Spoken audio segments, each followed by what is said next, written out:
Hello everybody, how you all doing? Hope you're having a wonderful day. Literally 20 seconds before the stream, countdown hit, my audio system borked out on me, and I have no idea why. The good news is, the microphone's going through the other system, so it shouldn't be affected. Bad news is, I'm not going to have any music, which is going to make this really hard for me. Also means any alerts or anything is not going to work. So, I'm going to spend just a moment here trying to fix it. So what the plan for today was... the plan for today was quite simply, we were going to do some more of the WoW programming. The reason for that is fairly simple. I wanna. Alright, let me see if just restarting this program will make it work. Do do do do do do do do do do do do do do do do do do.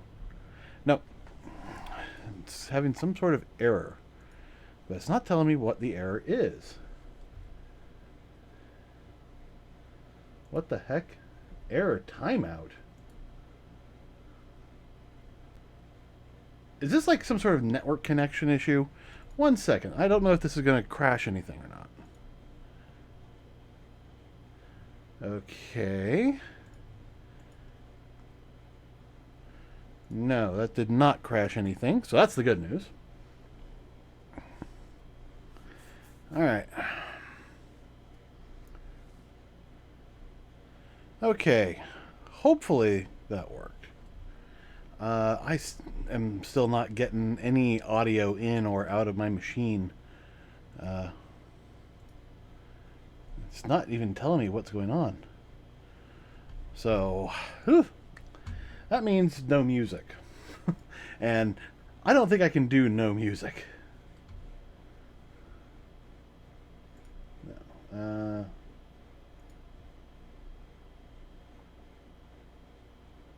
Yeah, you're not getting any music. Although, my system's seeing it, I am not. And that's not getting transferred over to you guys either. So,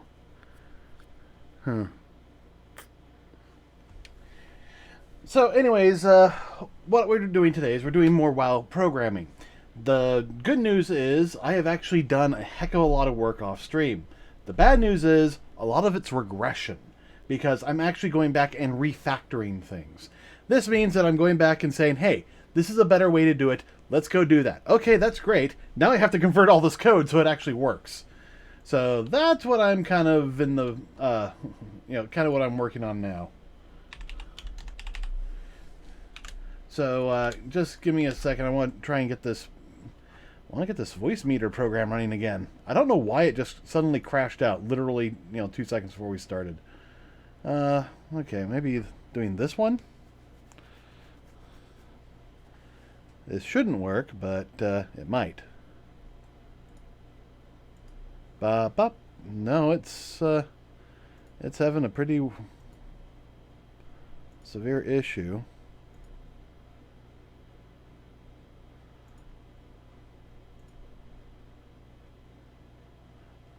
Ah, you fooled me. Okay. Do do do do do do do do do do do do do do do do do do. Speakers. Okay, not getting anything on my speakers. My headphones working? No, no, they are not. Maybe it's I think it happened right around the time I unplugged my headset.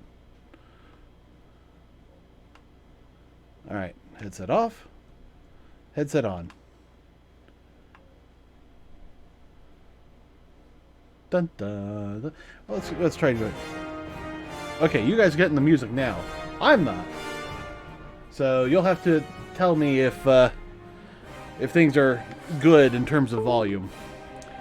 I can't hear it, which is kind of distressing because that's actually something I need. It helps me a lot.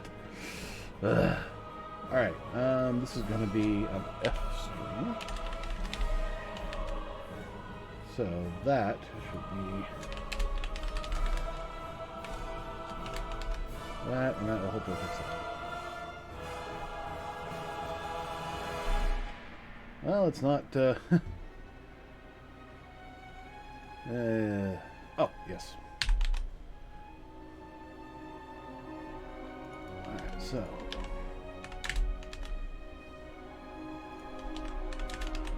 Alright, so what we're doing is I'm going through and making changes as needed. I don't know. Oh, yes. That needs the Enver version. I'm actually going back. I've actually started programming this from scratch based on a based on a plugin system rather than trying to program it into the code. It works. It's doing really well. In fact, let me close that out. I found that closing it out is really the best way to solve any, issues, because sometimes it will restart the plugin, and sometimes it won't.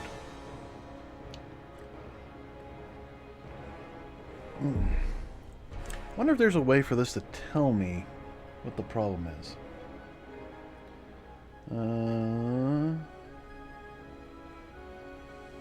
Check driver installation.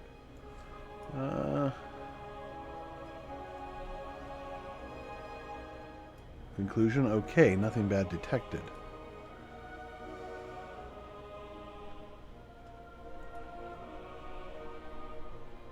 Reset settings. Oh, I don't want to do that just yet. This is the big problem, is that I could easily reinstate this. It'll probably work immediately, but then I have to remember what all my settings are. Let's, even though it's borked, let me try saving my settings.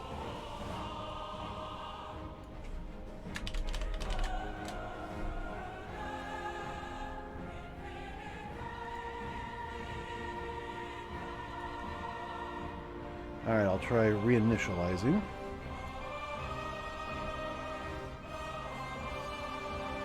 Okay, set the first device to my... and it's still having an issue.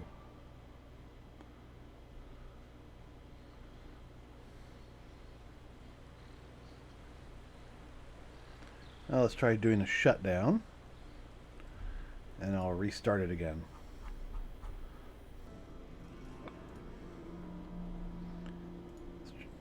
Maybe the 64 version will work? 64-bit? No, it's still got an issue. It's not picking up any signals being sent out.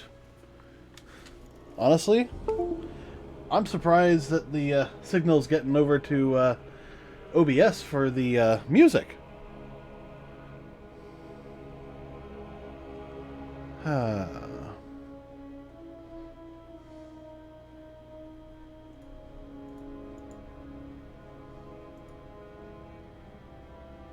Oh, it just crashed. I tried to do something and it just crashed. That's not good. Yep, alright. So, what's going on? Why is this all of a sudden not working?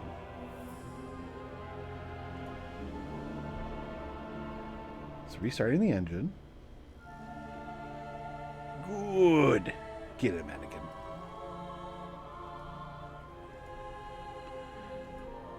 And with literally nothing input, it's having, all sorts of issues.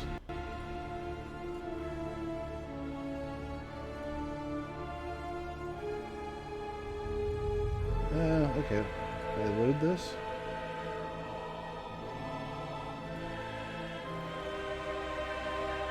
Alright, I'll set that over to that, and it's still having an issue. Alright. I'll load my old settings, since it's clearly not my settings. That's the good news.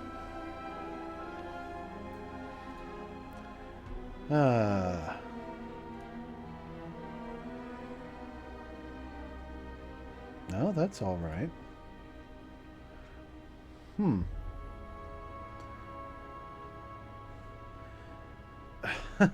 I just gonna have to freaking reboot? I hope not. All right.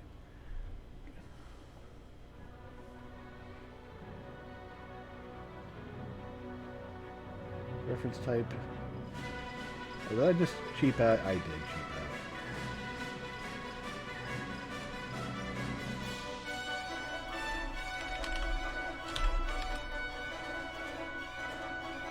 And we'll do the same for offset.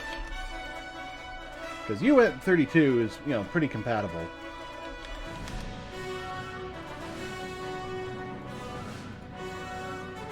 So basically what I'm trying to do is I'm trying to get this to, you know, work correctly.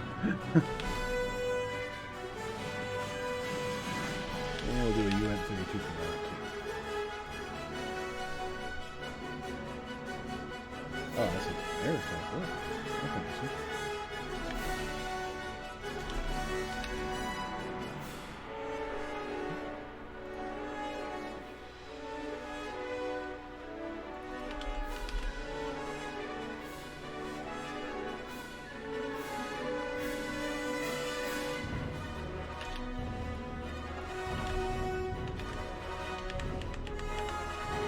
interesting.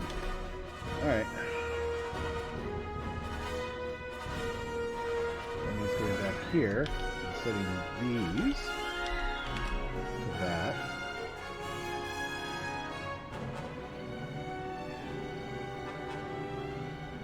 And hopefully that will work. We will find out! Alright, okay, now I got it. Alright.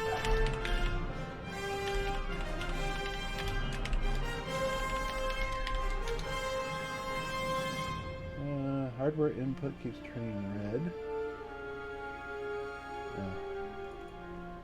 R menu.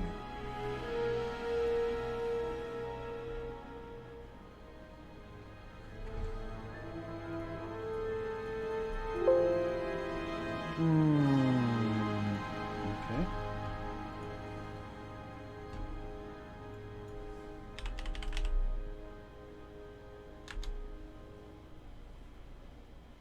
Audio renderer error each time the program is opening.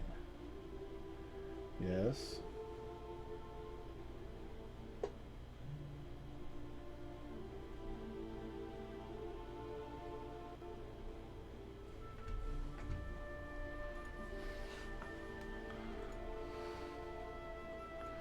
What's this? Out01 main has some sort of buffer issue, I think. Either that or it's saying...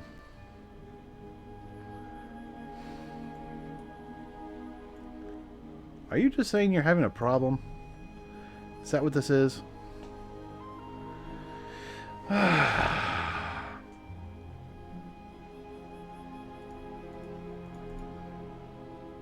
Okay, out A1.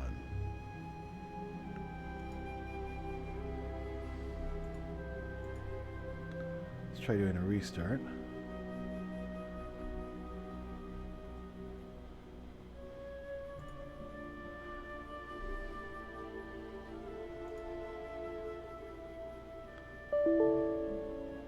Failed to open device.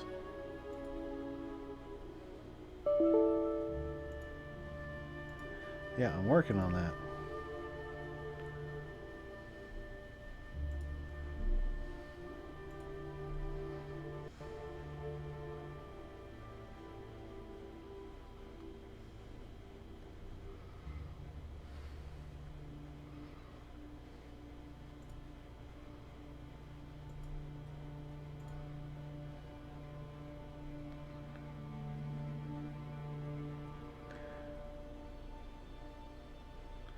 Okay, so the issue. Still not hearing anything. All right.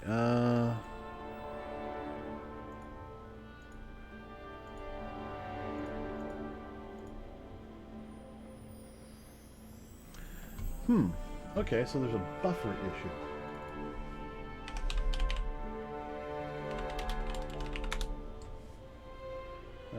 Reducing delay, voice meter buffer settings.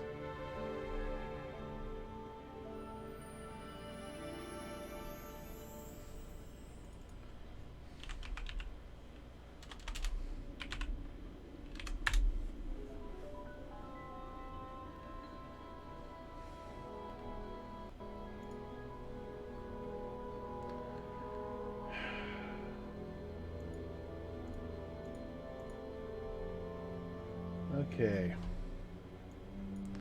So is it just having an issue because of something else is connected? Whoa, whoa, whoa. What's this?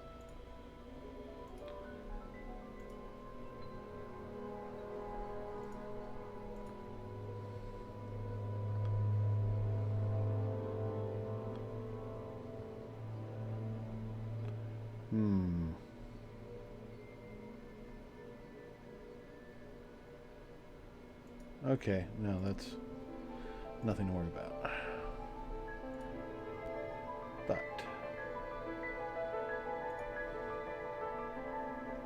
no, that's all correct.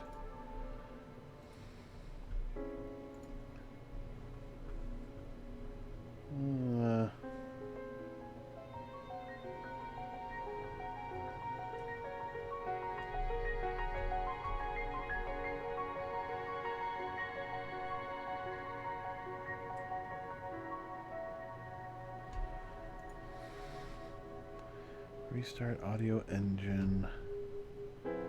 Alright.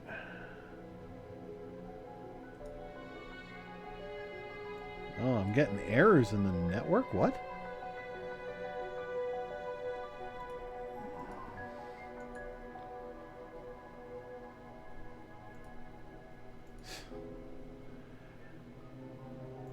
Okay, guys, I think we're gonna take a moment here. And I'm going to reboot my computer. I think maybe it's just, there's just something borking it. So, I'm going to take a moment, close all my windows, stop the music. Just too bad, I really enjoy it. And just freaking reboot the whole gosh darn system.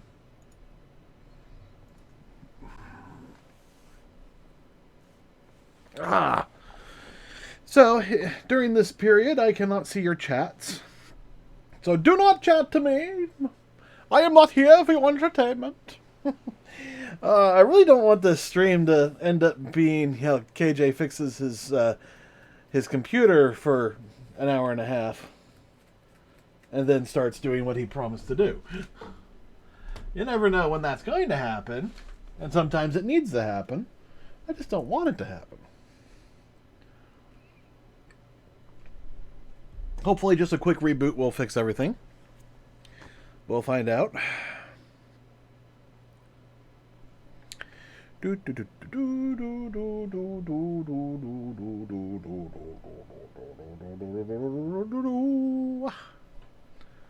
good news is, you know, now I actually have, you know, the microphone and the webcam off the system is, you know, I can reboot my computer and it won't take, you guys won't disappear. You know, my screens will disappear, but, you know, I can still be here and talk with you, even if I can't see what you're saying. I should probably add the chat window to this computer. Actually, now that I think about it, alright,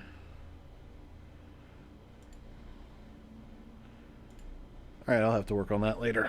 It's not ready to go. There we are. Booting everything up. Hopefully audio comes back. Well, that's the big one for me. Go away.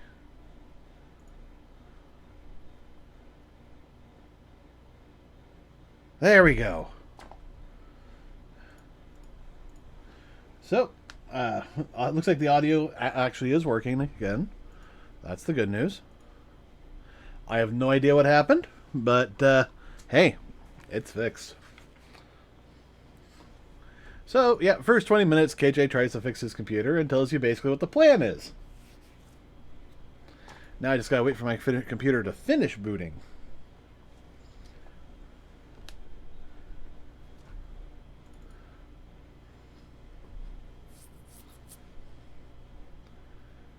Yes, yes, boot all my programs.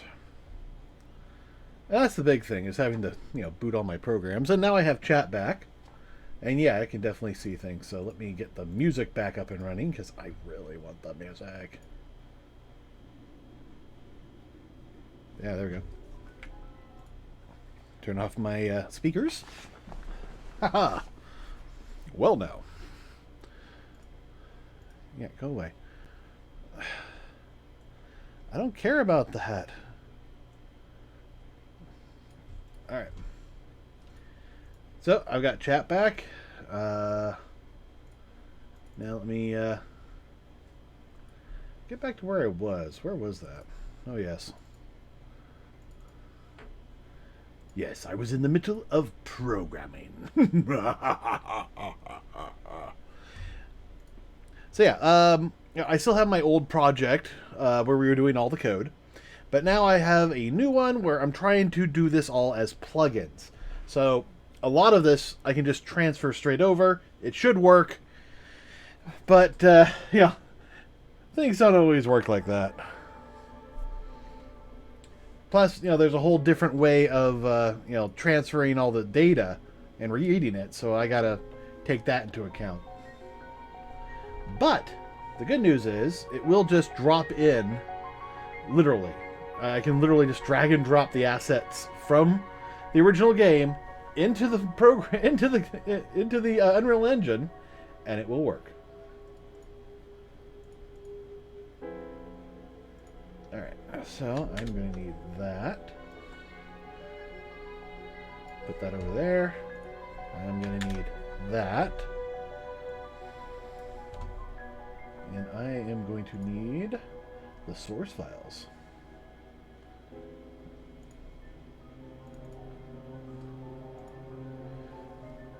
Alright, this was having an issue. We're going to try a rebuild. So, while I'm trying to get everything set up, we're also going to rebuild this. Hopefully it will work. If not, that's fine too. The other nice part is by actually making this a plugin, I can actually make multiple different versions of this whole thing in different projects. So, I can make a version that's, Burning Crusade and, vanilla. I can make a version that's Wrath of the Lich King, and then I can go on to the other expansions. Although, frankly, I'd probably just go straight for, what is it? Warlords of Draenor. Because Legion actually changed things in the main world, and I don't want all of that.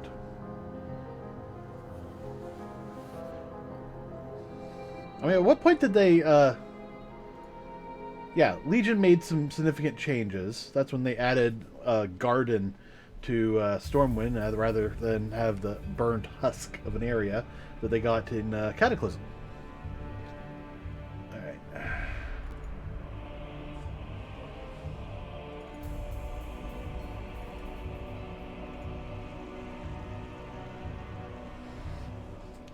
Alright, and we're currently compiling. Han-san, Han-man.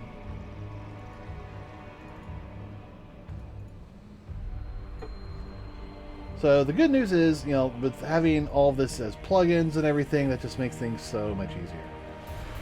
Can it convert?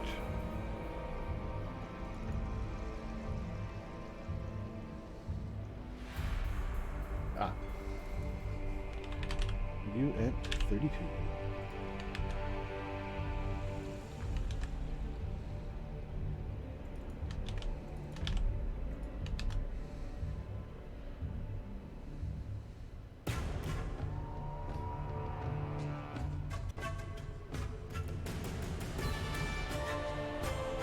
Dun, dun, dun, dun, dun, dun. Dun. The Might of Zandala. So I'm hoping by having this as a plug-in with drag and drop, I can just import, all these source assets, and then use that as a template to move forward. At least that's the plan.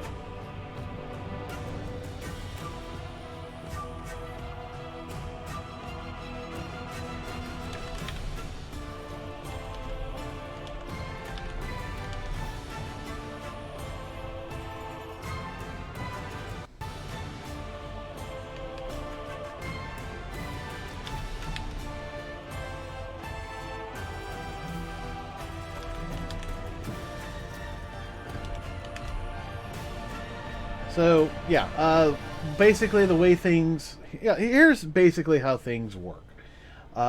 First of all, we have two different versions of the plugin. One that goes in runtime and one that works just with the editor. You would think that, yeah, I could just use the editor for this, but no. You got to think about the core WoW assets would still be part of the actors that I have in there because we use it as a source material. So... all the core asset file type stuff that goes into the import plugin, whereas the editor plugin is where we can actually handle bringing the assets literally into the engine. So in here let's see, where is it? Ah, there it is. WT asset. This is my little asset for just grabbing and storing all of the values that is contained inside a WTT file. I have another one for ADT, but I just started that one, and I haven't had a chance to do anything. But you can see, we have all these flags in here, and you actually have access to these inside of... this thing. I'm also storing the raw flags for later use. But there's also the has ADT list, which is actually the list of if I should actually just rename this just to ADT list. And then I come in here to the WT assets. And this is actually I did a little sneaky thing. This is actually where it's getting all loaded. So, has ADT list, gets swapped to ADT list. And, I just do all the core stuff. Now, what I'm doing now, though, is I'm going back and trying to import this using the older chunk system that I already had set up. Multiple reasons for this. Most notable is I can offset a lot of, functions, but also reuse code. I don't want to have to drag everything out into one setup just for this to work. I mean, I'm going to find a way at the end, but, it's just easier if I can say, okay, I need a new mver chunk. Let's read it, make sure that we have all our variables correct. And if so, let's move on to the next part, which will be the header. And that's actually something that we're going to have to store, because we need to store the header information, at least some of it. Now right now we're just using the old setup I have for doing the header and value data, which for this is probably going to be okay, but I do need to move away from the current setup and towards a chunked setup. Like right here, I'm trying to build an array of chunk data that is just the header, and I'm not sure if that worked. That's actually something that we need to test. So let's actually, once this builds, I can load up the project, and hopefully we'll have that working.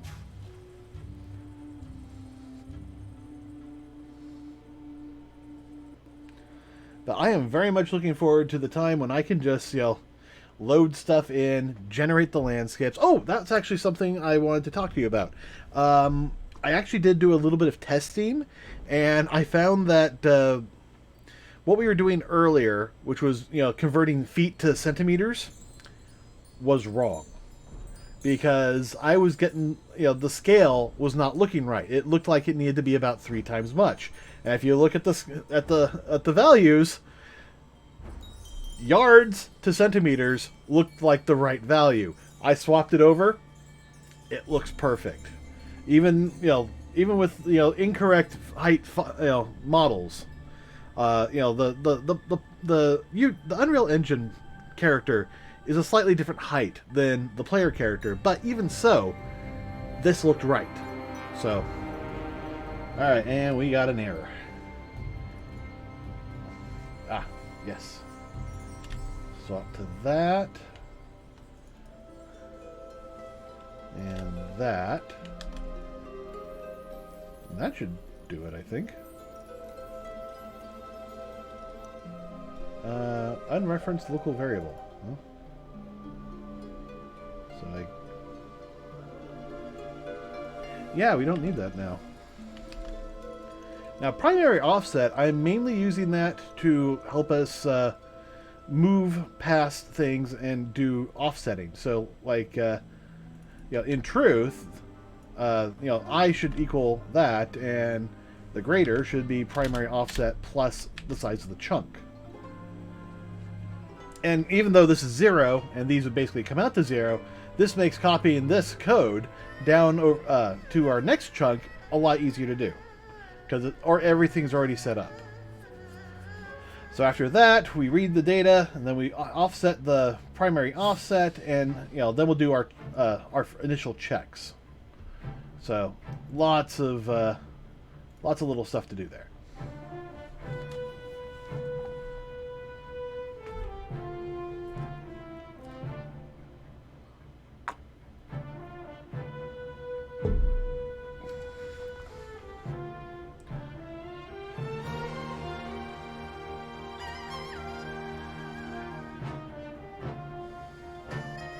It doesn't feel like World of Warcraft to me, but I do love the Pandaria stuff.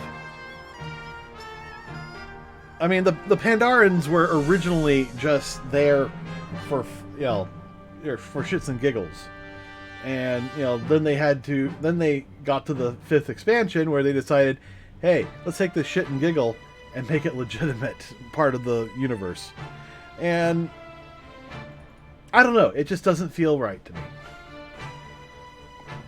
It just feels like too much, let's,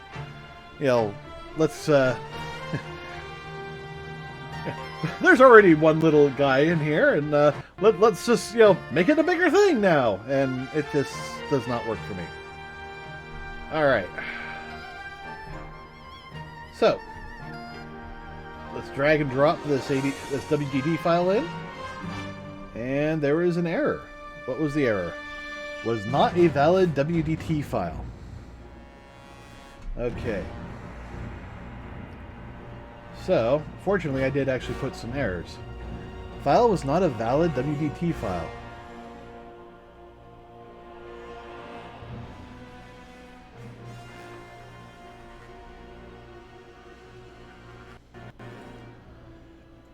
Okay.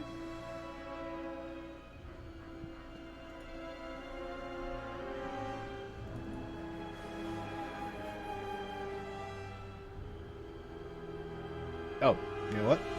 We read the data, but we didn't do anything about it. Alright. Header. Oh, actually.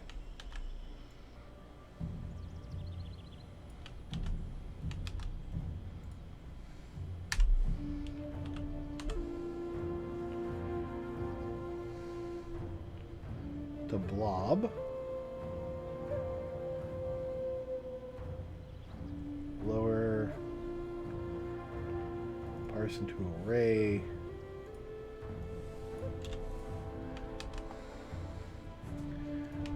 All right, let's make that magic. Header 0 equals magic 0, and we'll just copy that a few times. 1, 2, and 3.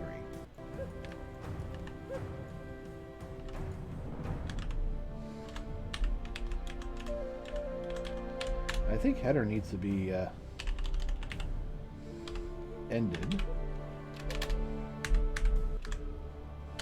with /0.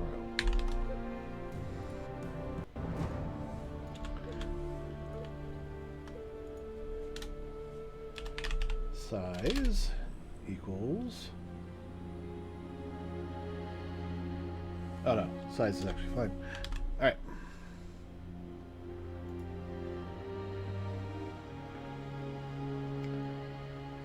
So actually I have not tried this yet. We actually have a little window here called the Modules window. You can find it under Tools, Debug Modules. And in here, they have a little function for recompiling. So, and you can actually do this on plugins. So I want to try that. So let's recompile the import plugin. We don't have to re-import the editor plugin because we haven't made any changes there.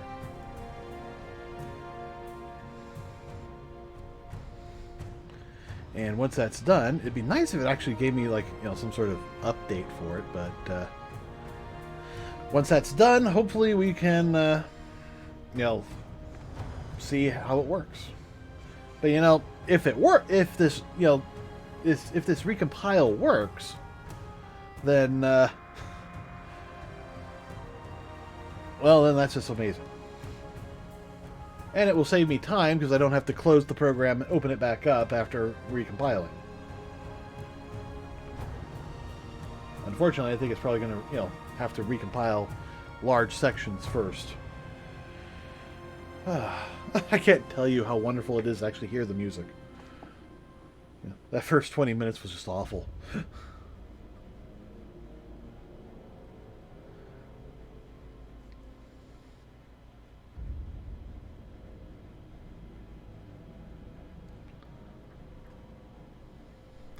By the way, I am planning on doing some fly-through movies of pretty much every zone when I get this finished, this whole project.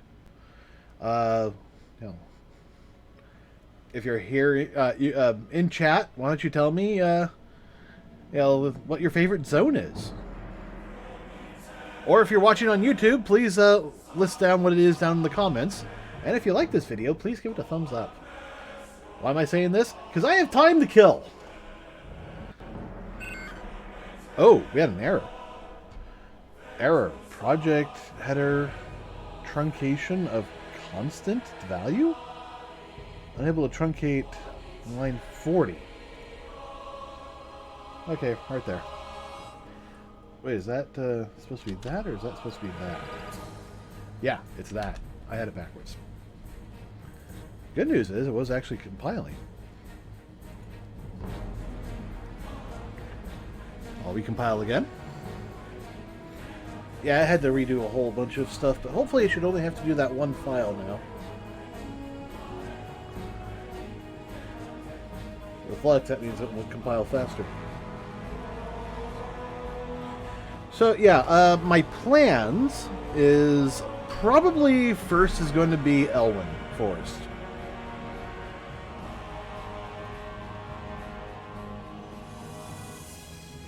I want to get a couple of the starter zones in there. Link.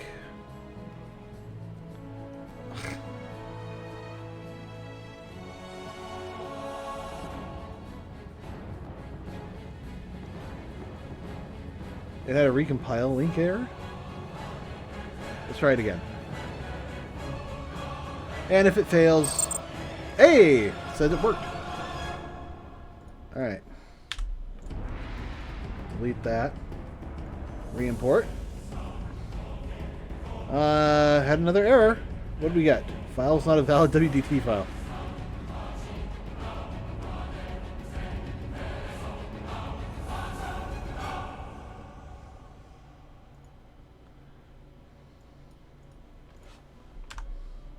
Alrighty.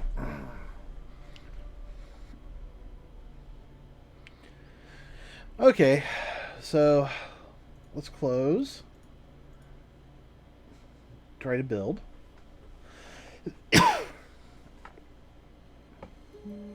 This will clear out all the garbage. I'm also noticing that it's, rebuilding, some of these, resource files, and it makes me think I'm in the wrong configuration versus what the game wants me to be in.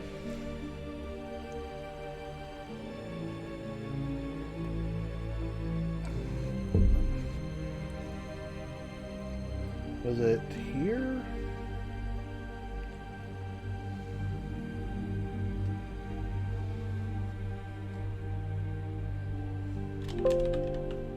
Oh, quiet you.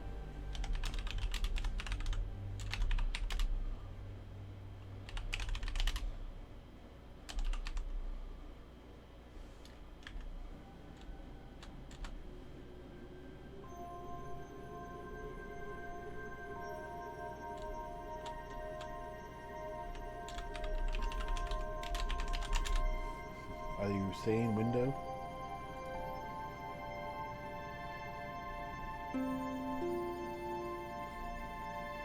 Alright. Customize.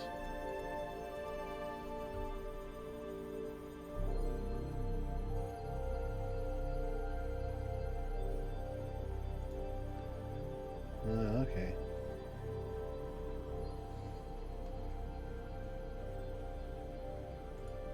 Add remove buttons. Customize. There we are. Okay, we were there anyways.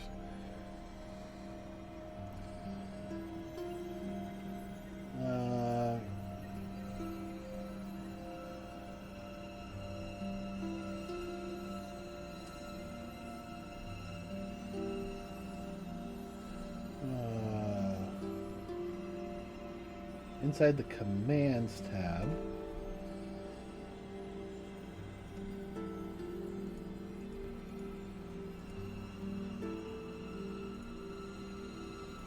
Debugs, graphics, source control, text editor, view designer. No.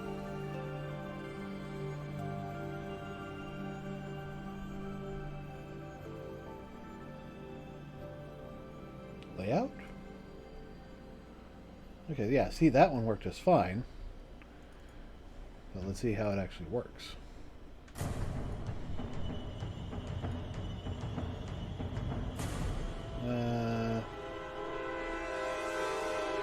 Layout. My squall. Hey, you know what? Let's just...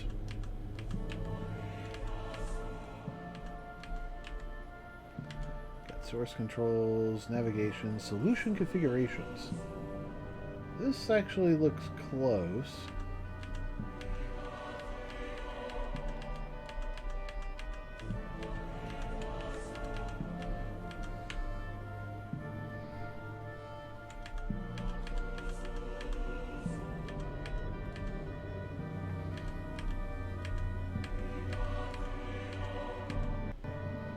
It's like we need the edit menu.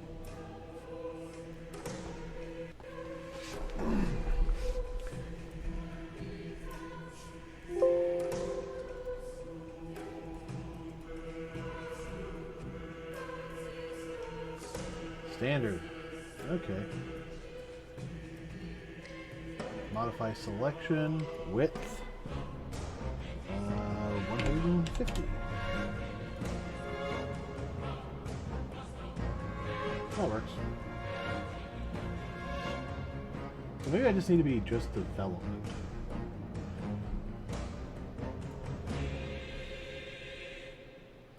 Alright, so we'll try importing again.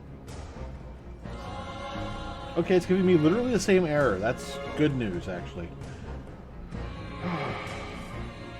Means something is messed up in here. Am I actually doing the right function? Inver redata. Yes, okay.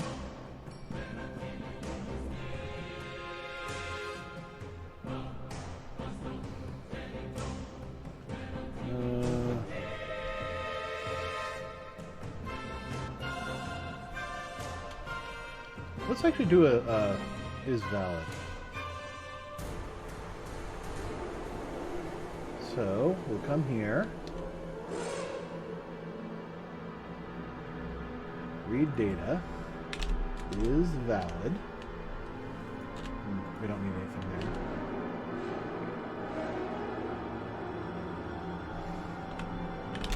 there. If is valid. If not is valid. I'll just straight up that. If not is valid. Just return false. And then it will do another check, and we can hopefully see where things are going wrong. Let's come back in here.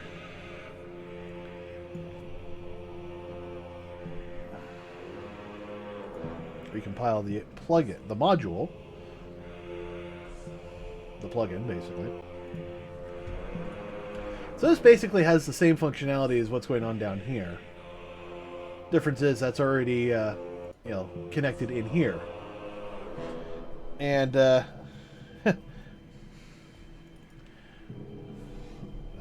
need to put this as file header chunk.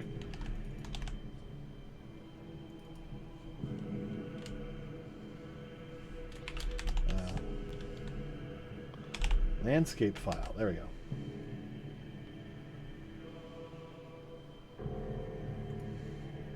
Now that won't make it through this version, but at least I don't think so.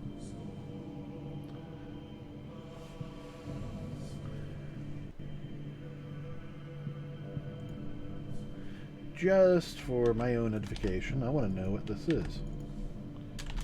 I'll put a warning in here.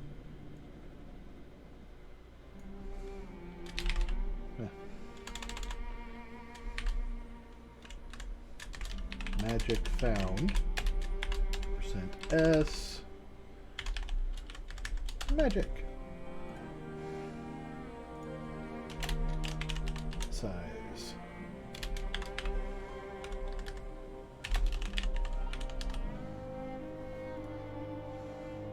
Again, I don't know if that's going to make it into this build, but I know that the the check that is valid is going to make it in there. So there's that. What are you complaining about?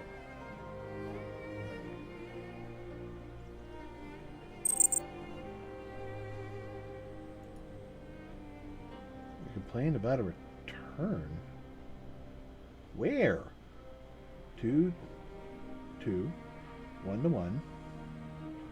Yeah, that's all fine. So expected it from what?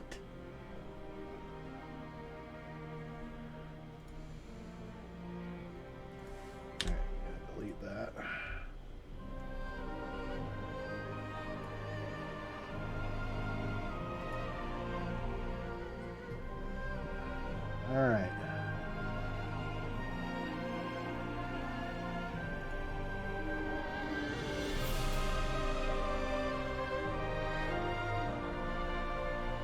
Okay.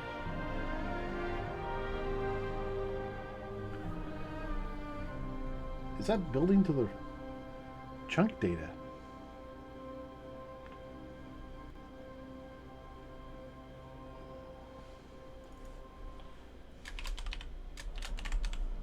I'm going to put that in log temp. So this should show up no matter what. The problem is, also it looks like we're having an issue where it's actually creating the asset, even though the read fails.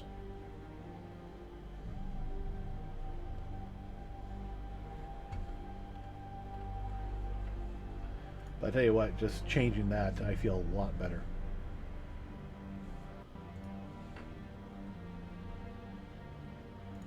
So, why was that not working?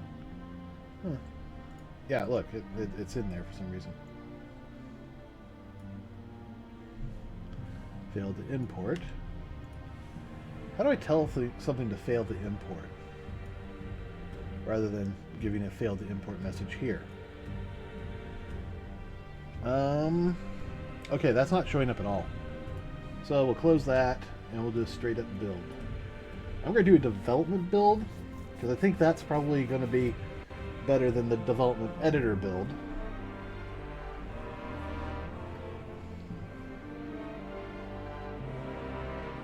I don't know. Maybe I'm doing the wrong thing again.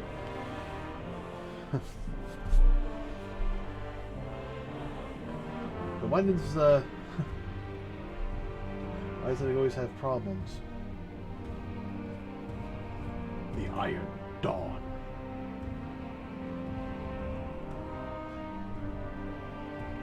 Here's the biggest problem I've been having with the WoW expansions, pretty much since Cataclysm.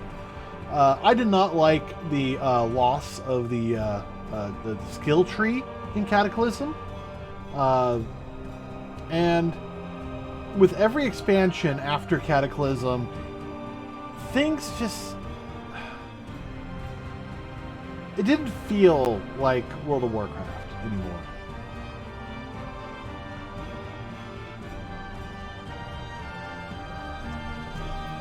Alright, so it's gotta be development editor.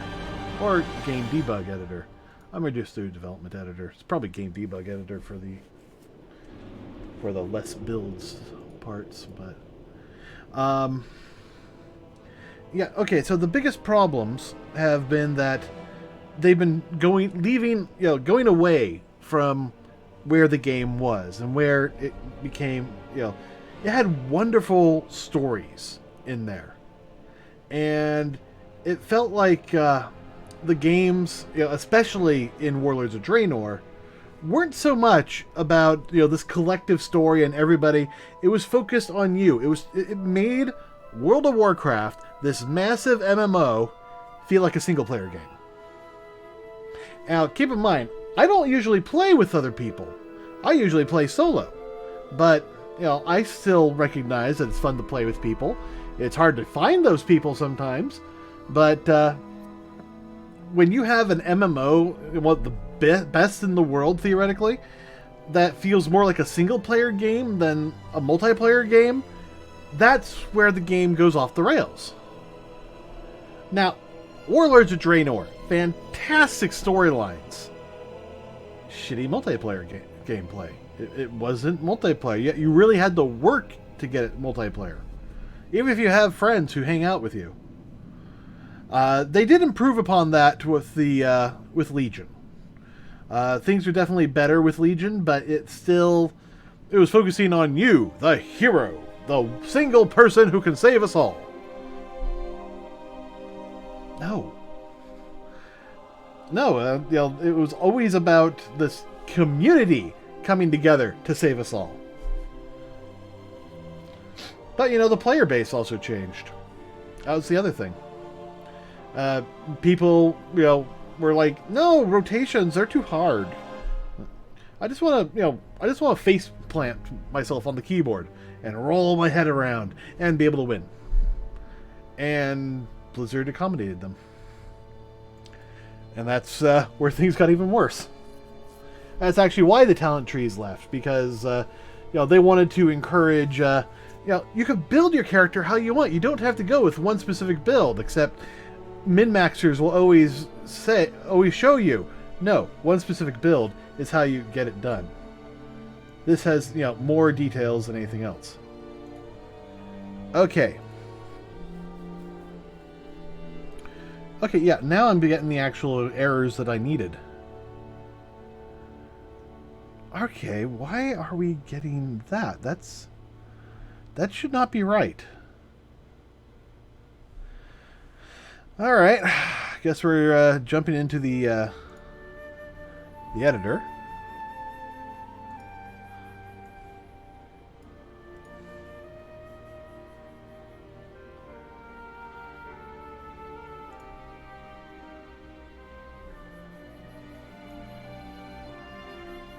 Not a whole lot of data here. Not sure how you'd interpret it like that.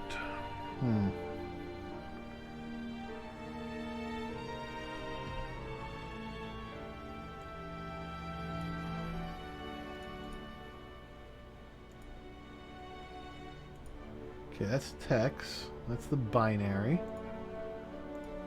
Script. Template. EBC.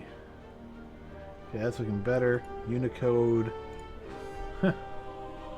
Alright, Unicode looks better.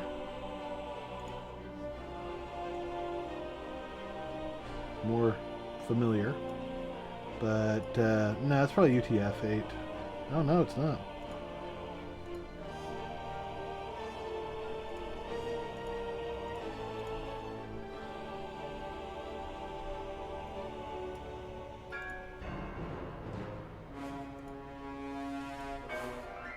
Let's go back to hex, because I can actually read that, in a sense. Okay.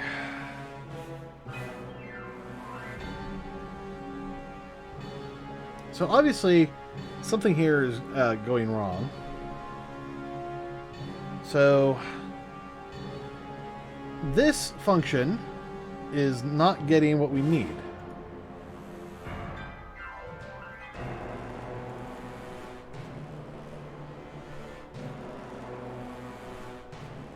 Primary offset is 0, so the data should work.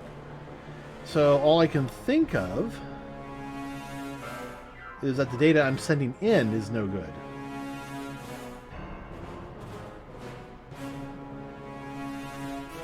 Which means that something here is off.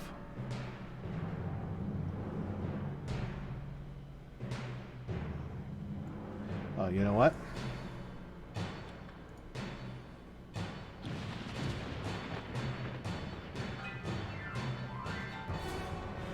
No, that should be right.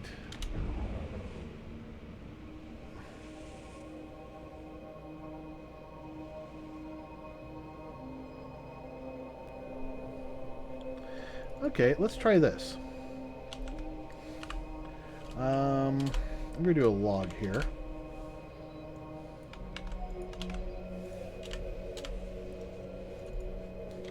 Make it a warning. A warning to others!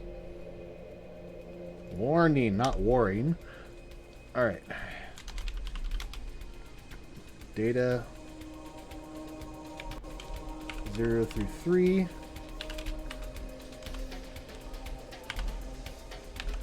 We'll do some cars here.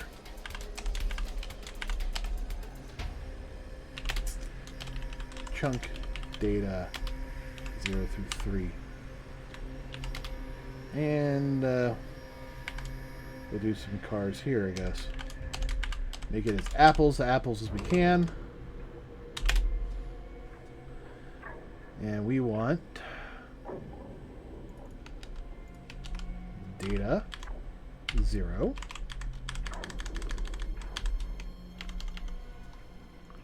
1, 2, 3.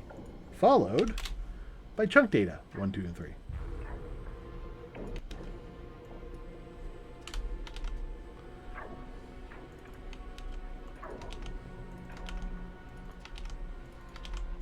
Which, even though that's an, so this should be identical.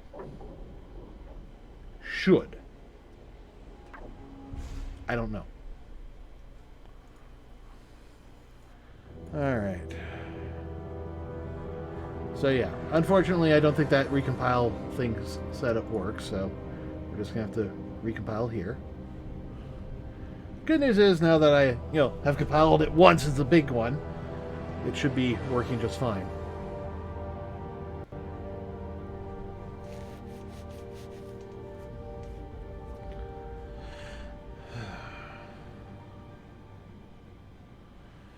Just gotta wait for it to compile.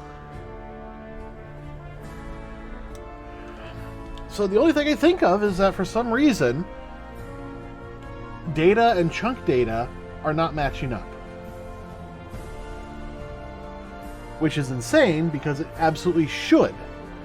I'm literally taking from primary offset, which is 0. And then offsetting by the chunk size for the final.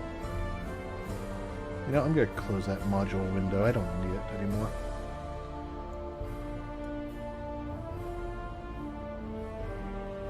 And we had a crash. Index. Ooh, assert fails. 3 from an array size of 1. What?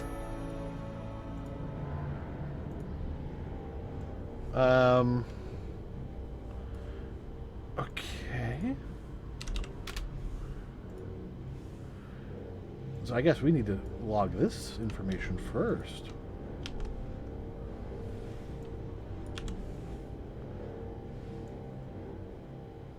Alright, so offset size.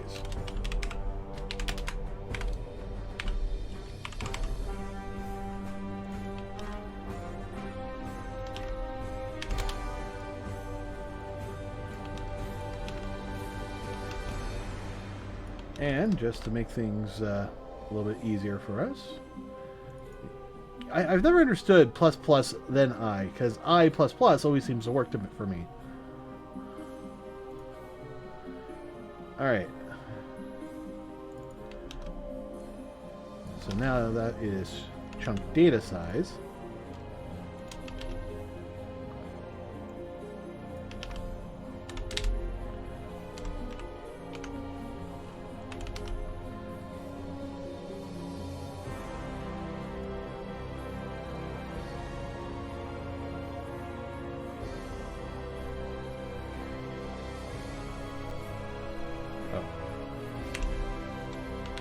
Yep.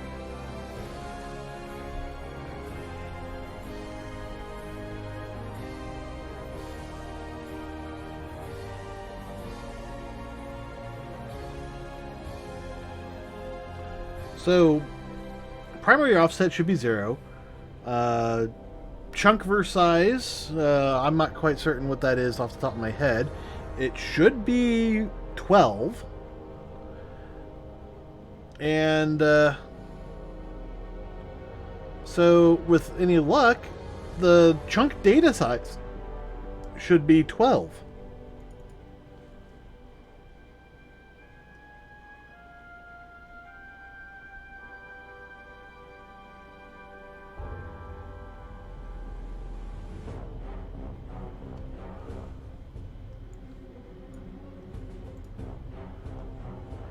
Alright, offset is... Why is the size 16? That's not right. Should be 12. Yeah, it's right there. 12. Huh, selected. 12. Why is it saying there's an extra 16? That puts that as the beginning of the next chunk. And why is chunk data only a size of 1? So this is 1 for some stupid reason. I'm willing to bet it's that.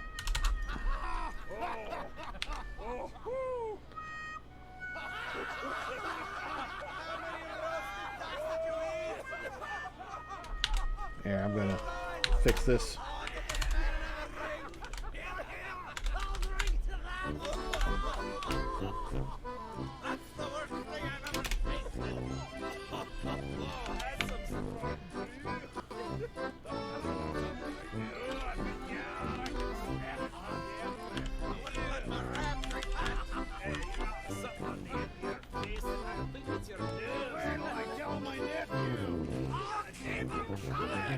So now there's a question of why is the header size different? Because that needs to be 4, not 5.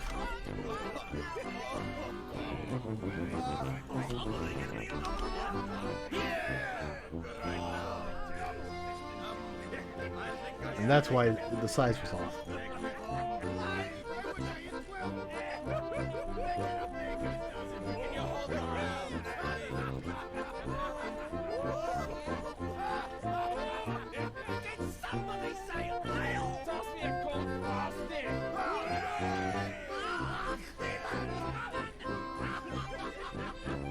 Nothing quite like Brewfest. I am going to have to get to Brewfest at some point. If I could get everything ready by the before the end of the month, I could actually do Brewfest, you know.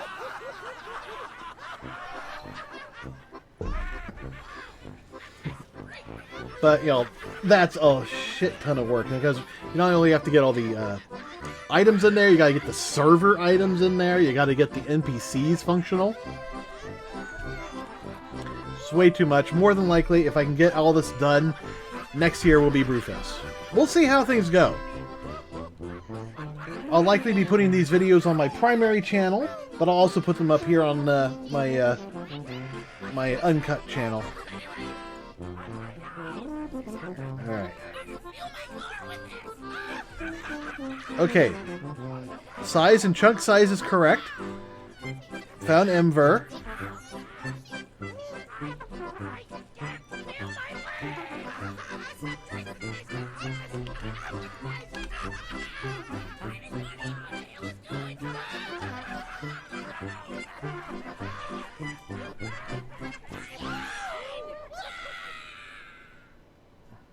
Oddly enough, I need that, but I can't increase the header size.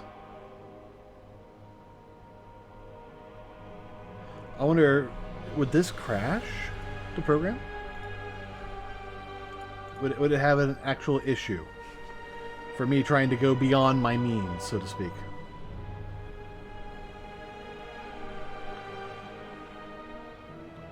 A good war. So yeah, my plan is I want to start with the vanilla zones. Move, you know, slowly, you know, working through all these fun little areas. Basically do, you know, a view for each zone. But, you know, the whole plan for this is actually use this as a starting point, where I could actually go in and, you know, expand things, make some things bigger, some things smaller. Like Naxxramas. I have always wanted Naxxramas to be full size. You take the interior part of the building, you scale the exterior out to fit it, and you shove it in the world. And yes, it's going to be massive, but you don't actually have the inside it. You don't have to, at least. But I do want it to actually be the correct size. I don't want bullshit scaling in this version, at least for the final edition.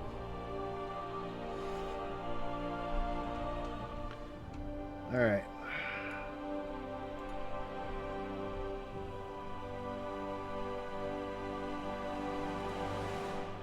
Okay, good news. That actually worked. The bad news? We're now on to the next issue, where size matters. Alright, go here.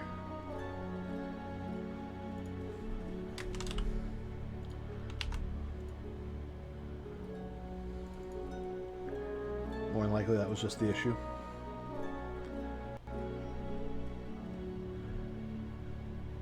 And now we can come back. Yeah, that's already working, so.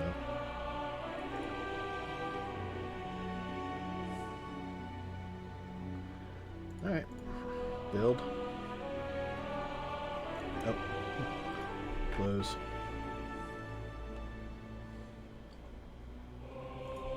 Stop. And build. Yeah, I was having the issue where, you know, the good news is, you know, I was thinking this was going to crash it, but it did not. It fixed it. So even though that only has a size of 4, we can actually go beyond there just to silence things.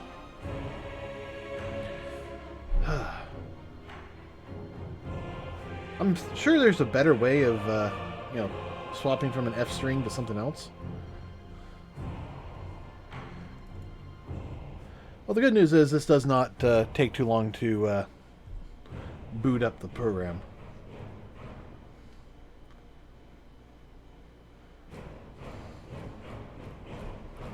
Alright. Import. Alright. Nope, it's still getting the error where it's magic found size 4. Okay, so size here is correct.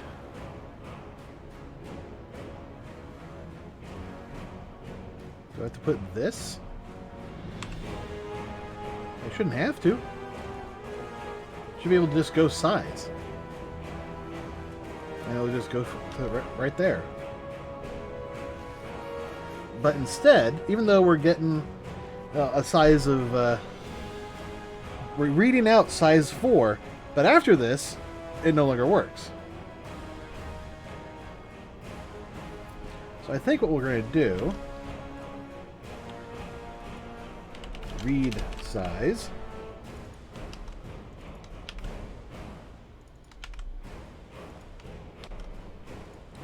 Come down here, go size equals read size. Hopefully that will fix that.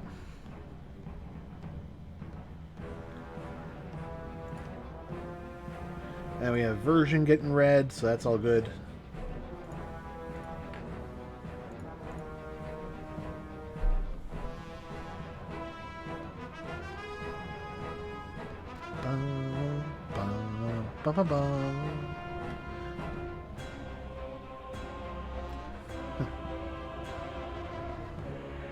Yeah, this is some of the music that I don't usually listen to, so...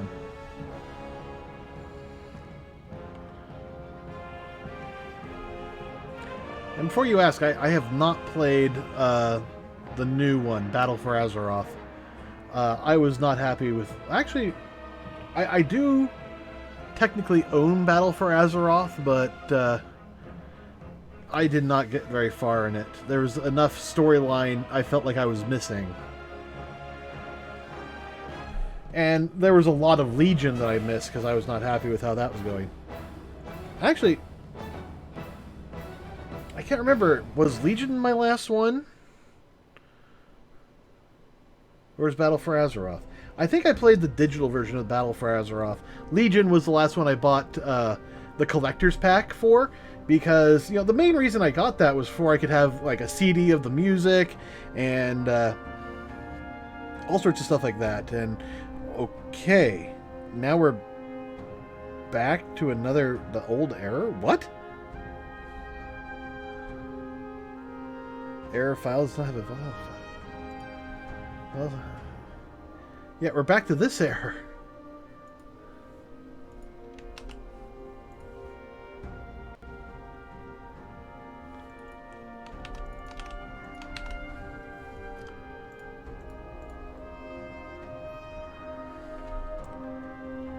We'll try again. I think I'm going to have to go use the bathroom here in a moment. I think we can get through this, but, you know, one way or the other, I gotta use the bathroom after this build.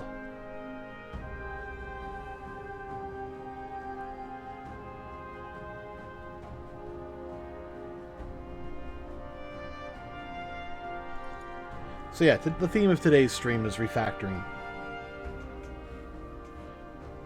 If I can get this to work, means the basic refactoring will work, and then we can work on the other functionalities, like getting the other chunks in here. And the moment we do... Oh, what the hell? Okay, so the good news is actually reading the right data, but this is not... The header is coming in incorrectly. So what the hell? It's getting a little extra something at the end. Alright. I gotta go use the bathroom. I'll be back in a few minutes.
Okay, so here's the issue.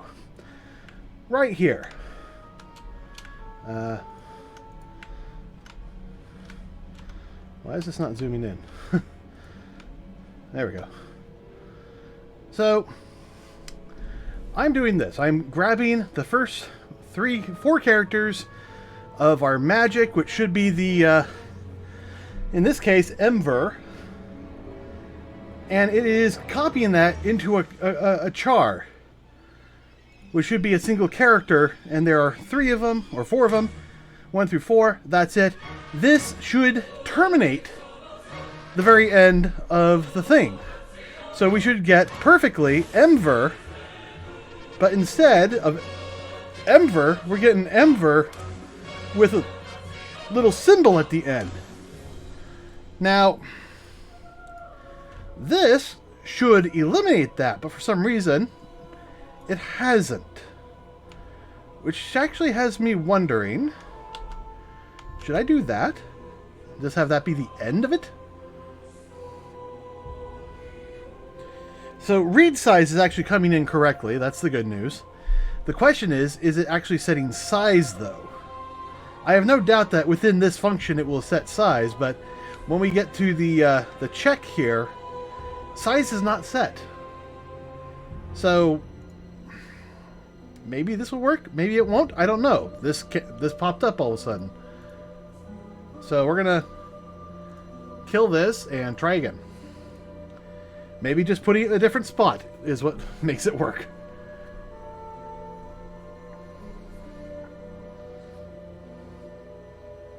In truth, I could move version right after magic and have size in between this and the header, but let's do this linearly. It's just a little easier.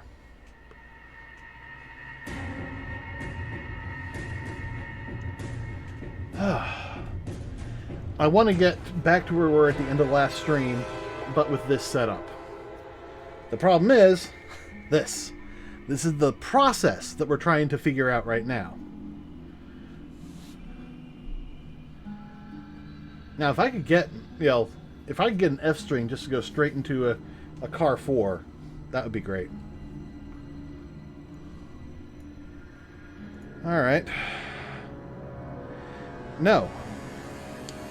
Okay, the good news is, for some reason, this works, but putting, read size after that does not. So, would that make a difference? I doubt it. But right now we're having the issue where size is not, getting data.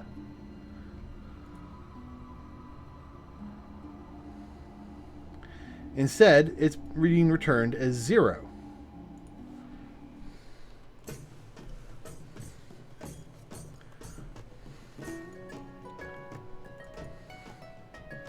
We've tried doing it directly, we've tried doing it indirectly, and we tried assigning it.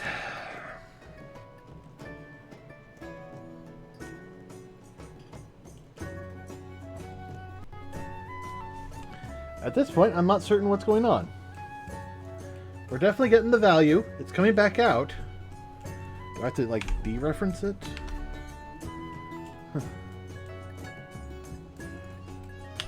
No, that should just straight up copy.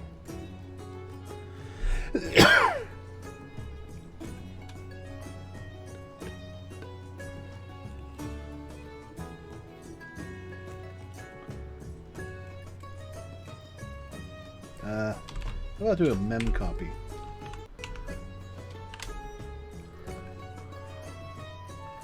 Destination is size. Source is read size. Size is 4. We'll do size of, actually.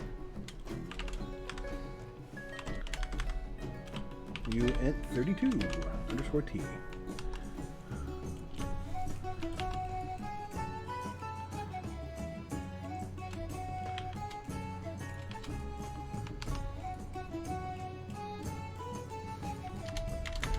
Alright, let's see if I can do header equals magic. I doubt it. Yeah, alright. Printf?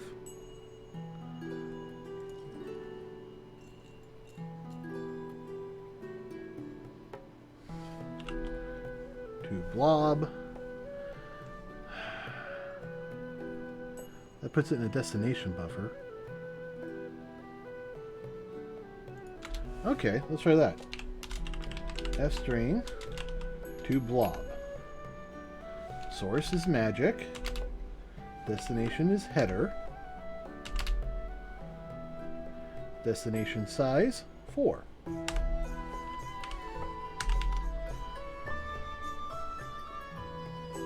Char is not compatible. Alright, to blob's not working.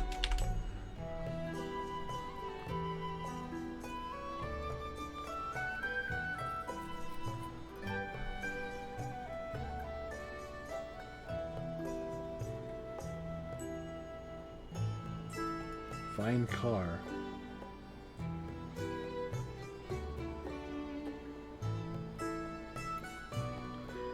Format from hex blob.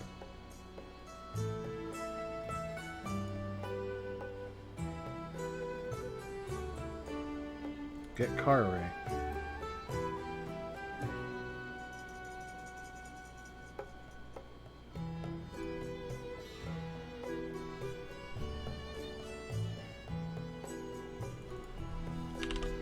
To hex blob.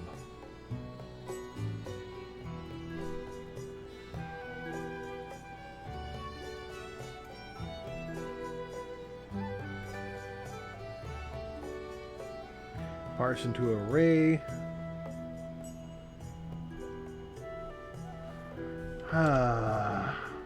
What was it? Convert? Convert tabs to spaces. Okay.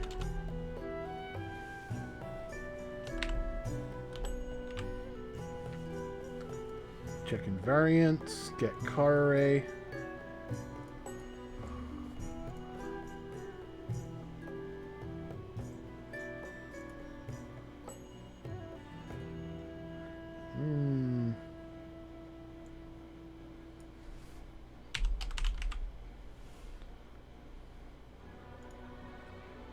Serialize as ANSI. So serpent right arrows. Replace car inline.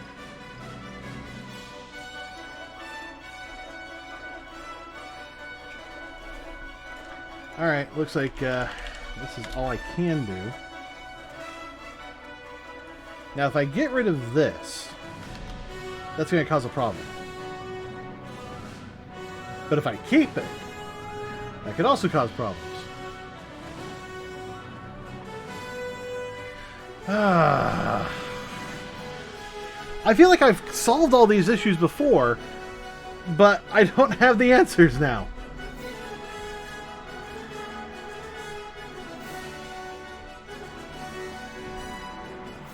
Let me try looking at some of the old code.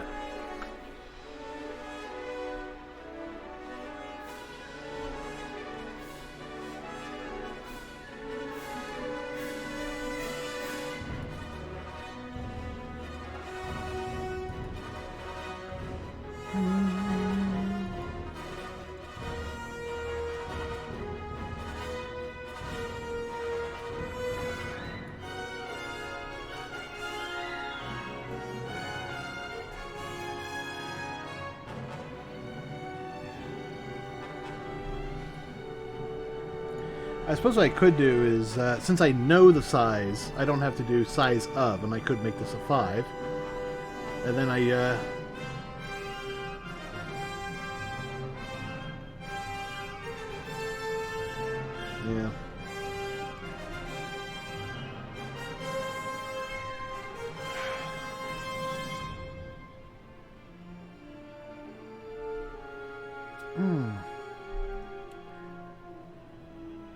Yeah. I'm going to set this a 5.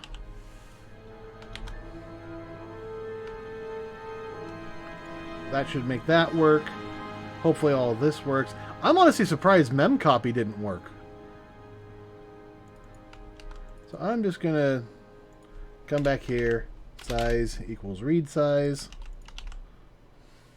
And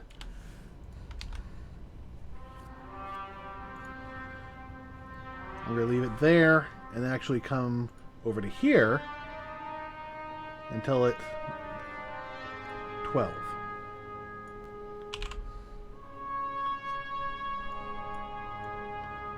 Just manually input 12. Because I just happen to know that that's always 12. And that's the only reason that this works. Well, now that I actually have these kind of working, I can uncomment this, and hopefully we'll see if it's the same data. It should be.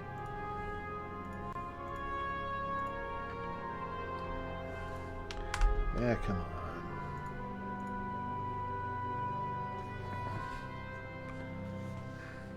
Yeah, with the memory reader, I could make this work very easily.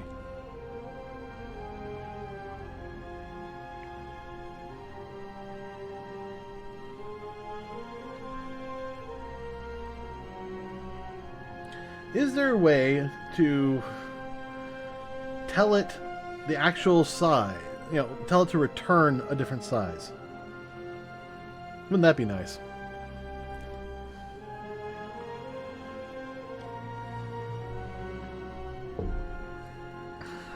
All right.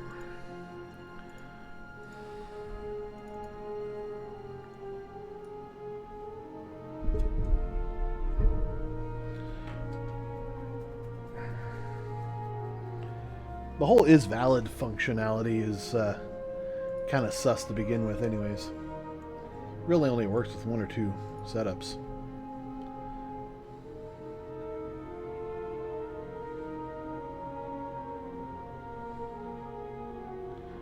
Okay. Well, the good news is the data is actually copying just fine. Magic found. It's having trouble reading the file. Oh, okay.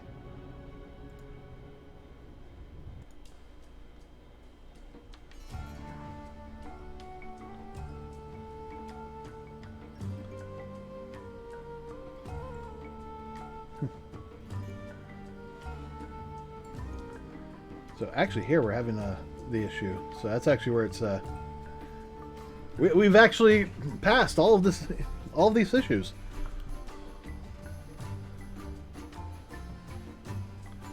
So I guess that kind of worked. Alright, I guess I'll just leave that going. Not much else I can do.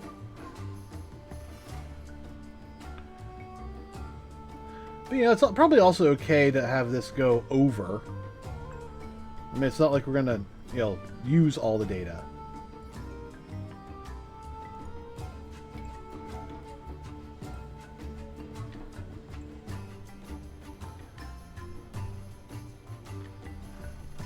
Dun, dun, dun, dun, dun, dun, dun, dun.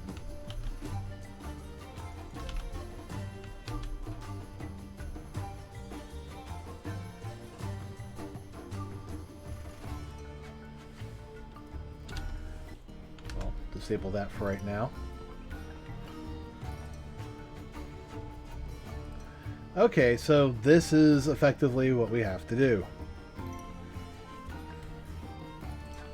This makes it work somehow. I mean, if I take that off and turn that back to a 4, would this work? Probably not, because it will probably complain that, hey, yeah, your header doesn't match your magic.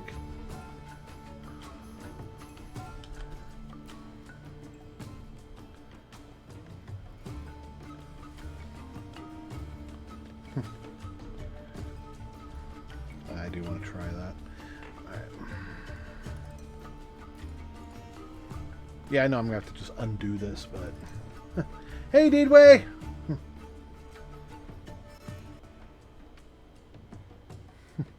I didn't make the chat bigger over there, I guess. That's just so tiny chat! Little itsy bitsy chats! Yeah, well, that's better. It's not great, but better. The little itsy bitsy chat. Of course, if I swap sides, that's going to make things smaller. So I'm going to have to... I'll fix that part later. Alright, we got this built. Let's see if this actually works. I doubt it. I fully expect this to crash saying, hey, this is not the right header.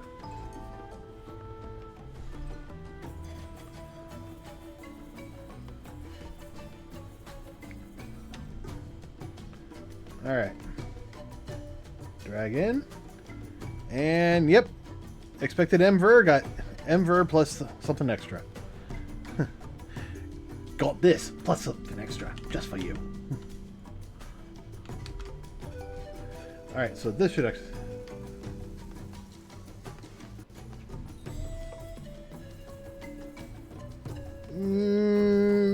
maybe? I don't know. It seems okay to me. And, you know, keep in mind, we're running at 60 frames a second, so...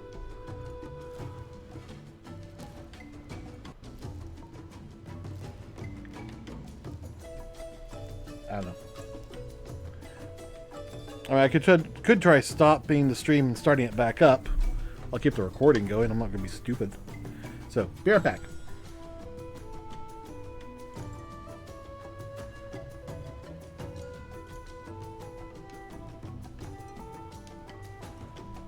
Okay. No! That's just something you've noticed? Oh, okay. Well, if that's something somebody else, that's another people issue then. I don't know.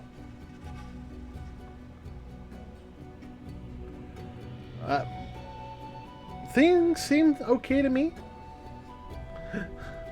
I don't know. I haven't noticed any issues, but you know, because because it doesn't work with a VPN, or my VPN at least, I don't usually jump on Glimish, except the stream. But I'm also usually really busy, so it's hard.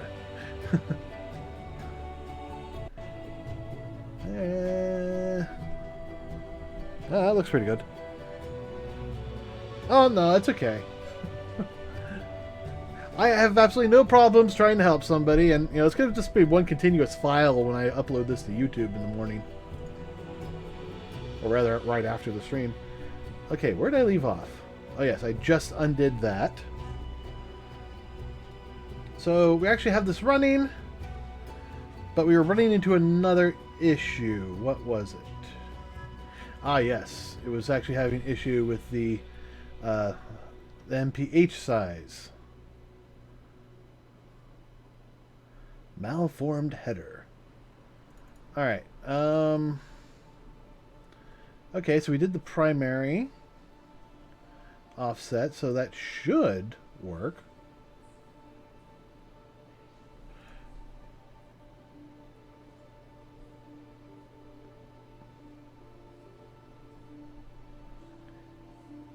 It looks okay. It's the same asset I've been using this whole time, but I don't know.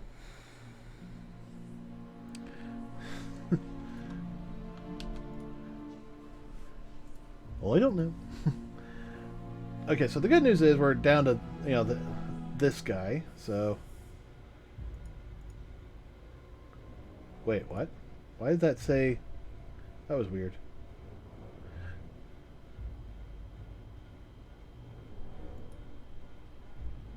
You can see it on the lines on your car.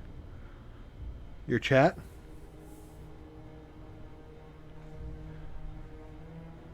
I don't know. Chat is actually something else that's, you know, being ran. It could be something, but I don't know. I think the on-screen stuff is actually something I do through Pixel Chat, so I don't know if there's anything I can do about that. Short of creating my own setup, which I do need to do at some point.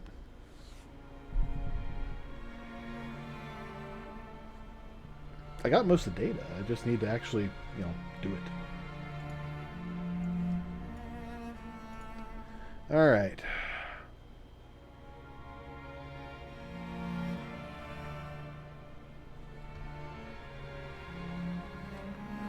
Yeah, everything seems okay on my end. I'll say that. Okay, it's getting malformed data? Why?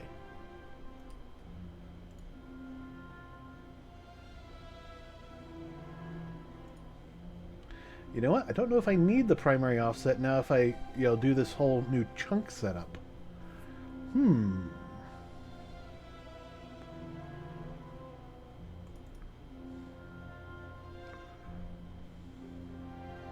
Actually, no, I do actually need that.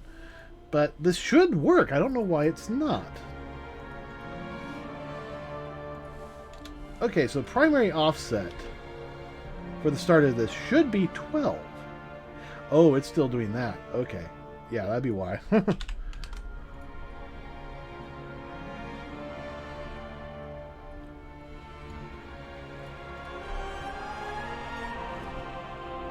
Stop. No,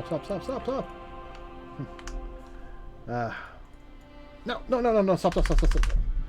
I don't think I stopped it in time.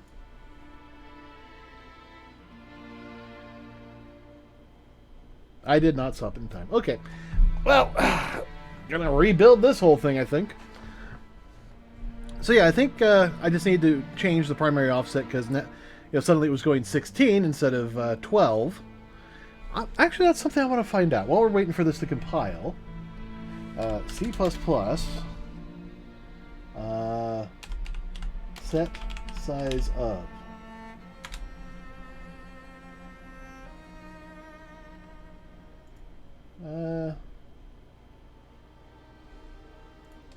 Set size of class. Determining the size of class object, size of. Set size of class.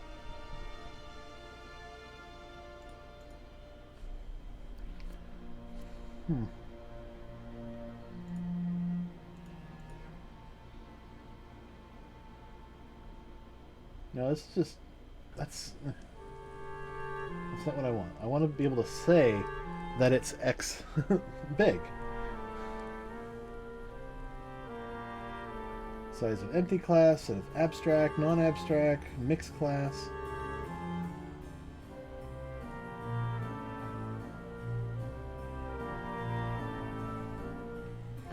Alright, what about change size of class? Or decrease? How to reduce the size of an object?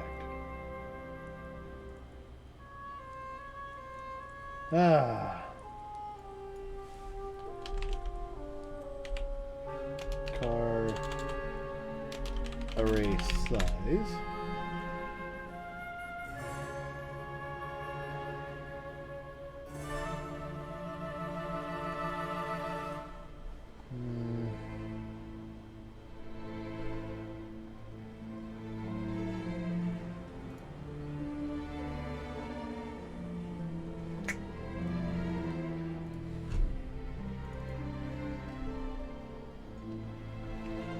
Length of car array. How do you get the size of a car array?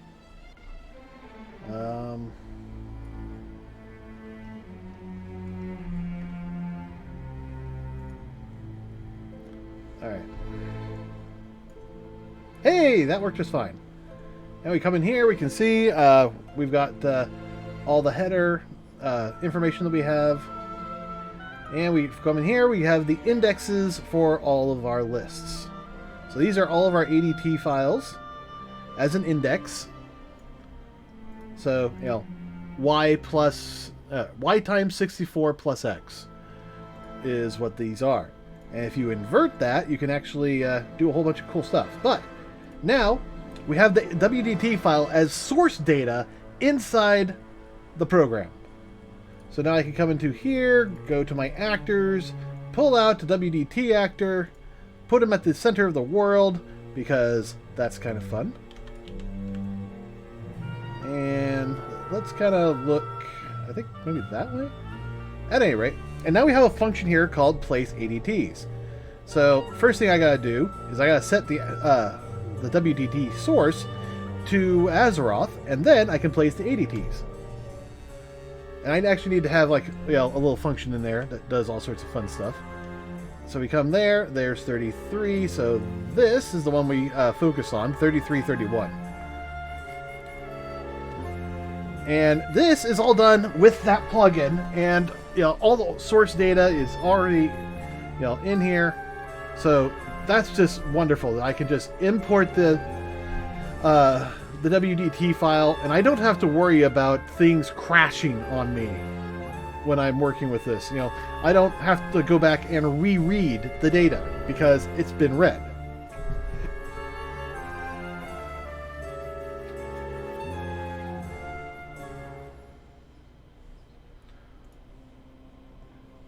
So, and you know, the next step actually is going to get it so ADT files come in and they're fully read, but we haven't gotten there yet.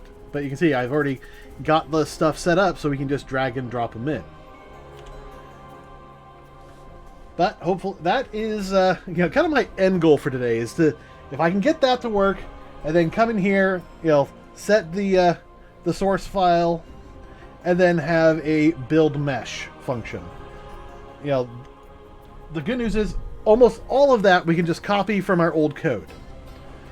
The bad news is we still have to convert some WDT code, because as you can see, this is using an older setup, and yeah, I could just use this, and I can actually, more I think about it, I'm just going to convert that offline. But this is basically, we just have to convert that to use, you know, the main and the MP header data. All this just has to be converted over, and it should just work. And then we can just, you know, bring stuff in here, you know, do the read function, the load from data. And loading from data, we'll just run through, you know, all this and set everything. We just have to change it over to use the chunks. But I'm kind of thinking let's move on to doing ADT files. And this is going to be the tricky one because, you know, if you look at how we do the ADTs in the old system, we have our ADT files. Then we have map tile files, and then we have map chunk files. So that's a, you know, total of 3 different you know, setups. Now for the ADT, and you know, you can also see ADT asset in here. That's something I was working on but never finished. So let me open up the ADT file.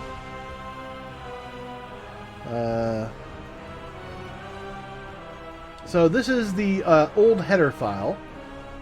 As you can see, you know, it has stuff like get the texture lists, get the doodads and the instances, get the mesh, and if we need to regenerate it. And it stores, you know, stuff like, oh, what tile am I? And all sorts of stuff, like object names, core names. This is all data that we will need.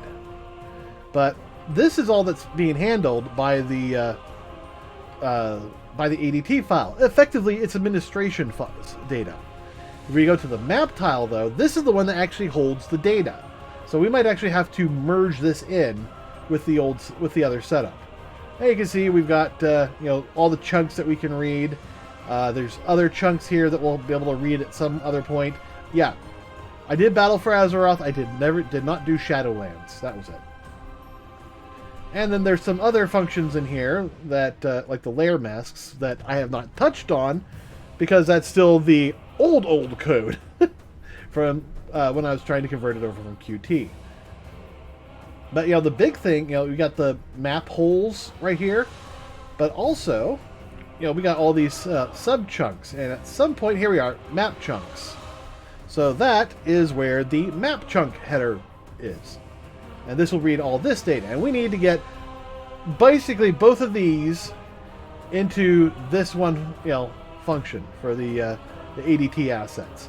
And if not into this one, we can do it as a sub object, a sub asset, which I'm not opposed to. Now, as you can see right now, all we have right now is load from asset. We need to actually do a whole bunch of other stuff to it. And actually, I'm wondering, did I actually put some of this stuff into the actor? I may have put some stuff into the actor.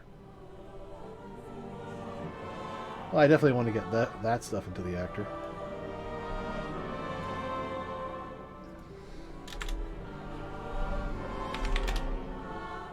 So X tile, Y tile.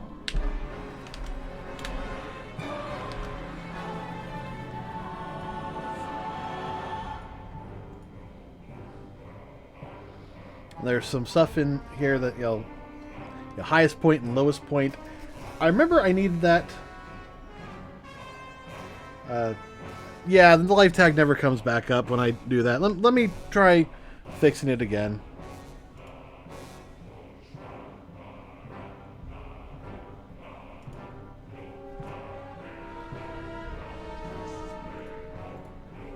And hopefully that worked. Yep, says I'm live again. Thank you for pointing that out.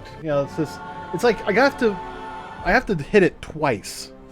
I have to stop streaming and then stop streaming again in order for it to actually register.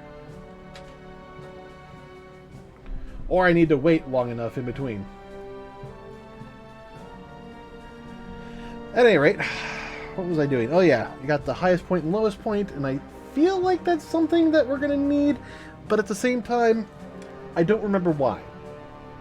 I know we needed it when I was doing Project Stormwind. I think it had to do with, auto leveling, the maps and stuff. Because I do remember there's, kind of interesting little tidbits with going up and down. Oh, you know what? I'm going to load the old project here for a moment. What are you having a problem with? Invalid combination of type specifiers? Fine.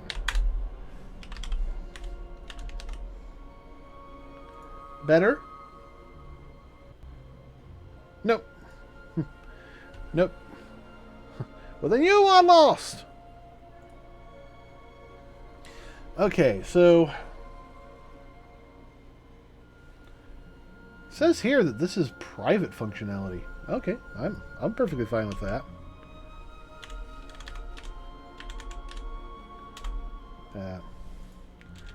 Alright. Private. Waiter. So we'll save that. And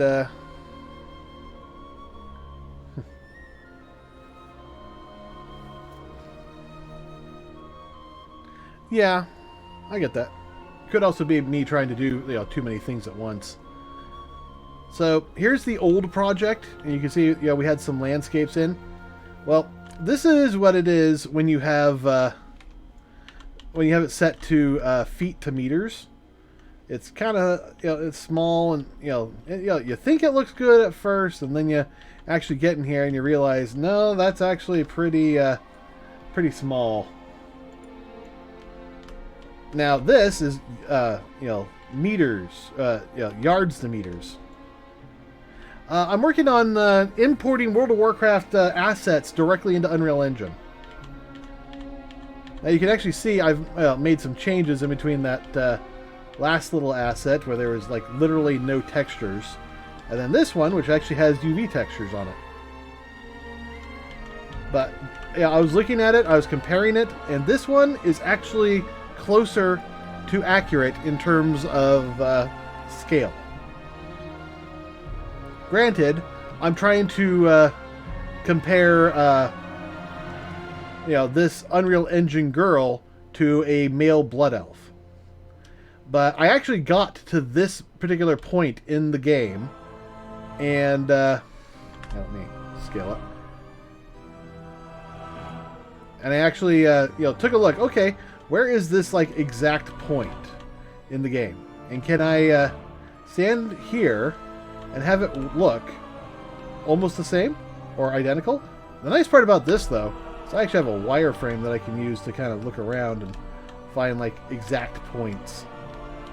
I think I use like this one. So I was able to go here in the game and actually compare scale. And yeah, with this Unreal Engine female versus a Blood Elf male, it actually looks proper scale at this level. Also keep in mind that the we don't have doodads or anything. There's the camera in WoW is usually farther back, and there's a lot of other things to consider, like maybe blood elves aren't as tall as the Unreal Engine human female. But overall, this actually looks more accurate in terms of scale, and actually plays more accurate too. And this is just one of them, so I had to basically scale everything up I was working on in the old project by a factor of 3. Meaning, if I come over here, these, while these look good, these are a third scale. And so that also, because it's also a third scale, I have to scale up these landscapes. WoW uses a custom engine that they've been running since 2004, maybe 2003. Whereas I am just trying to import this data into Unreal Engine and get it to work. Right now, we can read the ADT files and the WDT files. But there's a lot more to do. But being able to import their assets is the first step towards making, my end goal, which is Unreal Engine 5 remastered World of Warcraft. I want to have basically, 3 different versions of it. The first, straight up World of Warcraft in Unreal Engine, no changes. The second is, actually no, there's really only 2. The second is remastered World of Warcraft in Unreal Engine, where, actually no, there's 3. The second is the remastered, where you're basically, you take the WoW, you take the placements of all the stuff, all the assets, and then you bring it up to snuff. You make it a modern day appearance. How it would look if you made it a brand new game of it today. The third step is reimagined. And that's where you take this and then you say, fuck it all, let's rescale things. Make everything look the way it should look. If it was, consistent with scale, I guess is the best way to put it. And that's where things are going to go off the rails, especially with places like Elwyn Forest. Where you're going to, I'll take Elwyn Forest and go, yeah, that's roughly Elwyn Forest, and then I, expand upon it, make it maybe bigger or smaller, or, make it feel the correct size. Now, Elwyn Forest specifically, it's pretty much the right size. But if you look at things like Naxxramas, which is a giant floating citadel, the actual citadel is not that big. But when you get inside it, it's freaking massive. And I don't like that. I want to fix that. But, so what was originally like the size of a, if you look in this ADT, these 4 ADT files, Naxxramas would probably fill up a pretty large circle, but still, maybe, right around in there. Maybe a fourth of one of these squares. That's what it is in the out in the world. In reality, it's probably closer to I'd almost say 1.5 of these whole ADT files if you look on the inside. So that's almost a factor of 4, and I'd like to see it as a factor of 4 in the game. But yeah, they use their own engine. And we're just trying to make this work. Alright, let's close that up and start coming in here. So, let's see.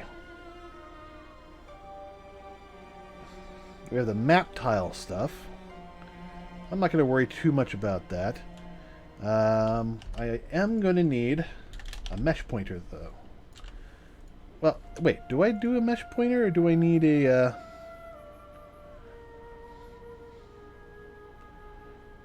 I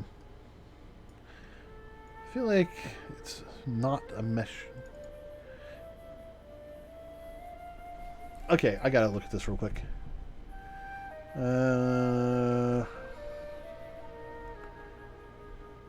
Get mesh data.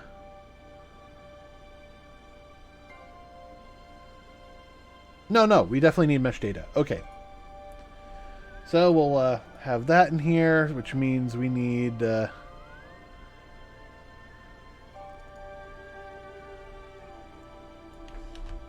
need to add a struct in here.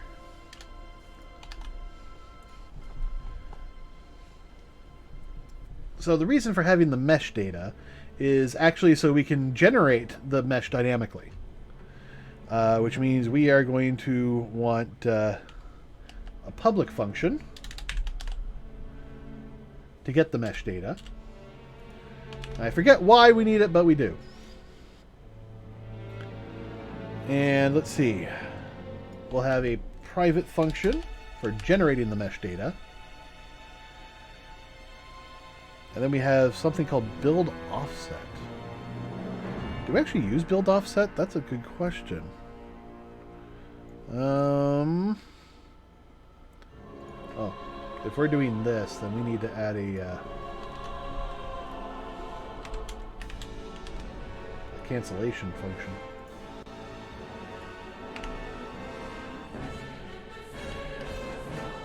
We'll delete the mesh data. Get that all cleaned up.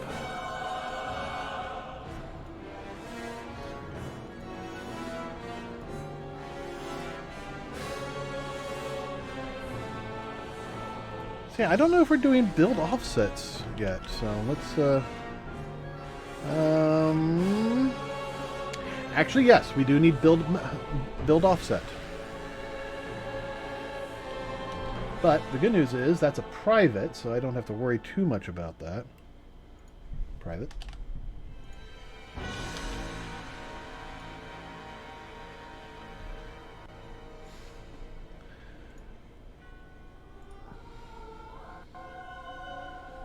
And let's see, for generate mesh data.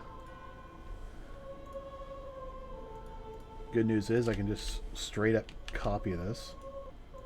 And all to do that one.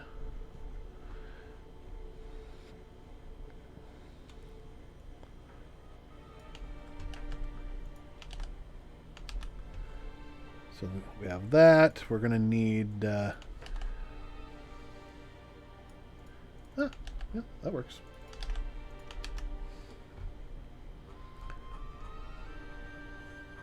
All right, and for generate...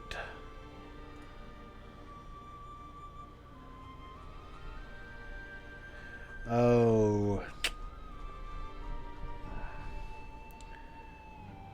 I think we're going to hit the generate button later. Mostly because I think we need to actually deal with reading the data first. So,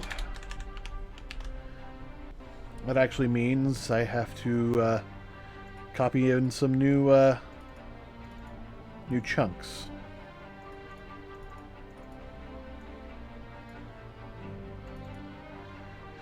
So let's see. Actually, here's the question. Should I just bite the bullet and do a map tile and a map chunk file, or asset, I guess, header? Or do I try to build it all into one file? I can see advantages to both. And I think probably just doing the mesh tile so that the map data itself is separate might be the best option. Either that or I'm adding a whole bunch of includes here that don't necessarily need to be included.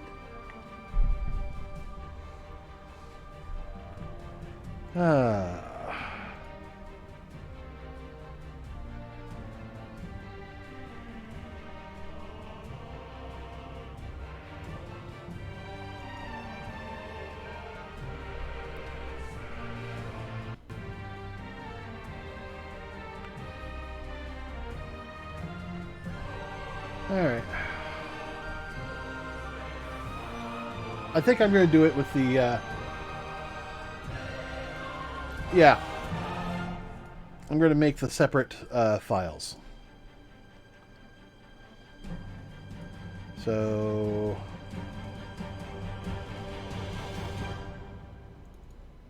the way I've been doing this is actually, using the some of the tools in here.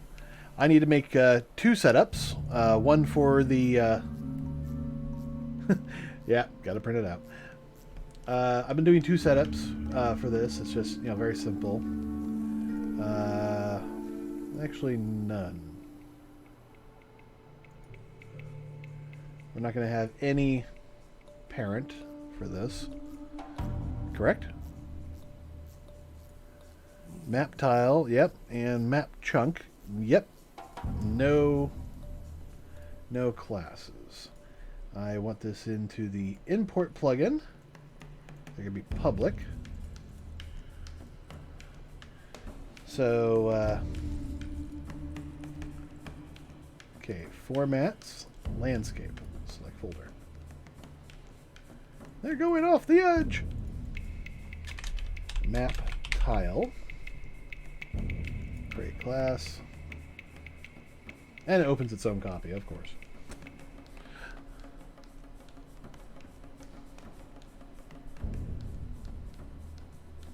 I mean, this would be so much easier for me to just do it myself, but, when you're doing, kind of stuff like this, it's sometimes easier to just use their thing, but then they want to, do all the recompiling for you, right at that moment.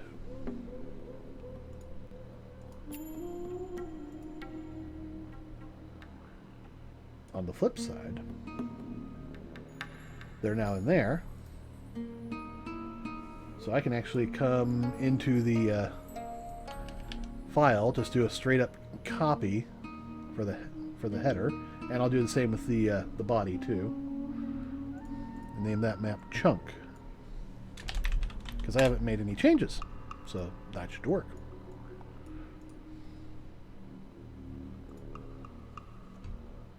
Yes, add them to my... I'm actually doing this with... I've been building this up with Git as my version code, because it's just going to make things easier for me. It already has, actually.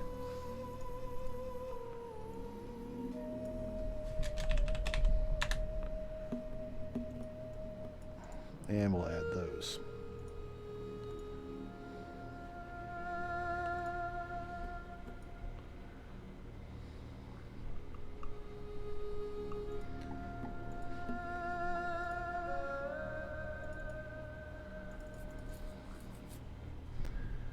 Alright, so once this finishes adding code,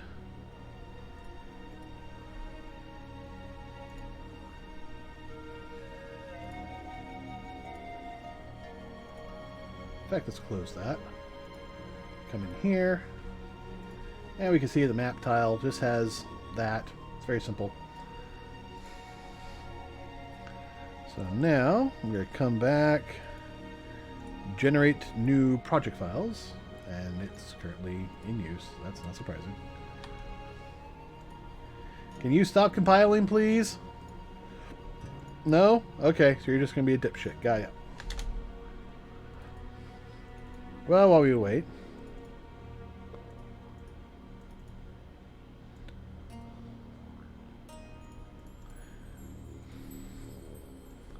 Come in here.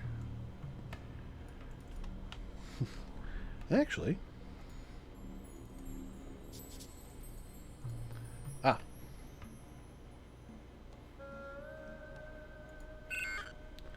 Yep, failed to reload the plugin. Yes, good. What are you doing? You failed successfully. Indeed. Alright, let's close all those. So it's just these 2 files. And now I'll do a mass rename in all open files. Yes. Done. And that should get that up to date. Good. Alright, now generate more project files. More project files! yeah, I just think this is, even though this is going to be a little bit messy, I think it's probably going to be for the best.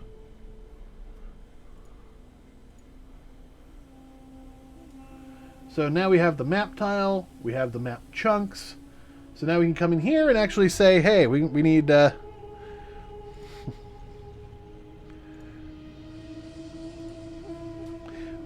we need to add ADT map tile. Now, do I have that as a public or... No, I don't. That makes sense.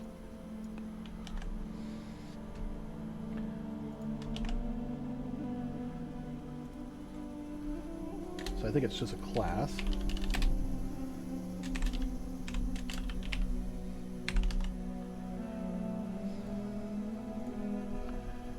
Now, for the most part, this is actually going to be the best way to go.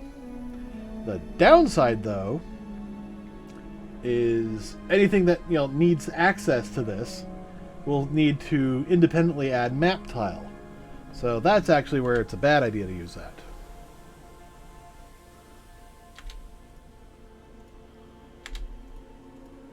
All right, core minimal at the top. And now we need to do some includes, most specifically, include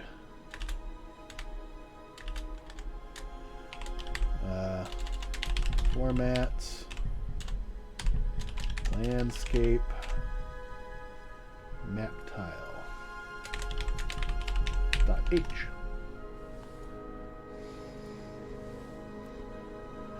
So that should solve that issue.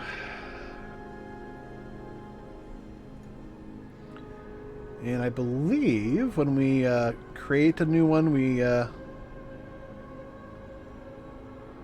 don't do a damn thing. Okay. But we do actually have to come in here and delete the map tiles. Because otherwise we're going to have all sorts of problems.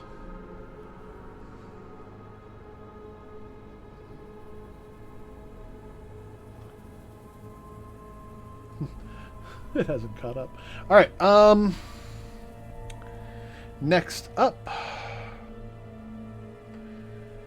there's file names to. Ooh. Yeah.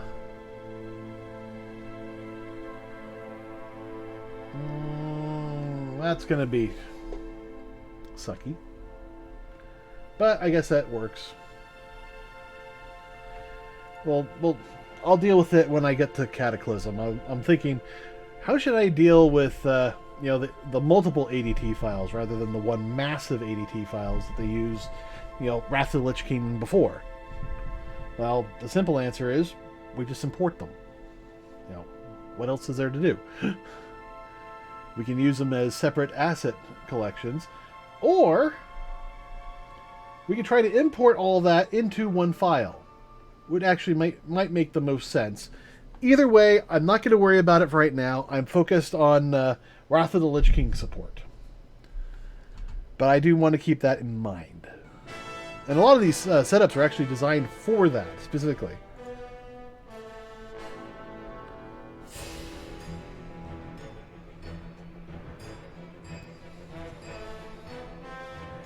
Okay, catch you in a bit.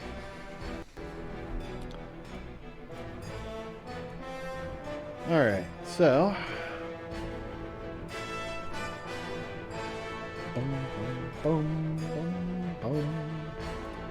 alright, so for the map tile,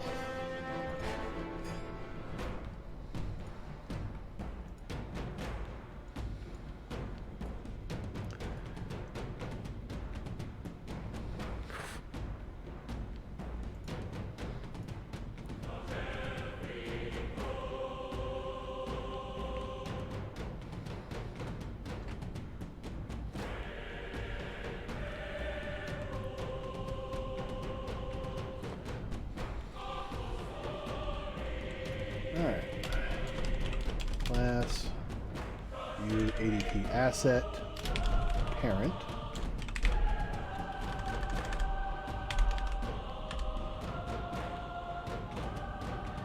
And I think I can just leave it at that for now. Although there are supposed to be objects, texture names, LOD names. But you know what? If I have the parent asset, I could get most of this stuff. How is ADT actually calling the creation of the map tile?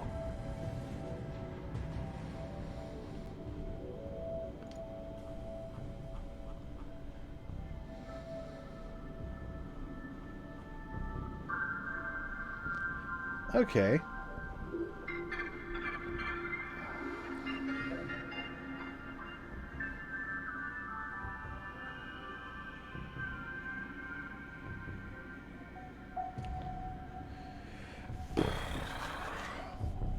All right, so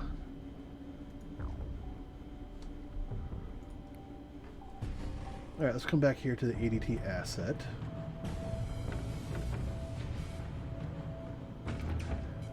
We got load from data. So this will be the entirety of the ADT file.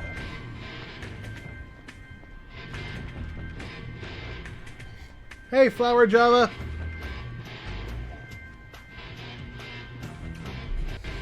I saw that you actually tried to stop by on yesterday for Star Citizen Sunday, but you showed up at probably 5 a.m. rather than 5 p.m. Only 12 hours off. You weren't that far off. It's not a problem. I mean, honest mistake. Time zones are a bitch. All right. Where was I? I know I was somewhere. Oh god, I lost myself. Oh, no. Okay, here we go. All right, read file is the old function. So I suppose we could do some basic checking here before we read into the map tile.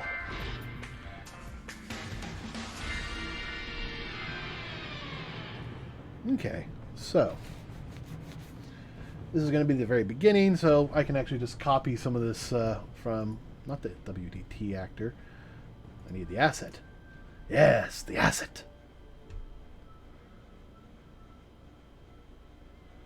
All right. So that should do that. This is actually where we're going to get the most, work out of our setup here.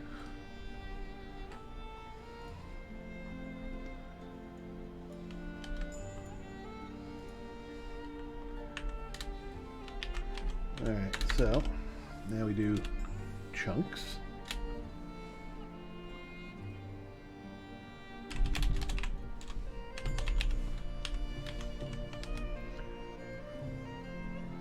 So we'll start with Emver, because all ADTs, basically all landscapes, use Emver, which is interesting. Because you think they would, might do something a little different, but it also makes sense. I mean, why reinvent the wheel if you already have Emver or Revim right here? So let's jump to the ADT files. Yep, mrev. Same values, both for the ADTs and the WDTs. So that's fine. So next up would be a M header, which we actually need to program. But the good news is this should just straight up work. We don't have to worry about anything. Although, probably wouldn't hurt us to double check some of this code.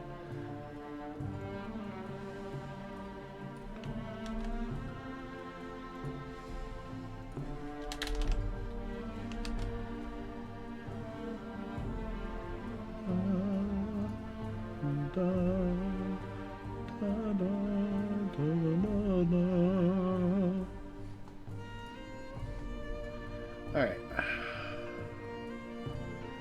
So next up is a new class we actually have to copy over. It's M header. Okay, copy. Yes, yes, yes. And regenerate.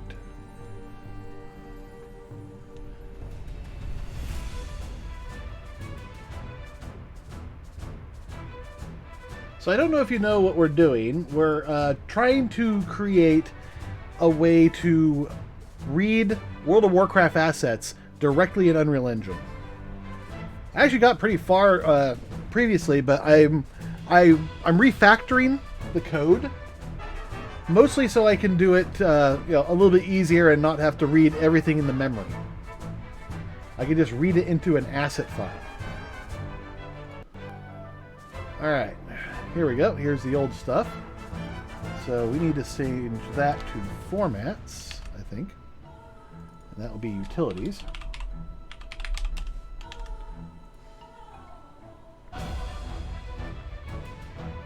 And the read data has got to change.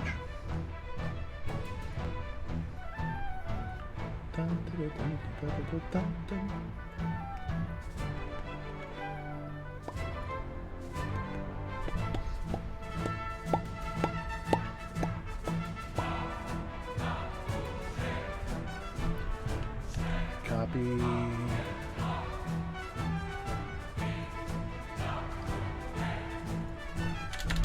Paste.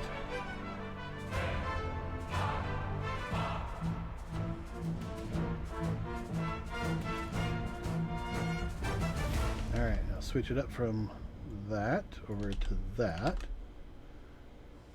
Mr. Basics! Oh, no.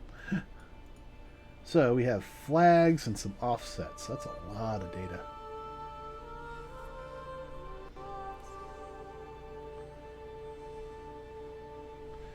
All right, so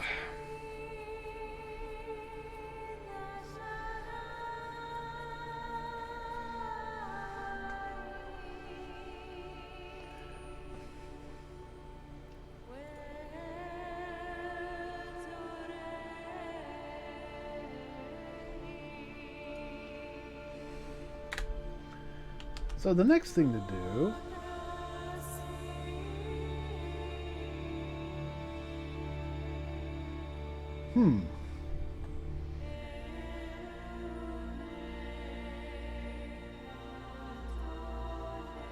should I read the header data first and then the actual header? Or should I just read this into the map file? That's actually more of what I'm thinking.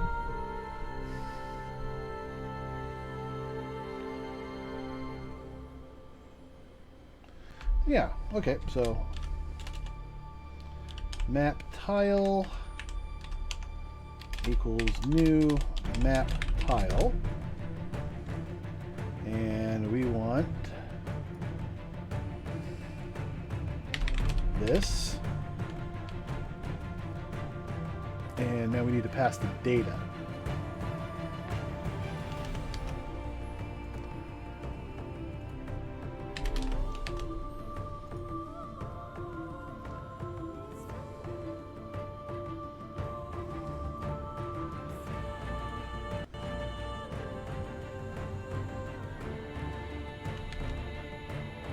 Save this. I can actually, I'm going to comment that out though. So that's our whole header. So we don't have to worry about anything like that. Yeah, that mverse really kind of hurt us a bit, but the rest should be okay. Alright, so map tile, we need the data. We need the parent. So now we'll send off data. Or should we build a new chunk data?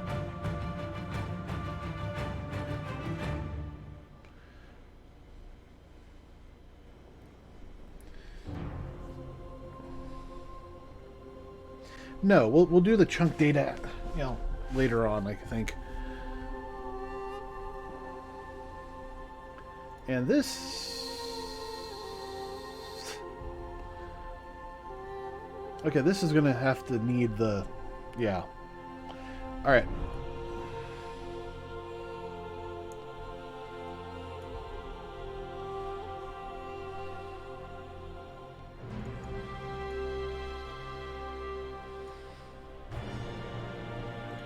Wait, where do I get that data?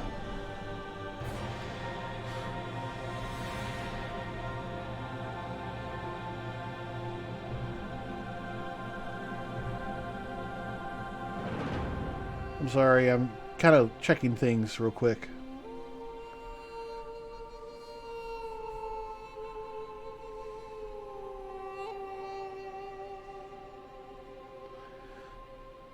Oh, does that get it in the map tiles and I'm having this so I can send it back?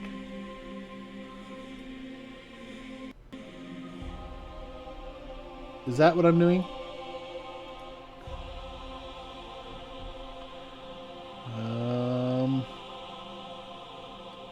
No, I don't think it is.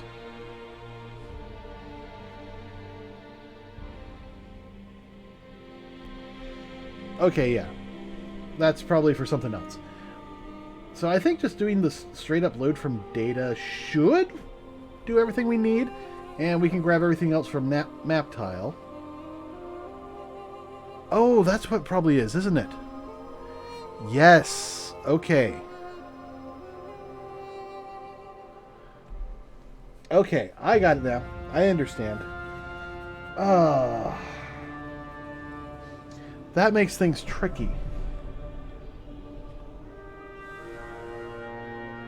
Because I do have to... This is a little loud. I mean, Dalaran's nice music, but... Okay, so... Here's the problem. Drag and drop a WDT file, that works great. Drag and drop an ADT file, that could work great.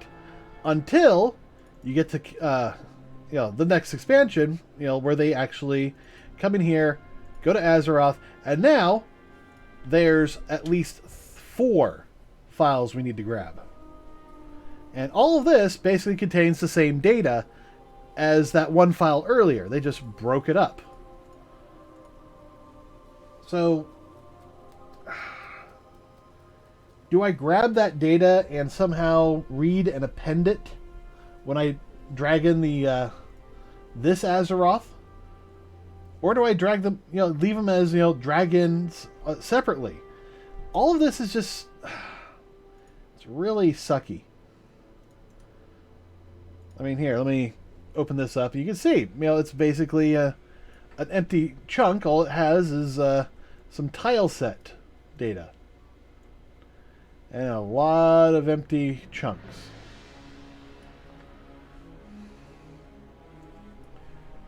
And if we open the other one, I don't know why, it's just a straight up backup of the other.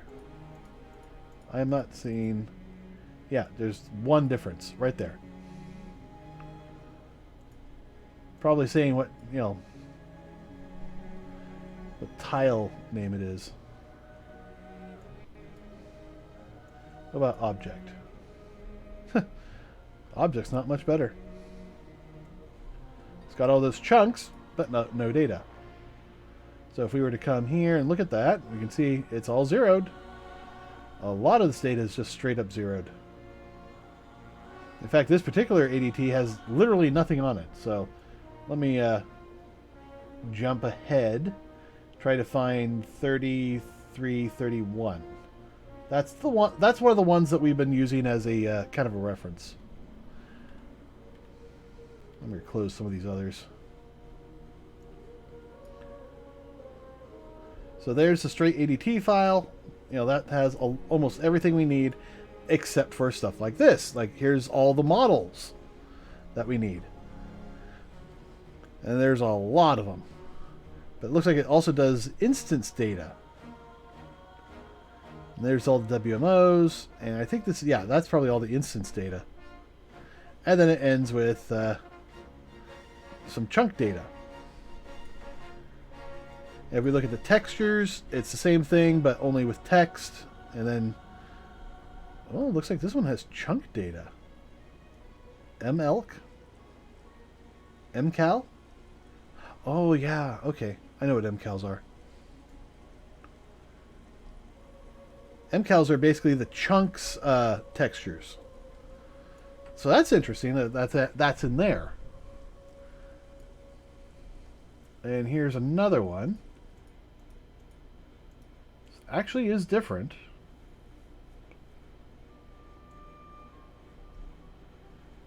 Although the M text is identical. That's interesting.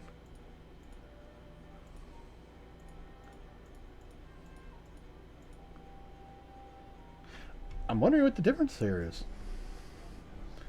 But, anyways, the whole concept is, okay, do we try to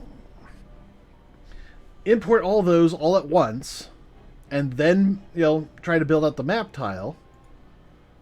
Or do we leave them as separate instances and try to recompile when we build the map tile? I'm not certain. I mean, it's definitely going to be a headache for later, but I think for right now... I just want to get this functional. I think that's probably the biggest thing to focus on. Let's just get this functional. So we got map tile. We're going to build that up, and then map tile. And we'll tell it to read. Actually, do we need to set the data? I don't think we do. We can just tell it to read the data. So let's come back here. Save that.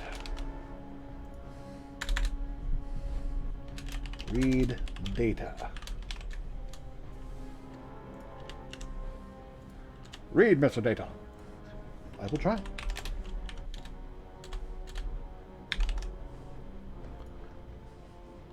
Good, Anakin. Get him. Great implementation for that. And we need to create an implementation for the other one, too.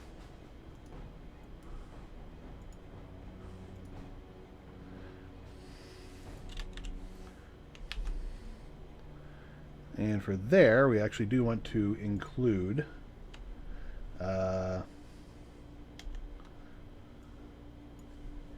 ADT asset.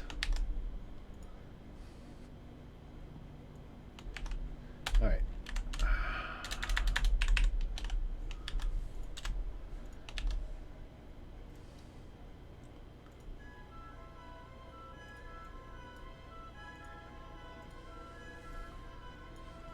So do I have just like a basic one? No, I do not. All right, so I can just delete that. That'll be fine. And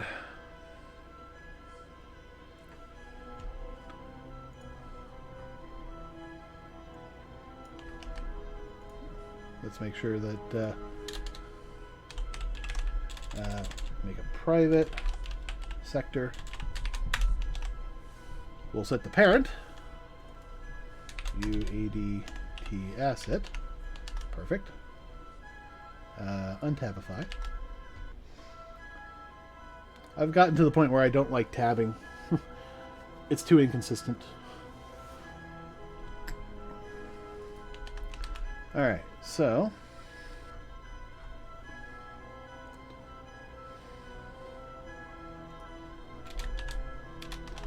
parent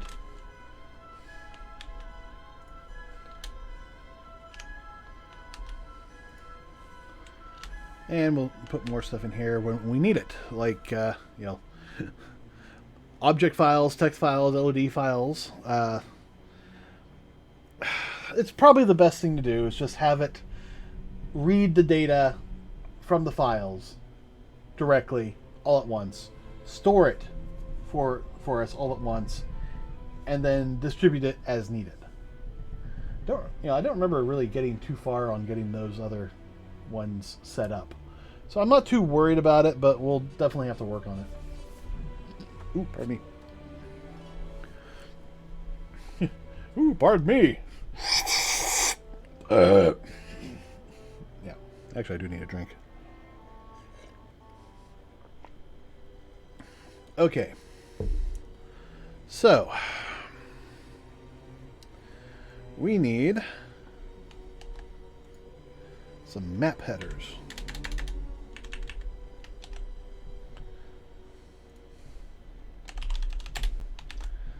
And I'm just going to do that, and straight up, we'll just copy this.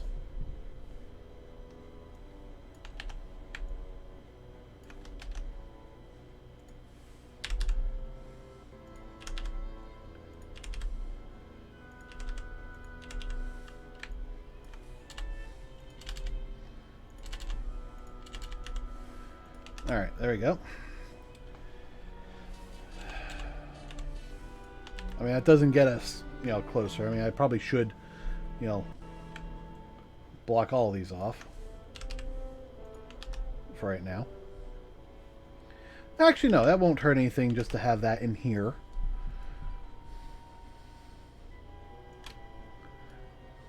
Oh, wow. Alright. And we'll do that.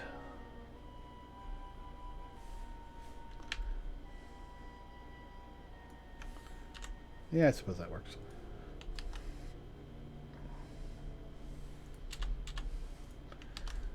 So is there anything else? No. At least not in the public. Private, we gotta have a map holes.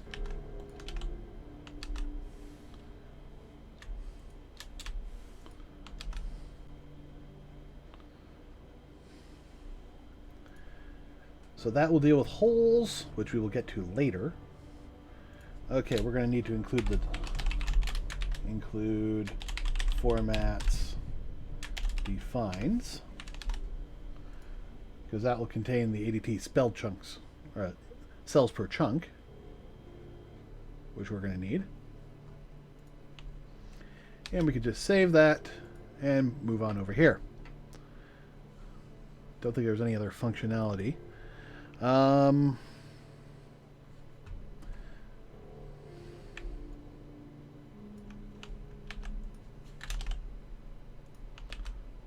There. Now what we are going to need is includes. But we can do those in here. Take that. Chunks. And mHeader. That'll be our first one. And we probably need the mver too.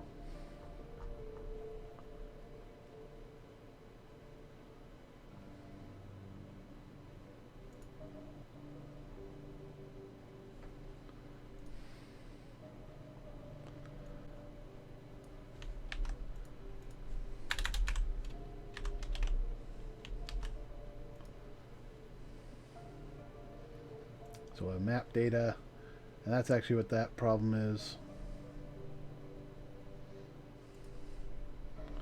So I can actually come in here and probably do class, because that's a pointer. But that is also kind of going big. I don't know if this is going to be sufficient for this. We'll find out. Okay, I need the music up now. It's just a little too quiet. Should I also destroy the map holes? No, that's fine.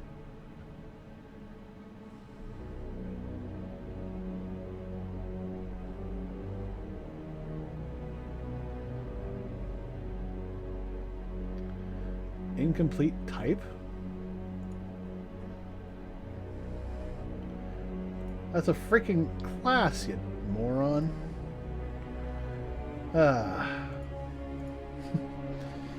Oh boy. Alright, so read.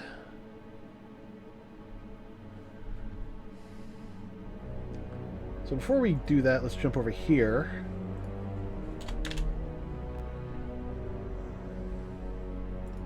Okay, read data.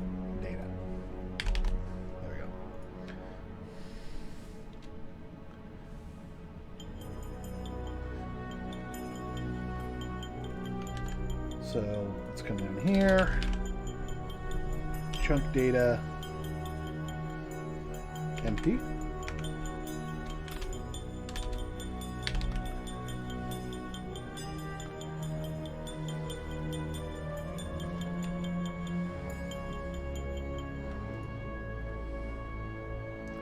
Actually, no. At this point, we know for certain that we're good for the mver, so we can just skip on the read data. So let's come up here, read data, uint32 t position, I guess is a good one to use. No? Okay. Primary offset.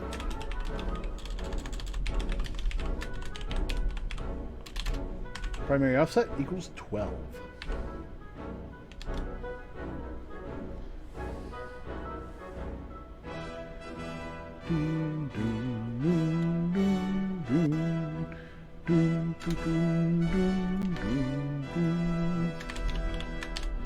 Map chunk.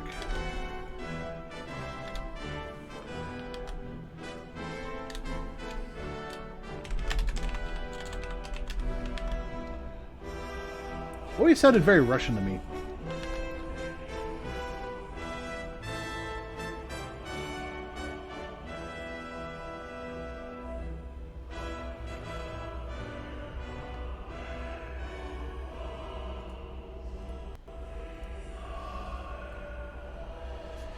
Okay, so we know that the primary offset works there. What is this going on here? Okay.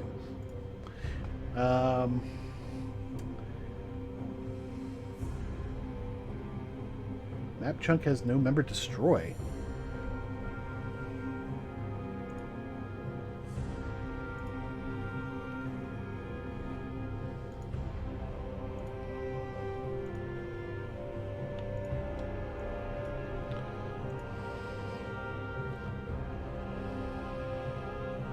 Okay, yeah, I actually do have a function for destroy.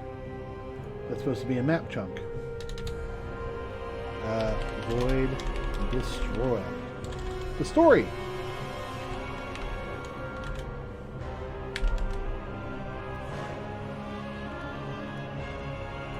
Create an indentation for that. Which I'm guessing is basically, yeah, it just deletes stuff. Like, literally, that's it.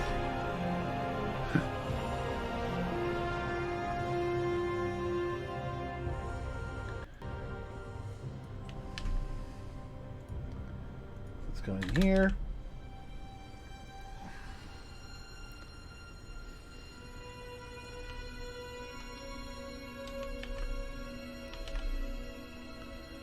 Okay. Holes.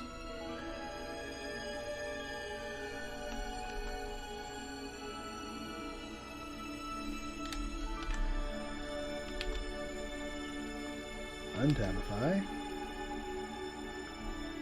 And that needs to be a null pointer. And that way I can hit these with class.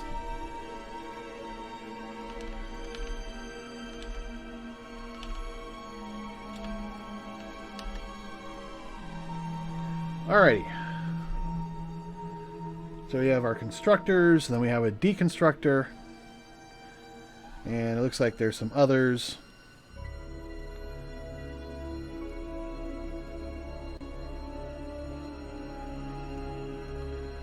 I'll worry about that later. Actually, no. Yes. No. Maybe. So.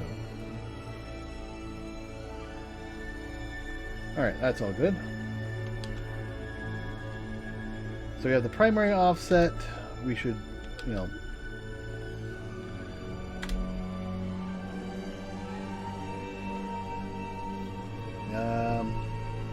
So, uint 32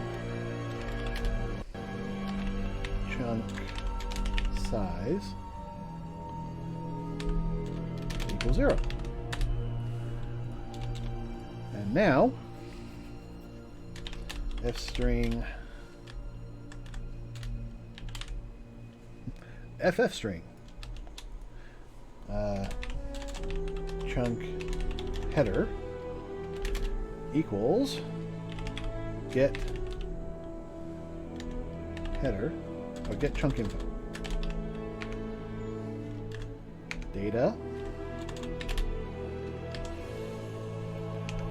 chunk size primary offset.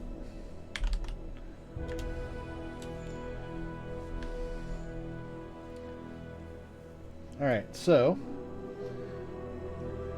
I'm doing pretty good. A little tired, but it's like almost 11 p.m. for me, and I'm just like really focusing on this. So I do apologize if I miss a message, because I'm like, yes, yes.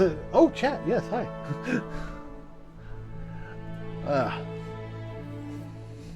That's my biggest problem as a streamer, I think, is that I'll get so tunnel visioned on this, I forget about the people talking to me. I have legitimately missed messages by like 5 to 10 minutes sometimes. And it's not all gaming. Sometimes I'm doing this. It's like I'm okay, bouncing back and forth, and I've got like 3 monitors. Okay, what was the next thing to do? I'll check this one, which still has the old code. Okay, this is the chunk info.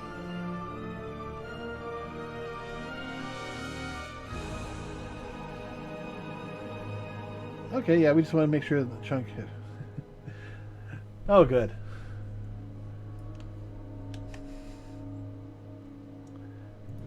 All right.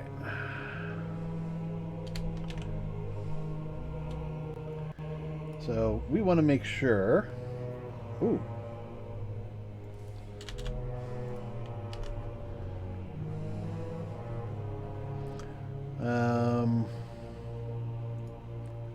Map tile.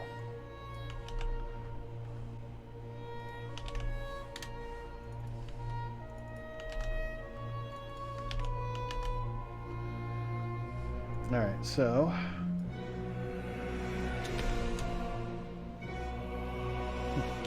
map tile could not find M header.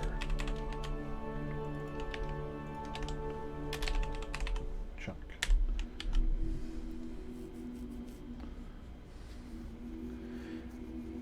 So that's actually a good question. Should I do a Boolean return on this from load data?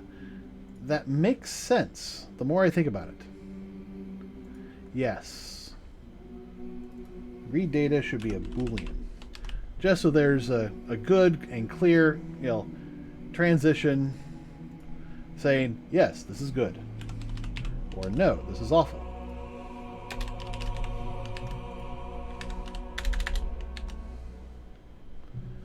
Alright, return true.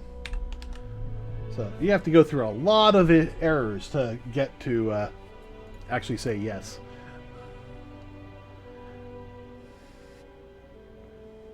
Alright, so if the chunk header equals that, so now we need to read the chunk header. So md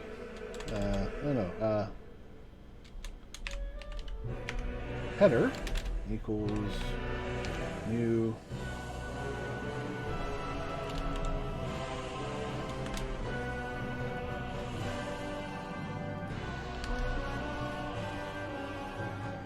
header class. Okay, I guess that's it.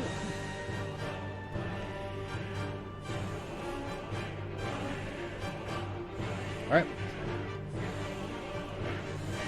Got like so many different tabs open. It's starting to get hard to keep track of these. Okay, header, read data.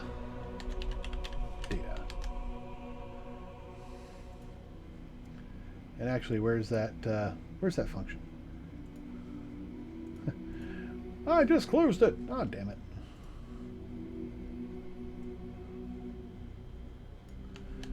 So come back here to map tile.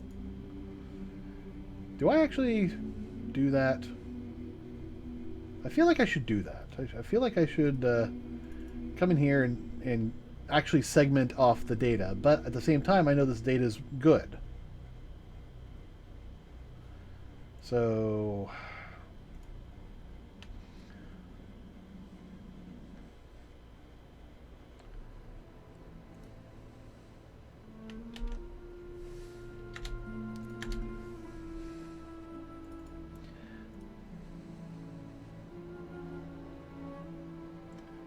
Okay, here we actually need... Well, actually first, let's do that.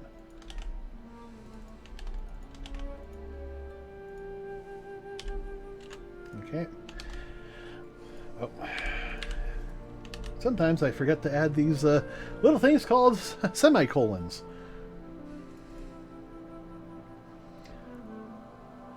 Okay, and this needs to be size of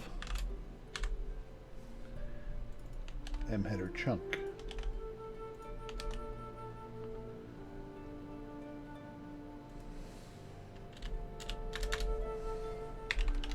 Header.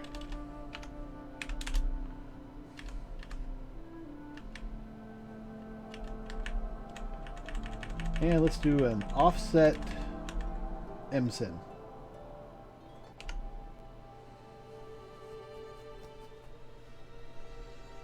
So what we're going to do with this is actually... Ooh. Excuse me. We're going to come in here and we're going to see what... I'm actually going to put this as a warning. Because warnings are very nice and easy to visible. Good for testing. But... okay, so...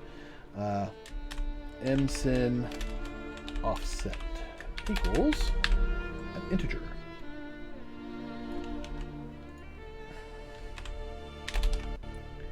And we'll copy this a few times.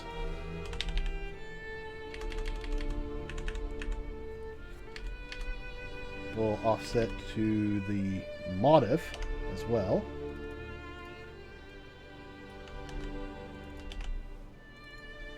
And offset to MWMO. Just so we have 3 good, variables. They're not going to be, in synchronous order. I'm pretty certain it's MinSyn, WMO, and then modif. Yeah, MSyn should be the first one, followed by WMO, and then modif. So that should be that. So if this works correctly, which it should, actually it's here. If not header, return false.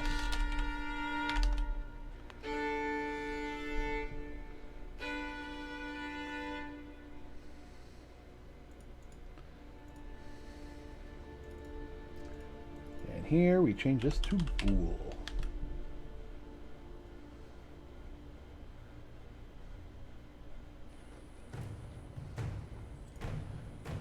Or do we? Probably. We're going to want to do it with bool. At any rate, we need to now come in here and actually write this particular code. I was thinking, okay, yeah, we can just compile and we'll be good. And no, we have all this to do.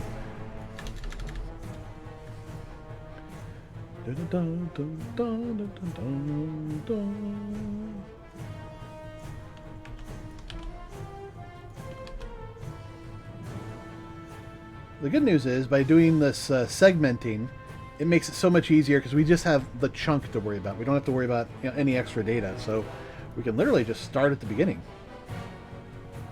So our primary offset, we have our read size. Come down here, get that data. So we know how much data we need to read. Now we need to actually just read it. So, flags. And we'll set that to true, which I think is the default. Add offset true.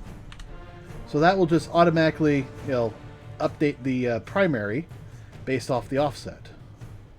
So in truth, I can probably get rid of that and just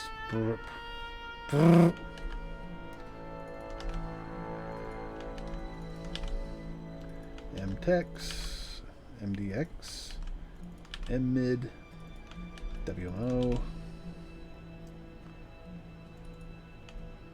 mwid, mdiff, modif, moofp, Umfbu. H2O. Text. Mamp value. And then padding. Oh, mamp value needs to be a uint 8t.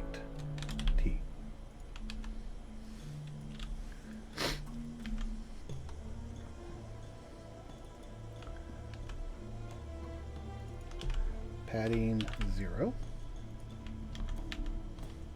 1, 2.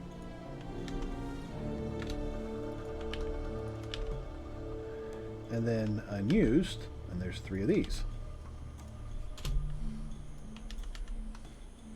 So the reason we're grabbing these are basically just in case.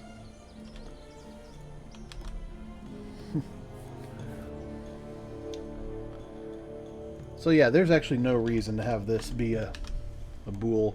There's nothing that we could possibly determine is accurate.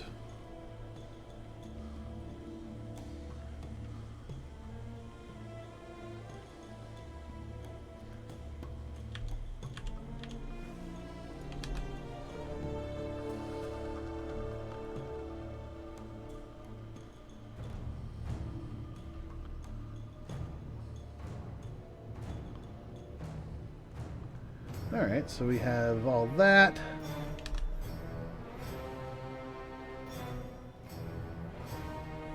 So yeah, that's just straight up read the data.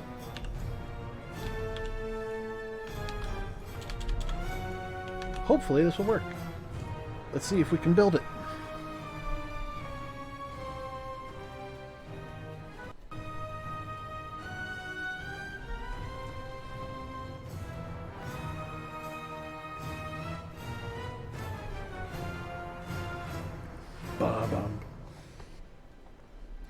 Good news is, if this works, it means we're well on our way to getting all the refactoring hopefully done today.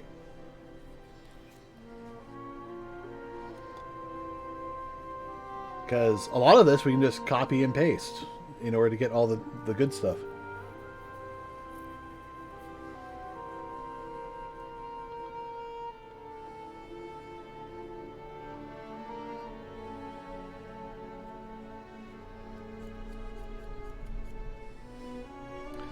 Alright, so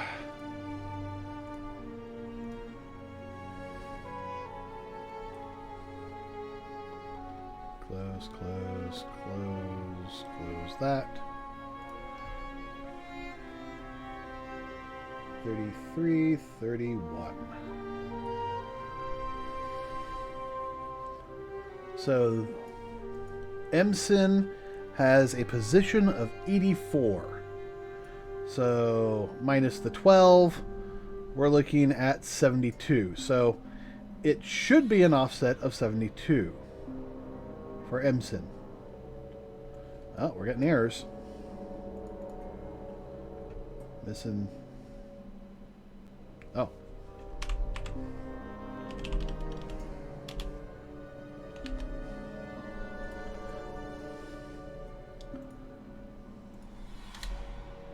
Alright, and include formats, landscape, map tile.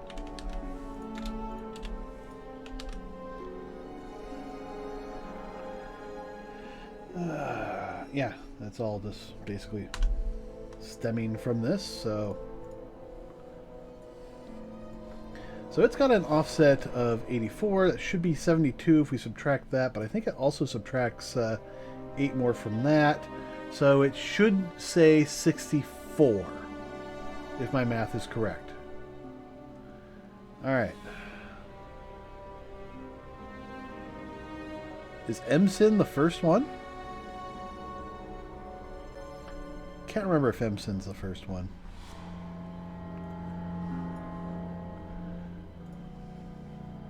Oh, flags, and then Emson. Yes. Alright, so it should be 64. Because it offsets from 12. It offsets from, you know, right there, 20. But we're having other issues, so let's deal with that first. No deconstructor called. Oh.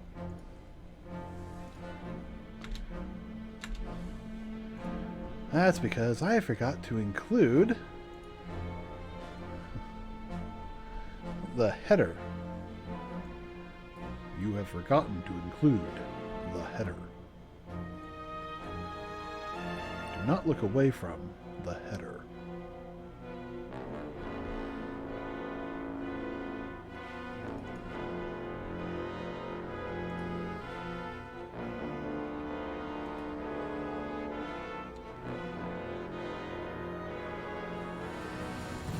That does not look like it's the right information.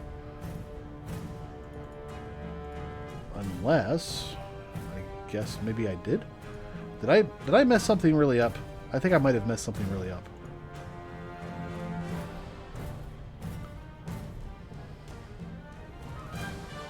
Oh yeah.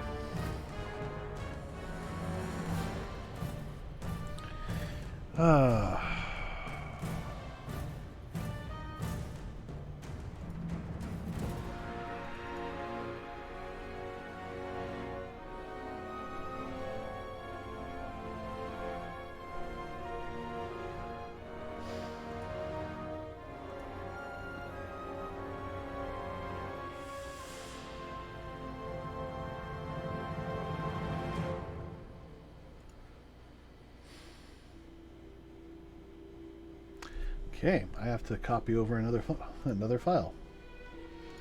That's okay. I anticipated stuff like this. Makes it more fun.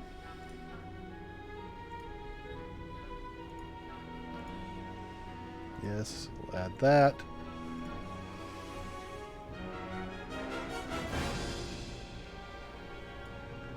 Let's actually copy all of that stuff because we're going to need it all eventually anyways.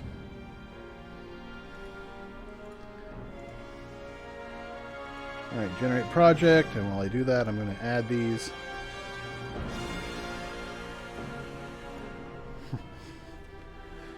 Okay, reload. Alright, so now we have an index array and a string array.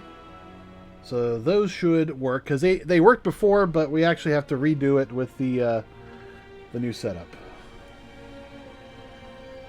So actually, those are going to cause problems now that I think about it. Yeah, they're going to cause problems. I'm not ready for those. This is why I just get ahead of myself sometimes.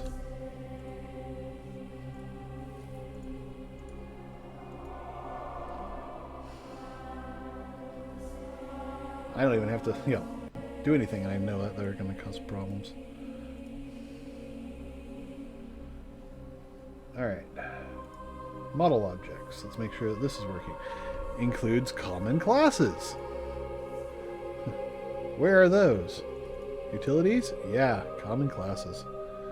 Alright. What are we looking at? What do you need?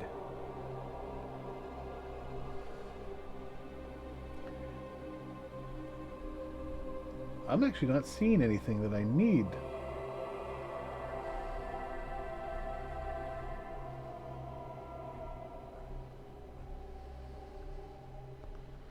Yeah, there's literally nothing from here. So I can actually change this to core minimal dot header.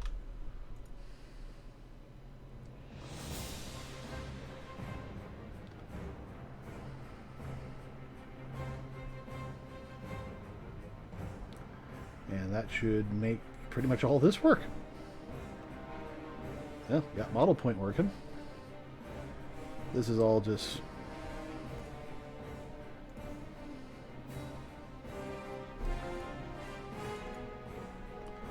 Alright, so now include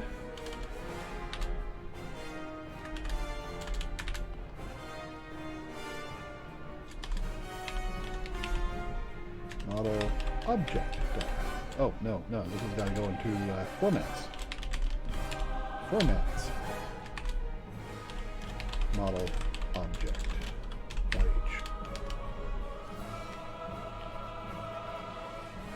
Okay, now this should build.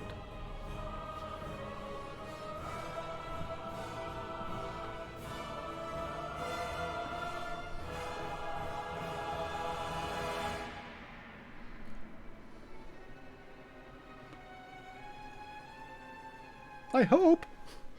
I don't know. We'll find out. Nope. It's causing more problems, aren't you? F-log, yeah.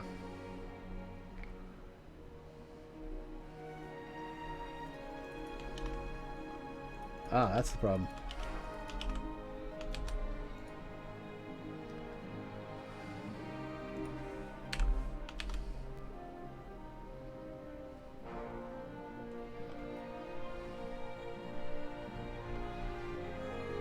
And we need a map tile.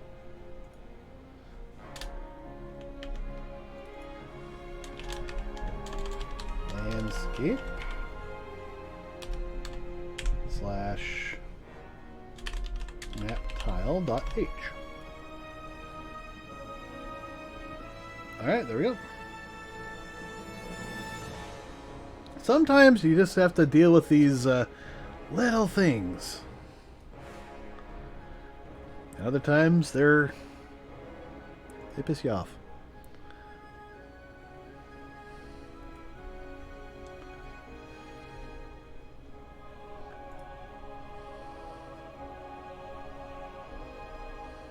Alright. Deletion of incomplete. Yep. We'll just, for right now, turn those off.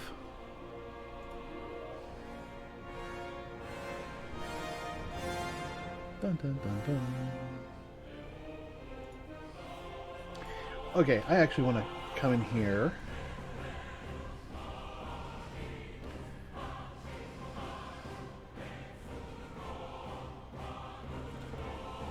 Chunk size, primary offset.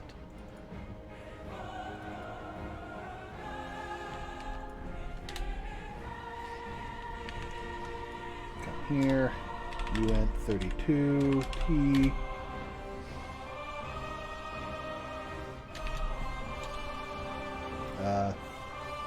Main offset. A header offset, I think is probably the best way to put it. Or index offset.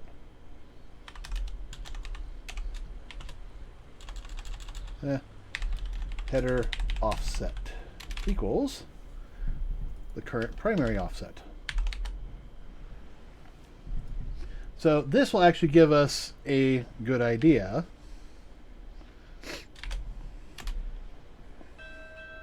with offset.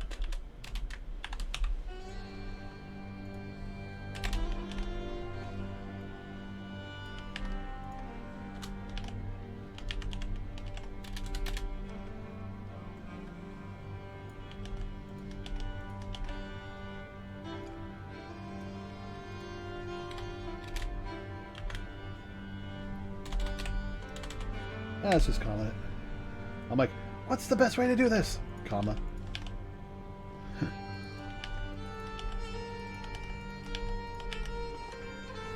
Okay, so we'll have the actual offset, and then we'll have the offset with the header offset, which should get us the exact point in the file itself. So we could go directly from the front all the way to there, but most of these offsets are actually from here, from the header offset, which is weird. But, you know, it's how they do it.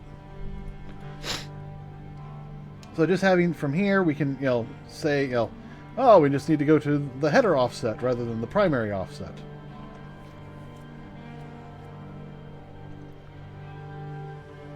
Although for right now, they are the same, so the code for that may change.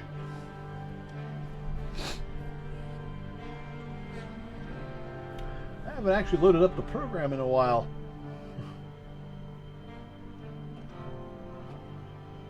Oh shit, how am I going to test this? Do I just drag and drop it in and hope for the best? I think that's maybe what we do. But we're having a number of issues here. First seen using class, now struck. Oh, okay.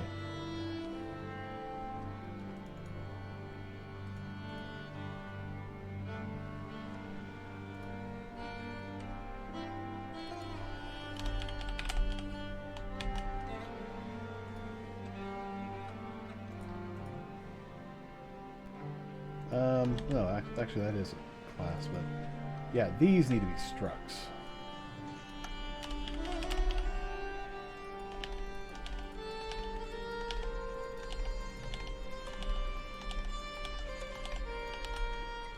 All right.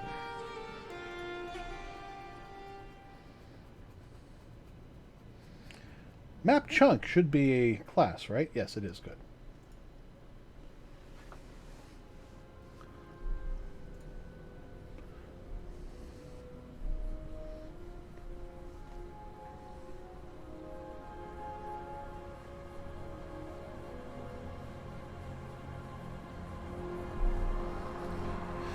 Okay. Pointer to incomplete type, MSIN. Alright. We'll just turn you all off and just turn you back on as we need them.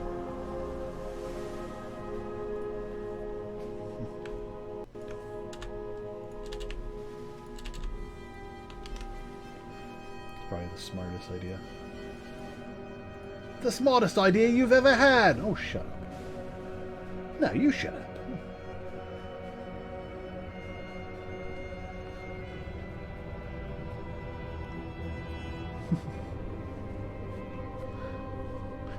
Yeah, I do that sometimes. I'll just, I'll say random stuff in multiple voices just to make myself laugh.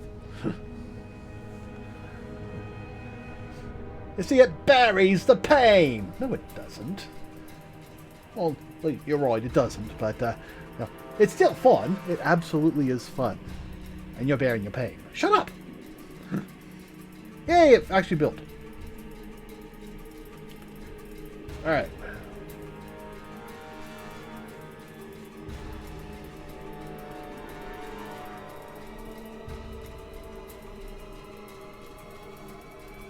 Alright, so let's see if we can import this. Hey, it imported. And those are very wrong values. Unless I'm misunderstanding something. Alright, mod F offset of 0 with the offset of 20. Well, that's actually the correct value for the offset. So we know that with offset is working, but mod F. Let's double check. I am looking at 3331. Yes, and I'm looking at that exact file in here. No, yeah, I am. Okay. MSIN. So this top one should be 84. Why is it turning out like that? All right.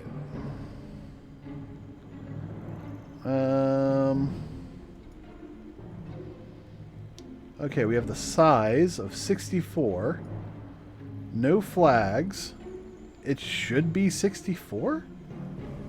Why is it turning out...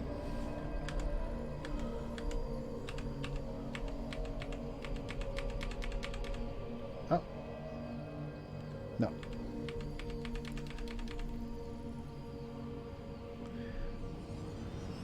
There we go. Found it. Found the number it's reading. It is off by... Wow, it's off by 8. Well, 6.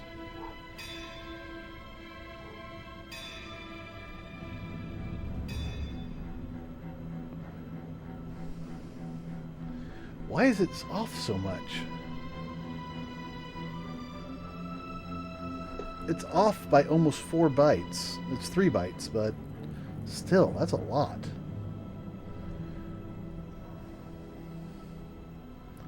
It's like 6.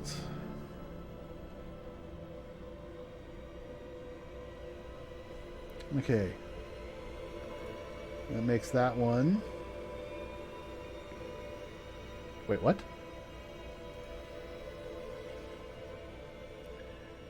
Okay, yes, that's accurate-ish. That one, the WMO offset.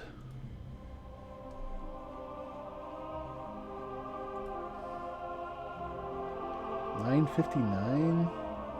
Nope. There it is. Yeah, these are off by almost. Why is it off by so much?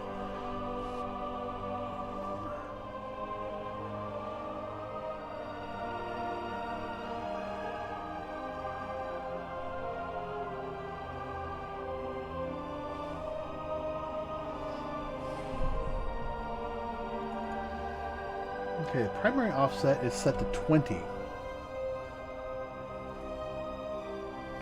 That means right there, so it should read the flags first. So flags get a value. Primary offset should be 0. That's why it's off by so much.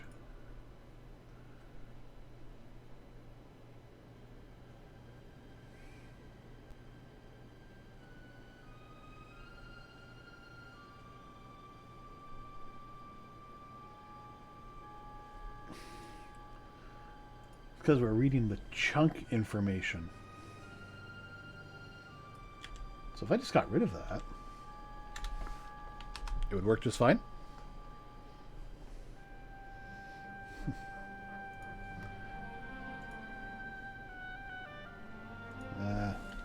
Delete. No, I don't want to save that information. I do, but yeah. Oh, crash. Yeah, I'm good with that.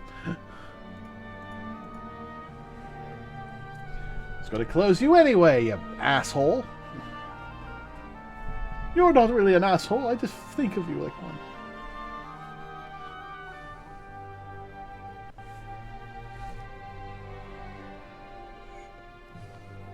What makes you think that?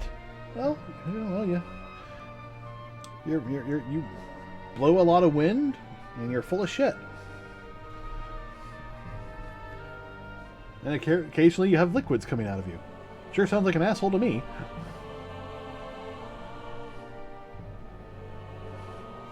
I don't think I like your tone. I don't like your shoes. What's wrong with my shoes? I don't like them.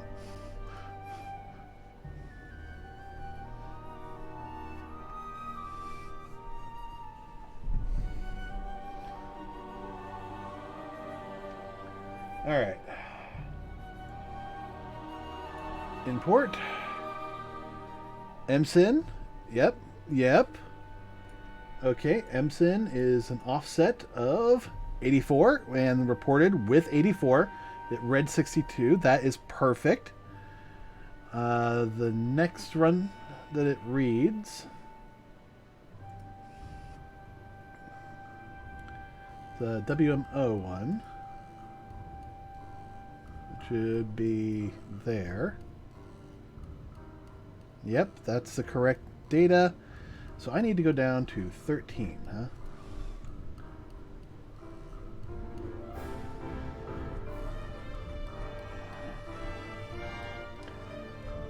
There's the texts. There's the WMOs.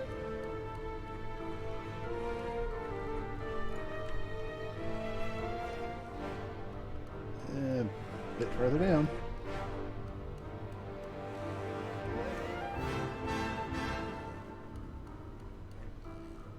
All right, there we are.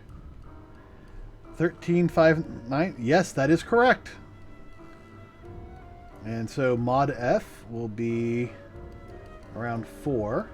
And we have definitely gone way too far. Yeah.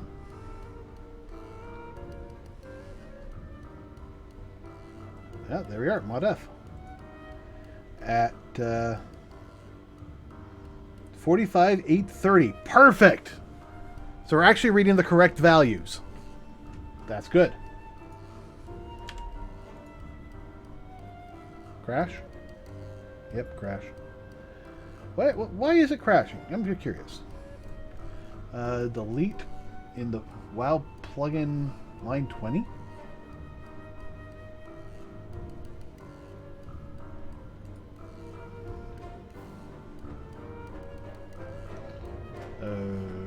Okay. I don't, Oh, Map Tile. Line 34.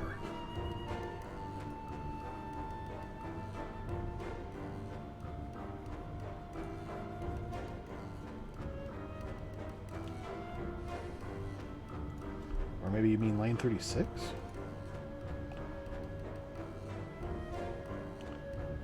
Yeah.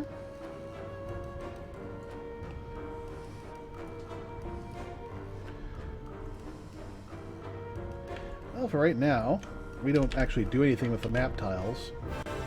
So. Alright. I'm actually feeling really good about the fact that we can actually read the header data. This is just great, honestly. So now we can bring in the next chunk, which is probably the MSIN. This will give us our indexes. So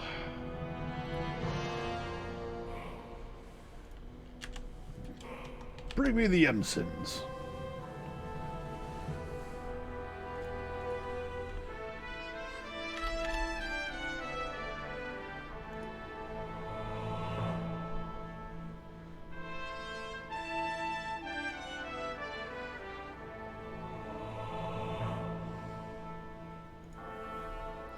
Oh, no, that's map chunk.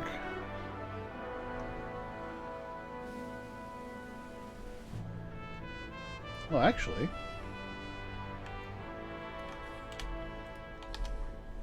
after that, before we do the header,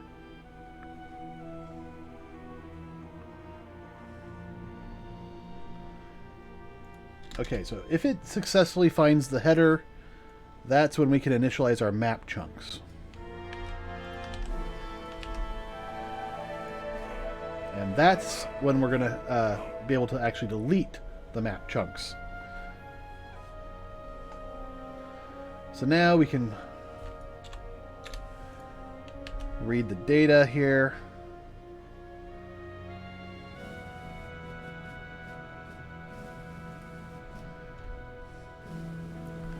Okay, we've read Enver.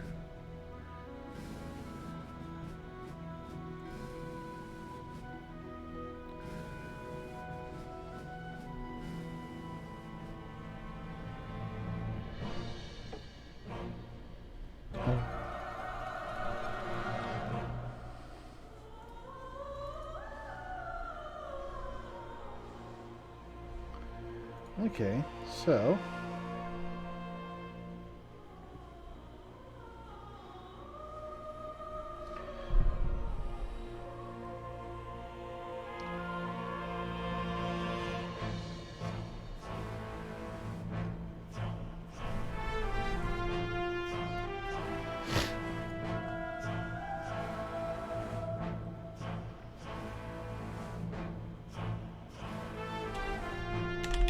alright, let's do this. Literally. So, while file position is less than total size. Now, we know the total size, because that is... Actually, I want to see if I do anything funky with it. No, it's just literally the total size. Data. Size. Get allocated. Size. Amount of memory be allocated by this retainer. Only returns the size of allocations made directly by the container, not the elements themselves. I guess? Get type size? What's that? Get num uninitialized.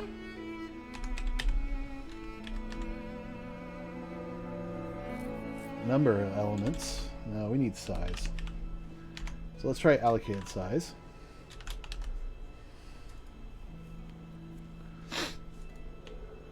And primary offset, I guess.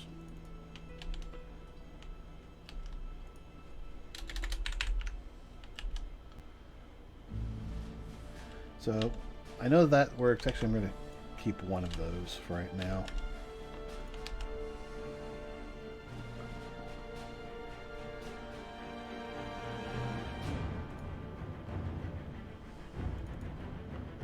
All right, so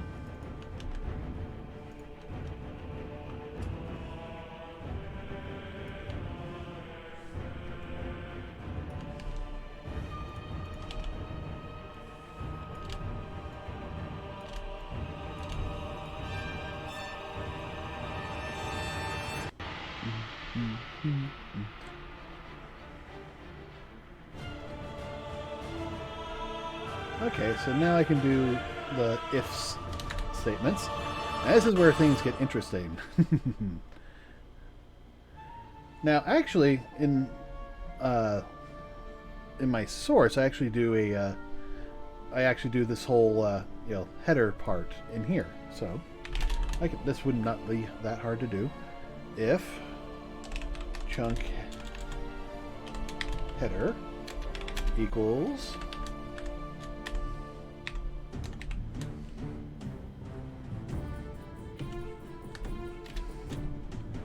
and chunk size is greater than 0. And another one I have in here actually is if the file type is a header, file type core. But I think we're going to skip that for right now. But I am going to actually copy that and put that in a comment.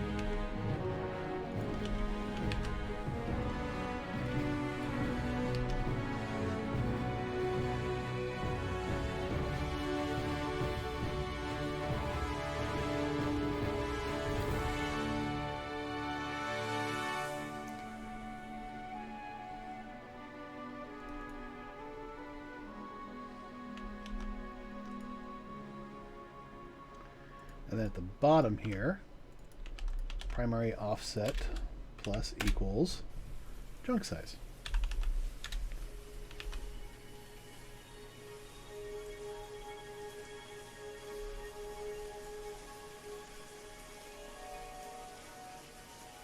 Maybe I should put a loop offset. Because one of the things I actually do in, in like this, get chunk info is it actually changes the primary offset. I'm not sure if I really want that or not. I think I do. Because that will skip me from having to do +8 on basically everything.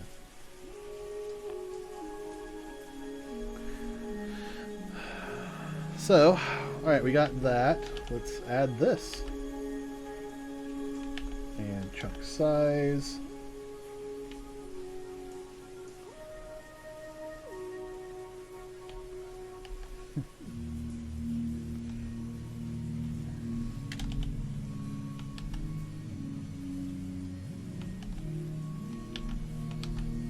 Actually, I think chunk data needs to be out there, but in here I empty it. That way I can just reuse the same thing over and over. Don't have to reinvent the wheel, so to speak. Why does has Minson? Why is that something in here? I know it's probably a reason. There's a reason for it. I just don't know why. Probably to help differentiate it between this and other files. So let's just put that up there. Alright, so now I need to actually add the msyn. Let's see.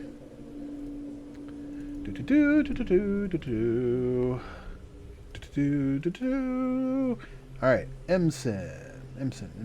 Right there. Copy. Add this to Git, although I should probably be doing that later, and then rebuild.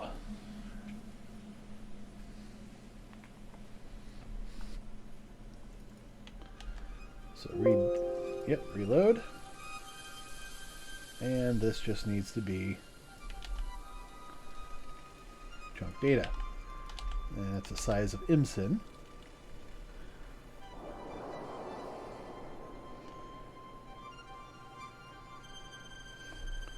So if I did this right, it should just work. But there is all this to do.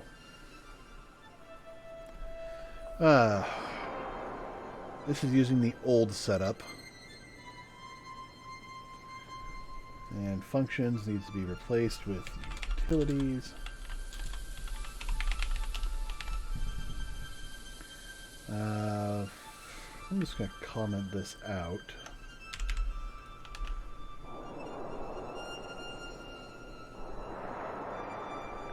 And this gets swapped over to... Oh, I don't need the chunks. Not right now, at least.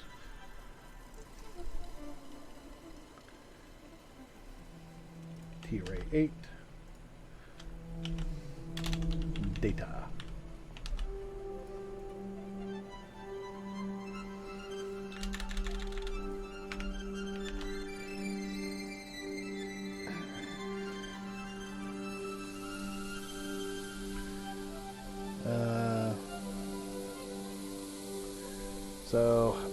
Okay,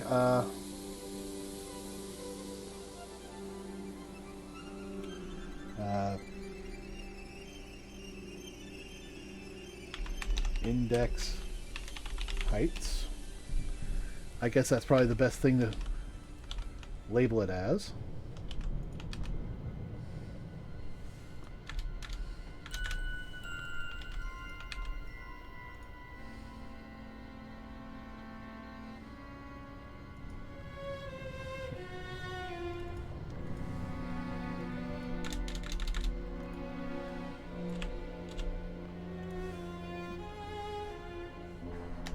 D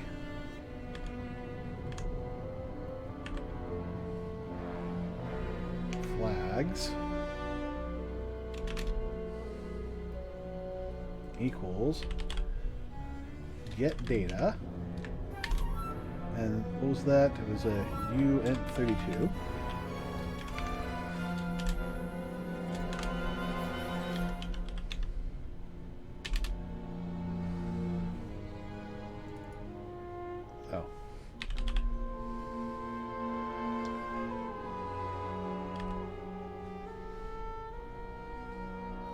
Okay, what was it? I forgot.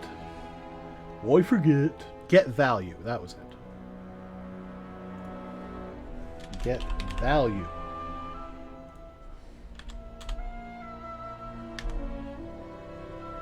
Alright, offset is going to be I. Actually, no. I times size of msyn data. Add the offset. False.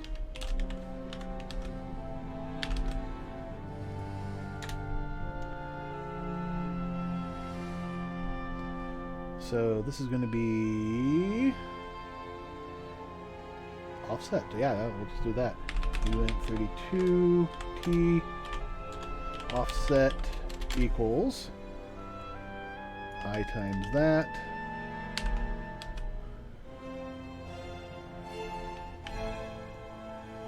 that in there.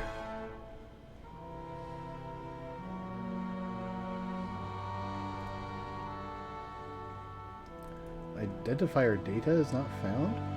Oh, no wonder. I've been working in the wrong file. Oh, shit. Ah. Okay. Well, the good news is I can actually copy most of this. Copy and paste that into there.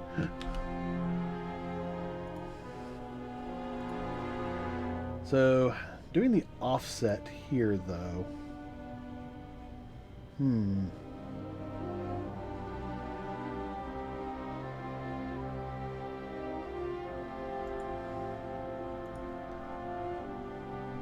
Get value. Offset. Oh. You know what? Sure. True.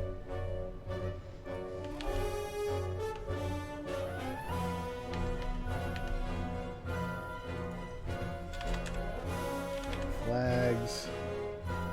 What's the exact order? Oh, offset flags. Offset size flags. Alright. Offset. Size. Flags.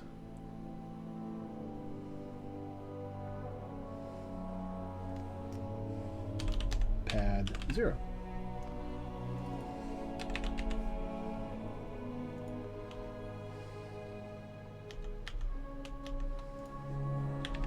One, two, three. Correct?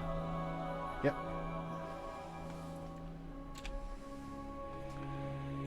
Alright, that should do it. Although I think I can put this to add rather than push. Although it's literally the same thing, so...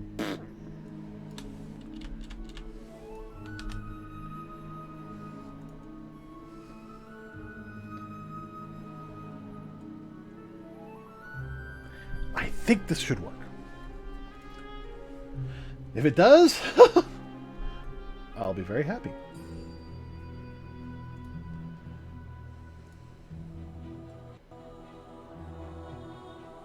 And honestly, I'd be kind of surprised.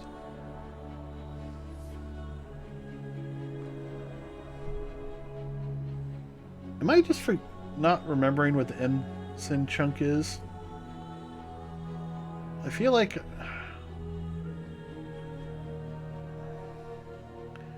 Yeah. Yeah, I'm forgetting what it is. I know it's important.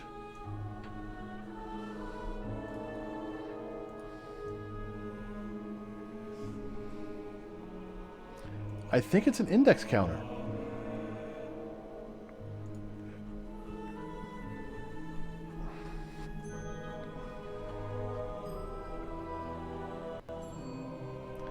Let me take a look at this. Okay.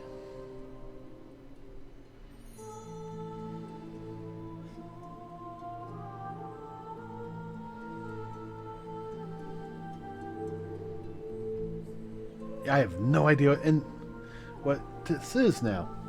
I gotta look it up. I feel so lost. Alright, MSyn. Pointers to M chunks and their sizes. Okay. Okay. M chunk index. M chunk indexes. That's what this is.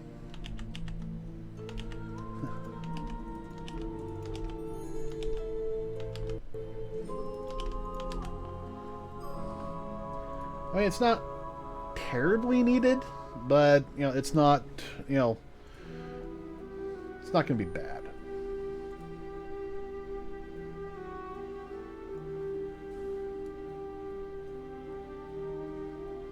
Offset, size, flags, good.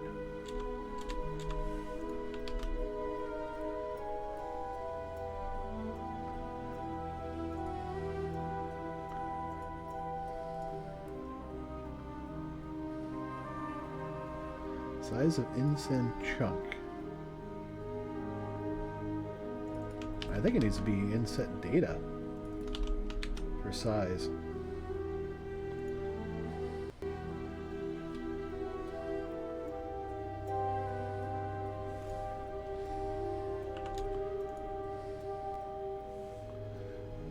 Or would the chunk be correct? It does have a T-array of indexes, but I don't think it specifies. So yeah, we would have to actually manually set this to size of data times 256.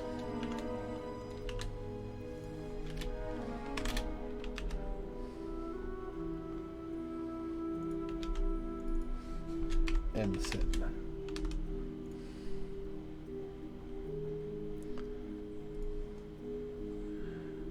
Alrighty.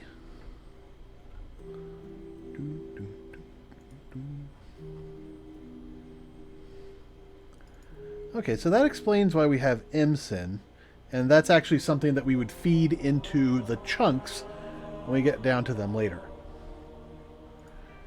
Alright, let me just dump the rest of these in here real quick. And I'm going to mostly just comment them out.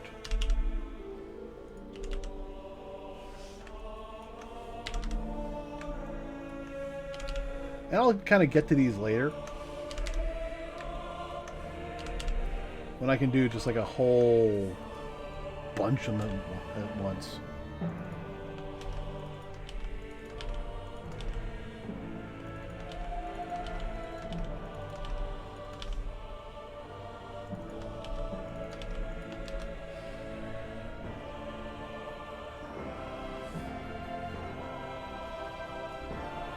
All right. So, the big one. So we got a lot of ones that we don't need. And then the big guy, the chunks.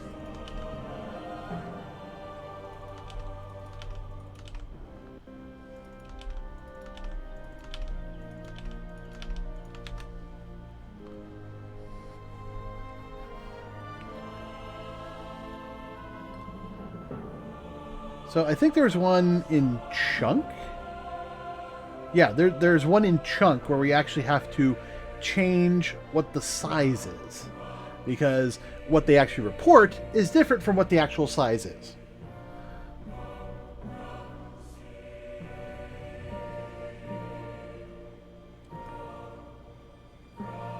Alright, so I'm not sure which of these is being read at the moment. I think it's probably this top one. So, just to make things easier on me, we're going to focus on one.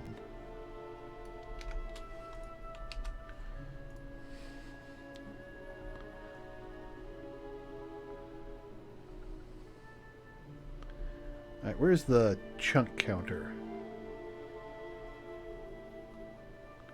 All the way at the top.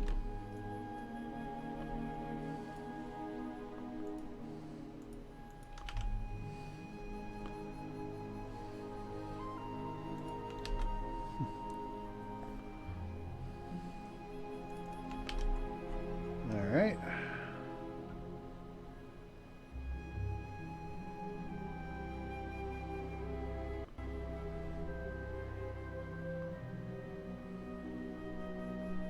Okay, so there's something wrong with the M chunk header, in that it doesn't have a header. Not the right one.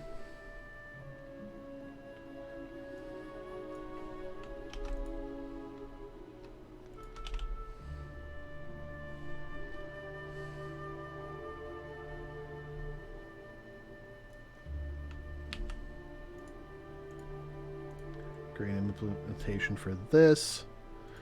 Jump over. Find that implementation. Oh, it's right here at the top. Wonderful. Alright. But before we get into that, we need to come in here declare some privates. Oh my! I dare say, you may not declare my privates. Oh, sorry, ma'am.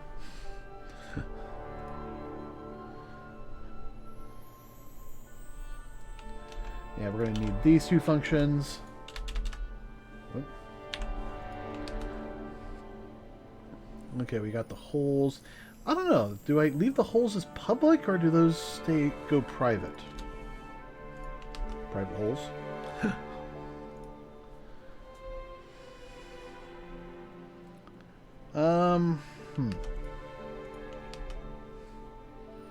I don't know.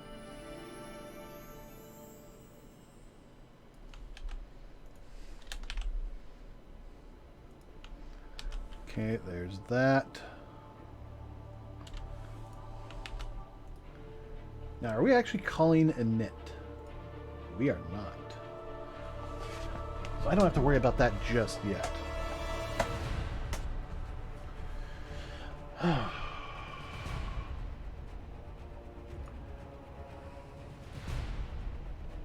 Although we do have a read header, huh?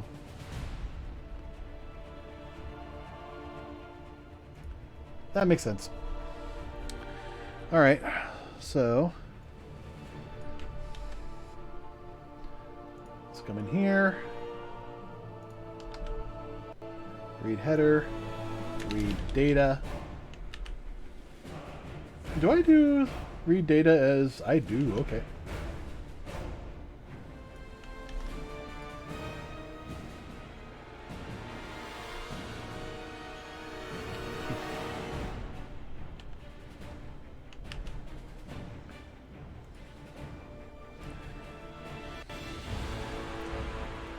Map chunk size. Interesting.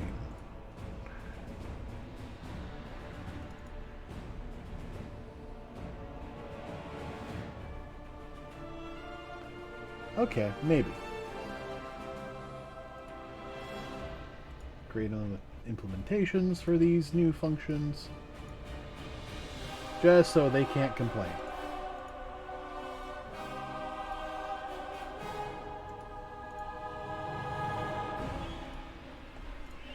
Actually, I'm going to put determine holes above transform holes. A whole shebang!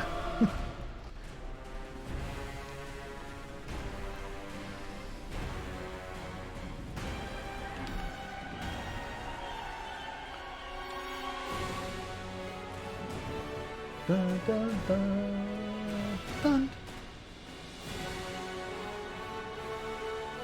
I do want that, but I'm going to disable that for right now. Turn that on.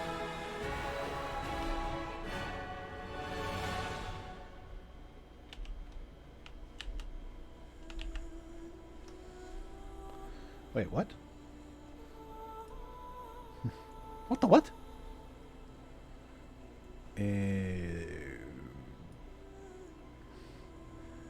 That is interesting. But nothing I really have to worry about. We'll just swap that around. Alright.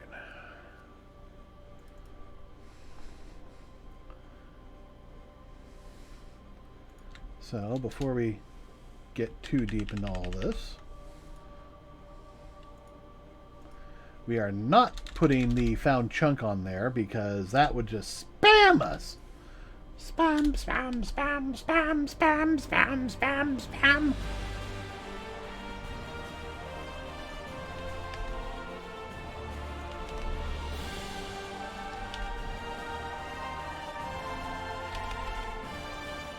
Alright, reset that to off. Got the primary offset. Alright, now we need the chunk size. Yeah, tons of spam.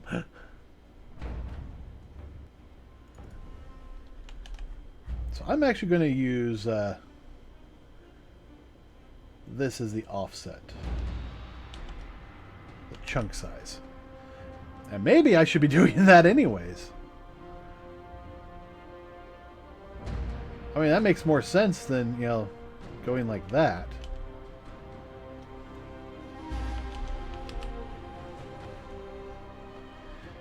We'll give this a shot, see how this works. Alright, so...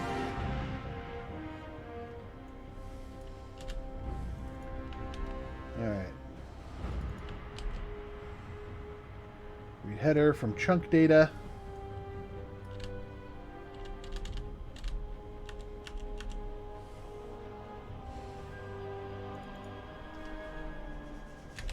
Read data from chunk data.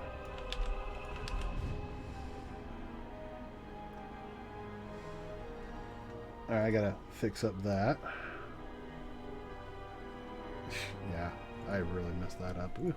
Oh boy.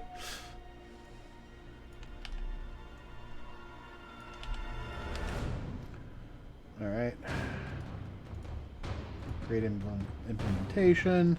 Delete the old one. Save.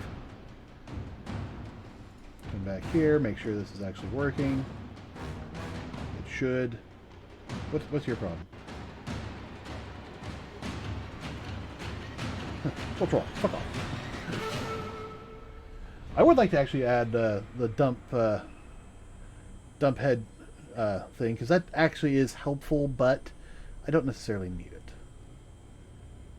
Okay, we're having a lot of issues, it seems, and I think a lot of it's just coming from...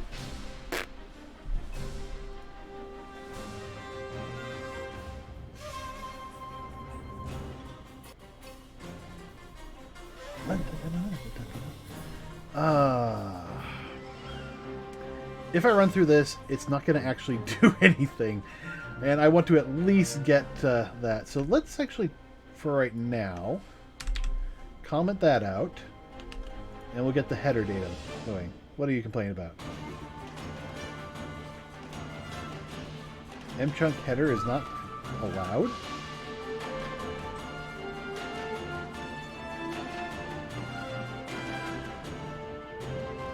If I do that... Ah.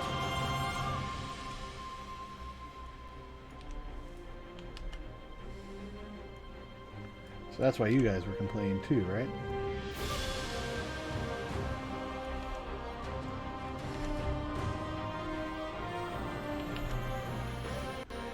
Alright, what's a complaint now?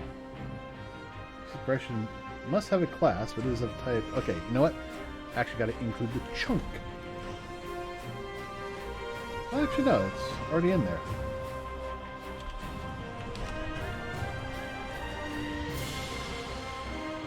But it's not in here. Alright, this is where we actually need to use real chunks.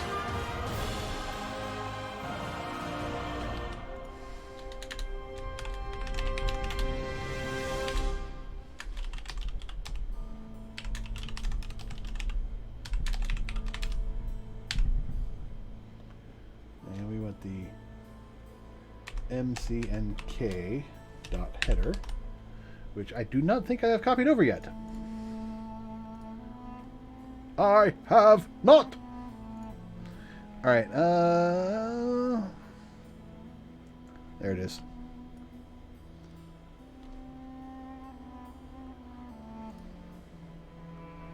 All right. Generate the project. Generate, damn you. At the very least, I think we need to be able to get the header in here. And hopefully we'll be able to test this, and then I want to call it a night. At least this for streaming. I am starting to get really hungry, and I just need a break. Alright, common classes. What do you actually use from common classes? Oh. Now that's actually something we do need. A C vector F. So that's actually a good point for us to actually bring in the common classes. I just have to figure out where I want to put it. I think I'll just put it in the straight, right next to utilities.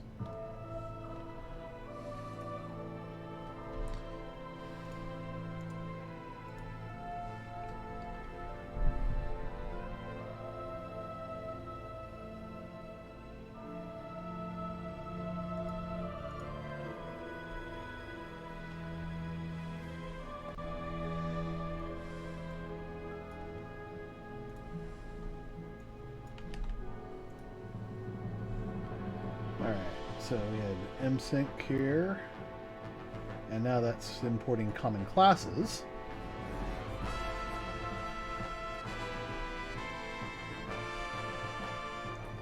Has a fair number of things. I want to get rid of this archive stuff.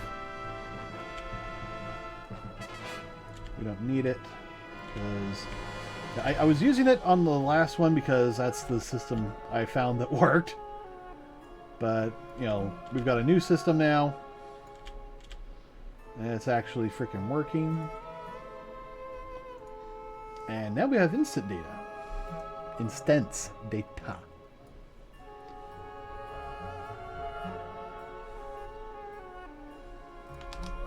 Alright, we'll save that. Okay, that's msyn. Where is sync?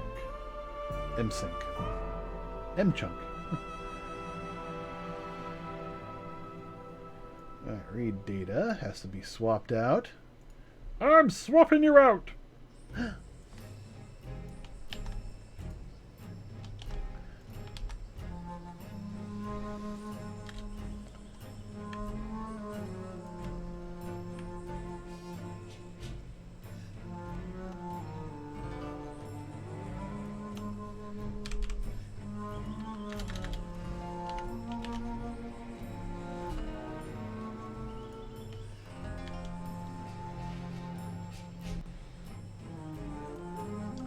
Alright.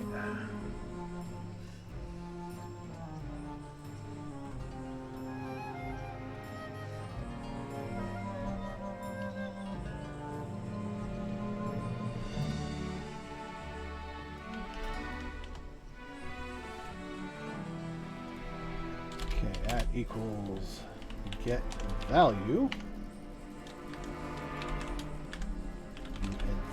UN32 underscore T.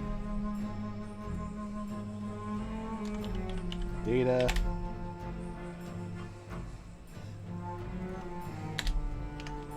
Alright. UNT 32 T. Primary offset equals 0.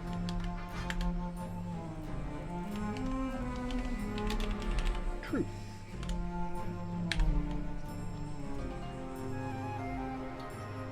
Oh. Include utilities.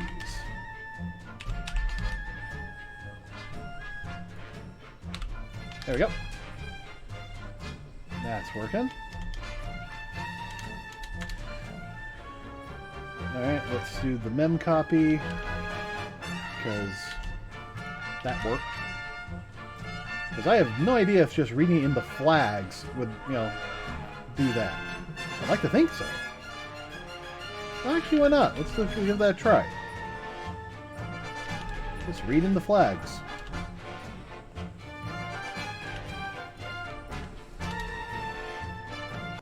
The hard part's going to be doing this union.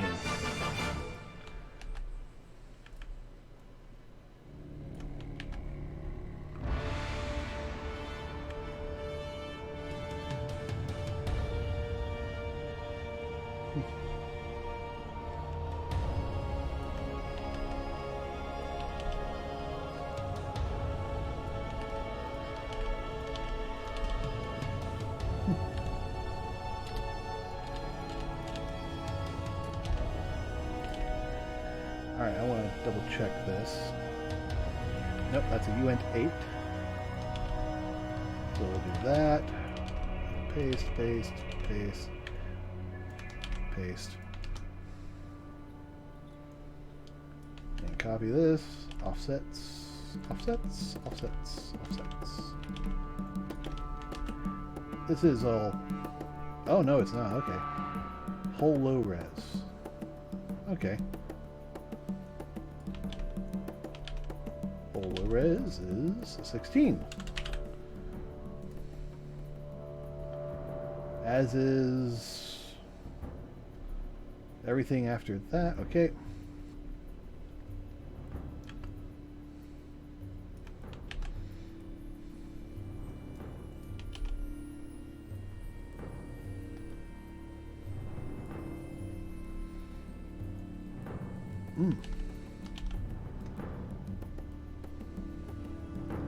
And really low quality textures, and there's 8 of them. Yep. It's all 16s? Good. And now the no effect doodad is a UNT 64.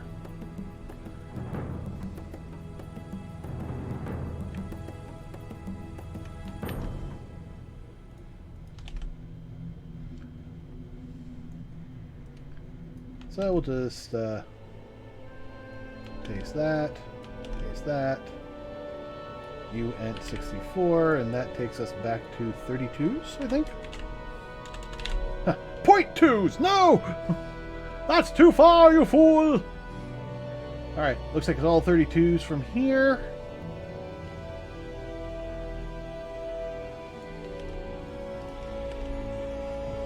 Right up to the heat shield. Alright, so, position. This one's going to be interesting. Because that's actually 3 floats. So, well, the others are all the same. So we'll get those first. .x.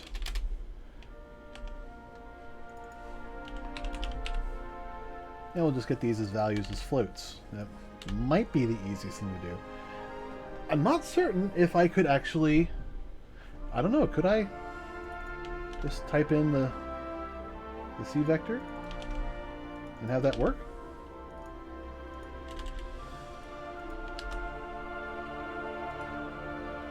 Let me peek this.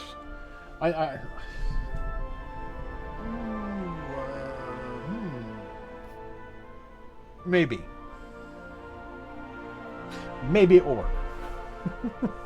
I hope it will work.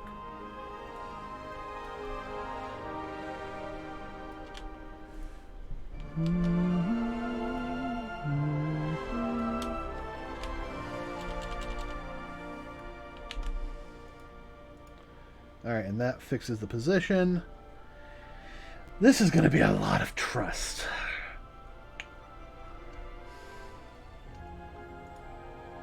Alright. Read header. Chunk. Read header. Is literally just that.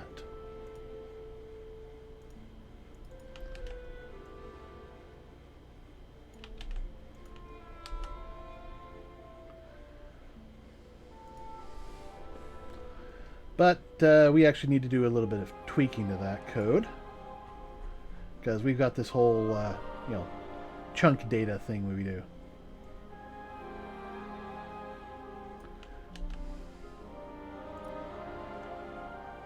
It just makes things a little safer. I mean, we could just leave it at this.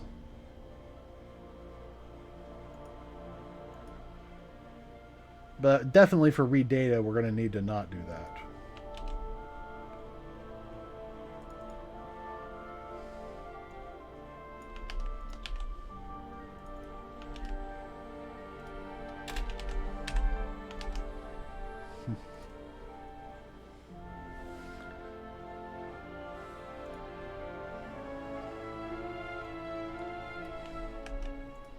Copy and paste that up here.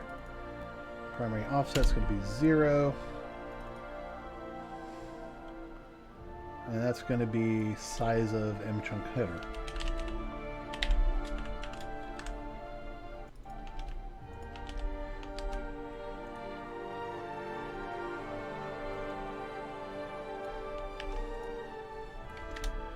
Now here is where things get interesting.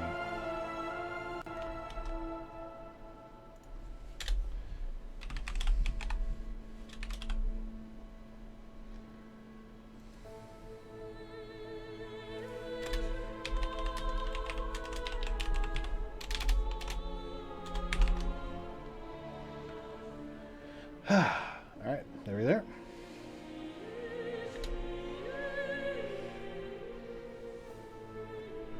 I don't know what the chunk size for the data is going to be.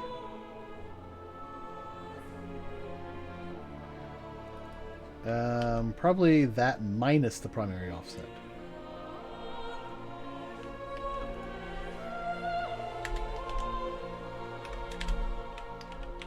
Get size, or just size. What was that?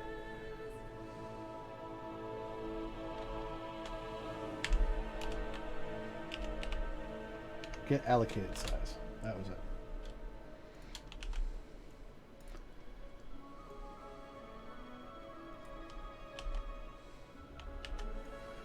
So it's literally the rest of the data gets put into this chunk, and that will get read through a whole bunch more.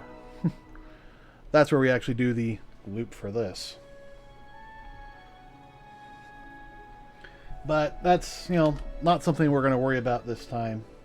So actually I'm going to comment that out just so we have it. All right, determine holes.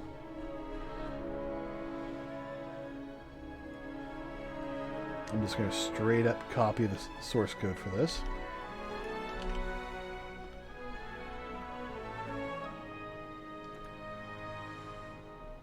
Even has the old code in it for the logging. Alright, transform high res to low res.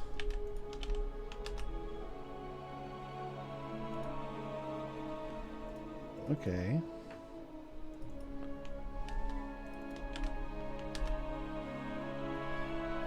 Okay, looks like I actually changed that name to bypass some concerns I had earlier. So we'll just fix that. Probably because it matches the same name as that. Don't want that. All right.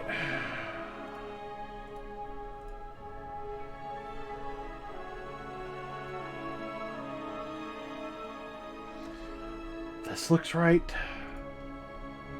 This all looks right. The big question, there's actually a lot of them, but will this work? I don't know. It should. But we'll find out. Next time on Dragon Ball Z. No, we're going to find out right now.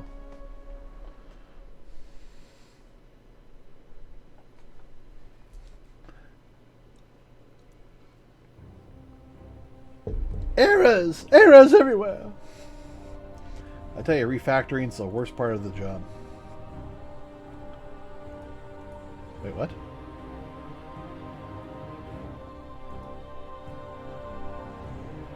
Oh, okay. Wait, what? Why do I have two flags here? Okay.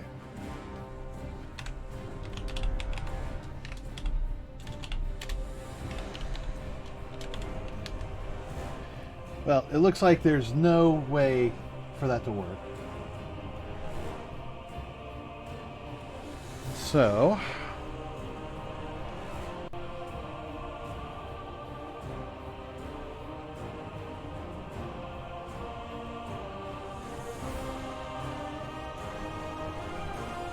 where's the old code? Oh god, I got rid of it. Oh god! No, the good news is I still have all the old code. I haven't lost anything. I just have to go digging for it. No, not that one. That one. Yep, there it is. Copy and paste.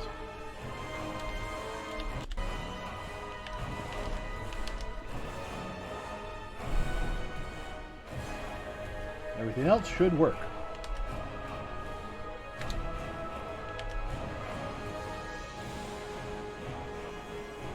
We shall see, sir. We shall see.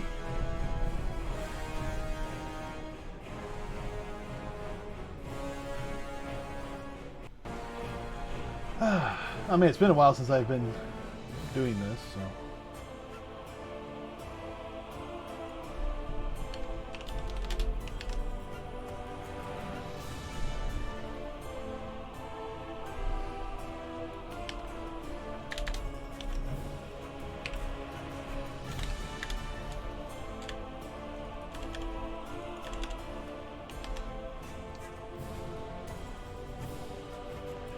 All right.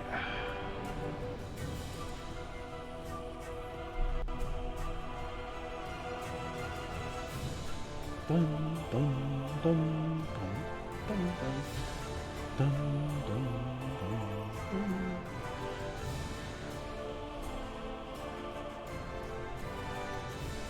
dun.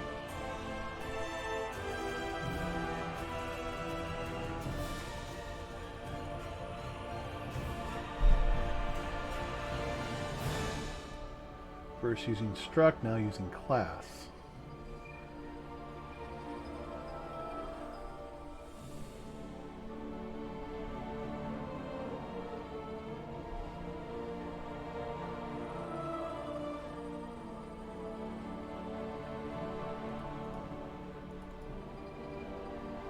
Okay.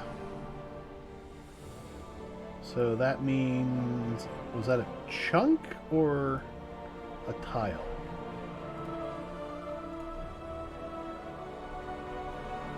I think it's a tile. So that one's a class, this one's a struct. Make up your frickin' minds! Yes, I know it's me doing it, but...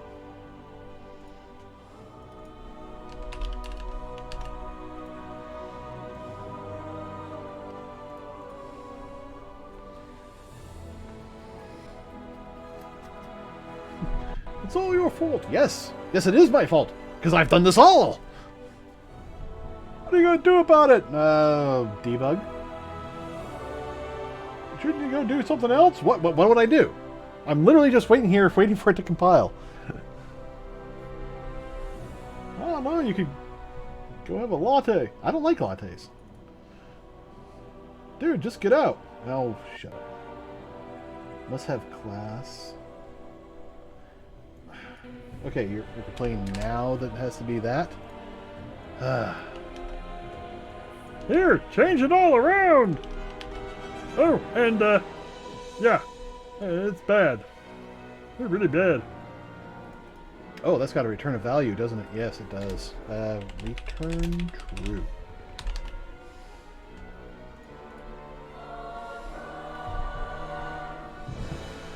I got 2 bugs at once! Alright, come on. We need a faster CPU. I've got a 5800X. You should get the 59. I can't afford that. Oh, one of those really good epics. Dude, what kind of money do you think I have? Well, why don't you get an Intel? Because I'm currently on the AMD setup? Okay, good. Why did I just try building it again? That was stupid. Alright, it built. Let's load this up, see how it goes.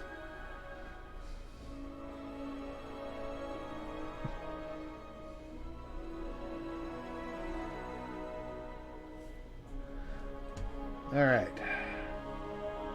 Welcome to Azeroth. Oh, it's gonna crash. Yep. Ah, okay. Where'd it fail? Where'd it fail? The map tile, line 56 or 68. Map chunk, map tile, line 60 some odd. 68.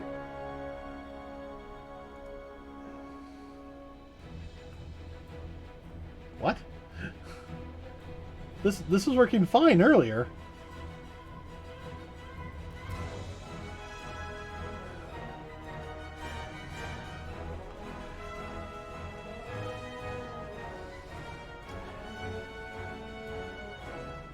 Oh! That'd be why it failed. Okay. Okay. It's because I moved the header and now it was trying to access the header. So. Not terrible. Not terrible. Not terrible. It's an easy fix. Easy fix. I just forgot.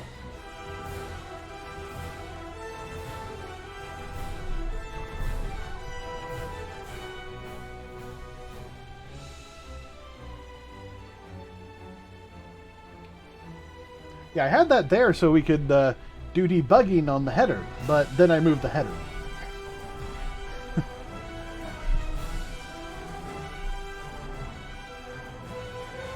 Dun, dun, dun, dun, dun, dun, dun, dun.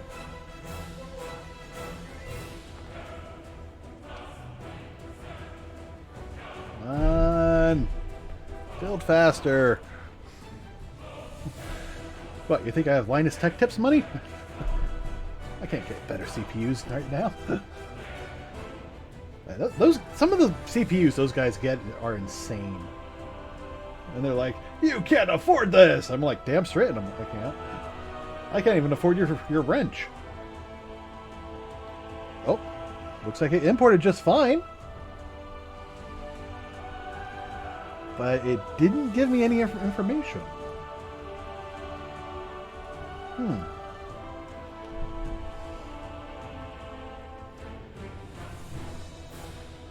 That's weird. At least deleted perfectly. It didn't crash. So that's an improvement. Alright, so...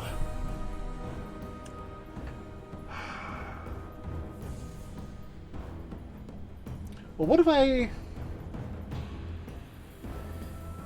okay, why isn't it...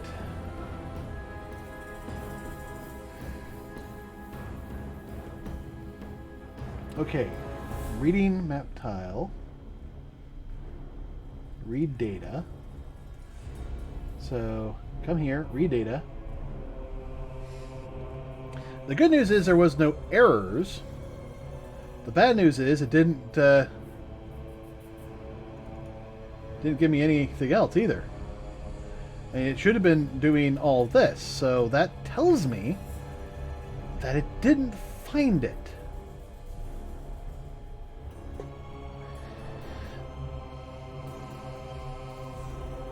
Ah.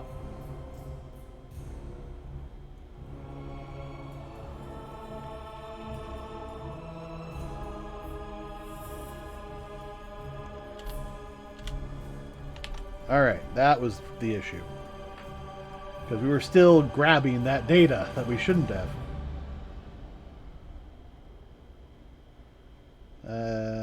Header offset equals 0. Oh, no. Header offset equals 12.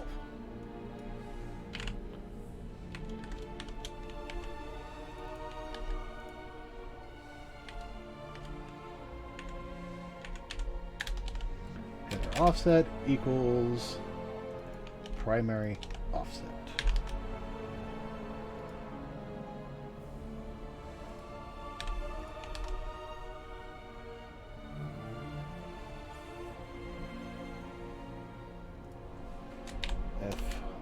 String, chunk header, we have chunk size,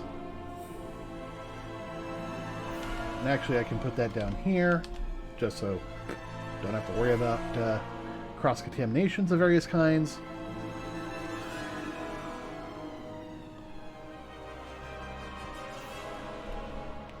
Little fixes here and there. I'm really pushing past when I usually stop streaming. Yeah, I usually go from 8 p.m. Pacific time to about midnight, and it's currently almost midnight 30. I've started streaming in a whole new day. But no, we're getting this really, really close.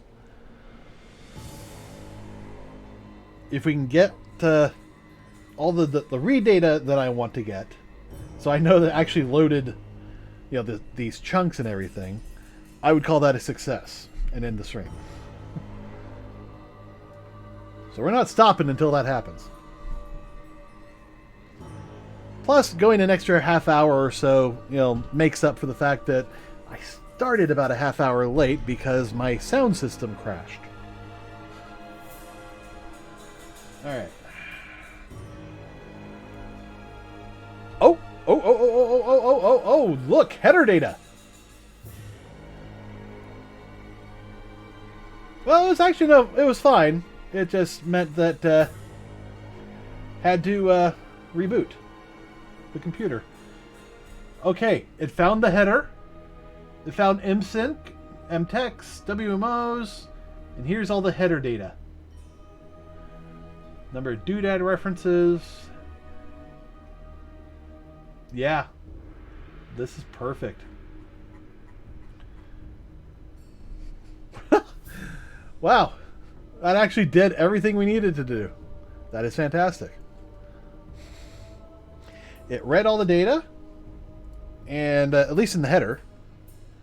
Actually, were we reading other data? So this information, actually, did that information come out? It should have. 64 with the offset is 84. Yeah. All right, so we definitely got the correct offset. So everything was working just fine. Oh my, this is, I don't know why I said it like that. But it found all the chunks, at least all the ones that we labeled as, let us know.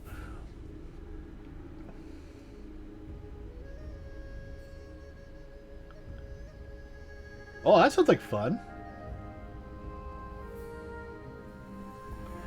So yeah, it got through the chunks and it just started reading this. I should probably relabel this chunk header data. So I could try telling it to just read the data, but I don't think we've actually set that up yet. Yeah, we haven't set that up yet, so.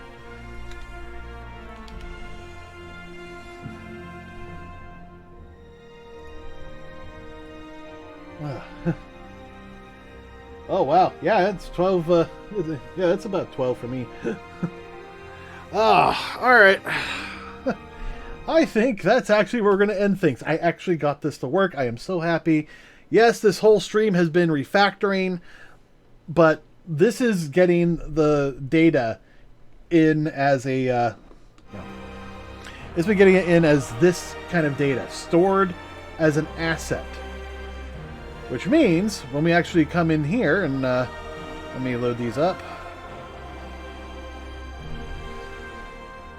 I can come to here, or actually no. Here? Yeah, right there. I come to this guy, and I can tell him, load this data. And now this is loaded up with all of the data that it needs. And then from there, I can do all the compiling and the building and, grabbing out the textures and all of that.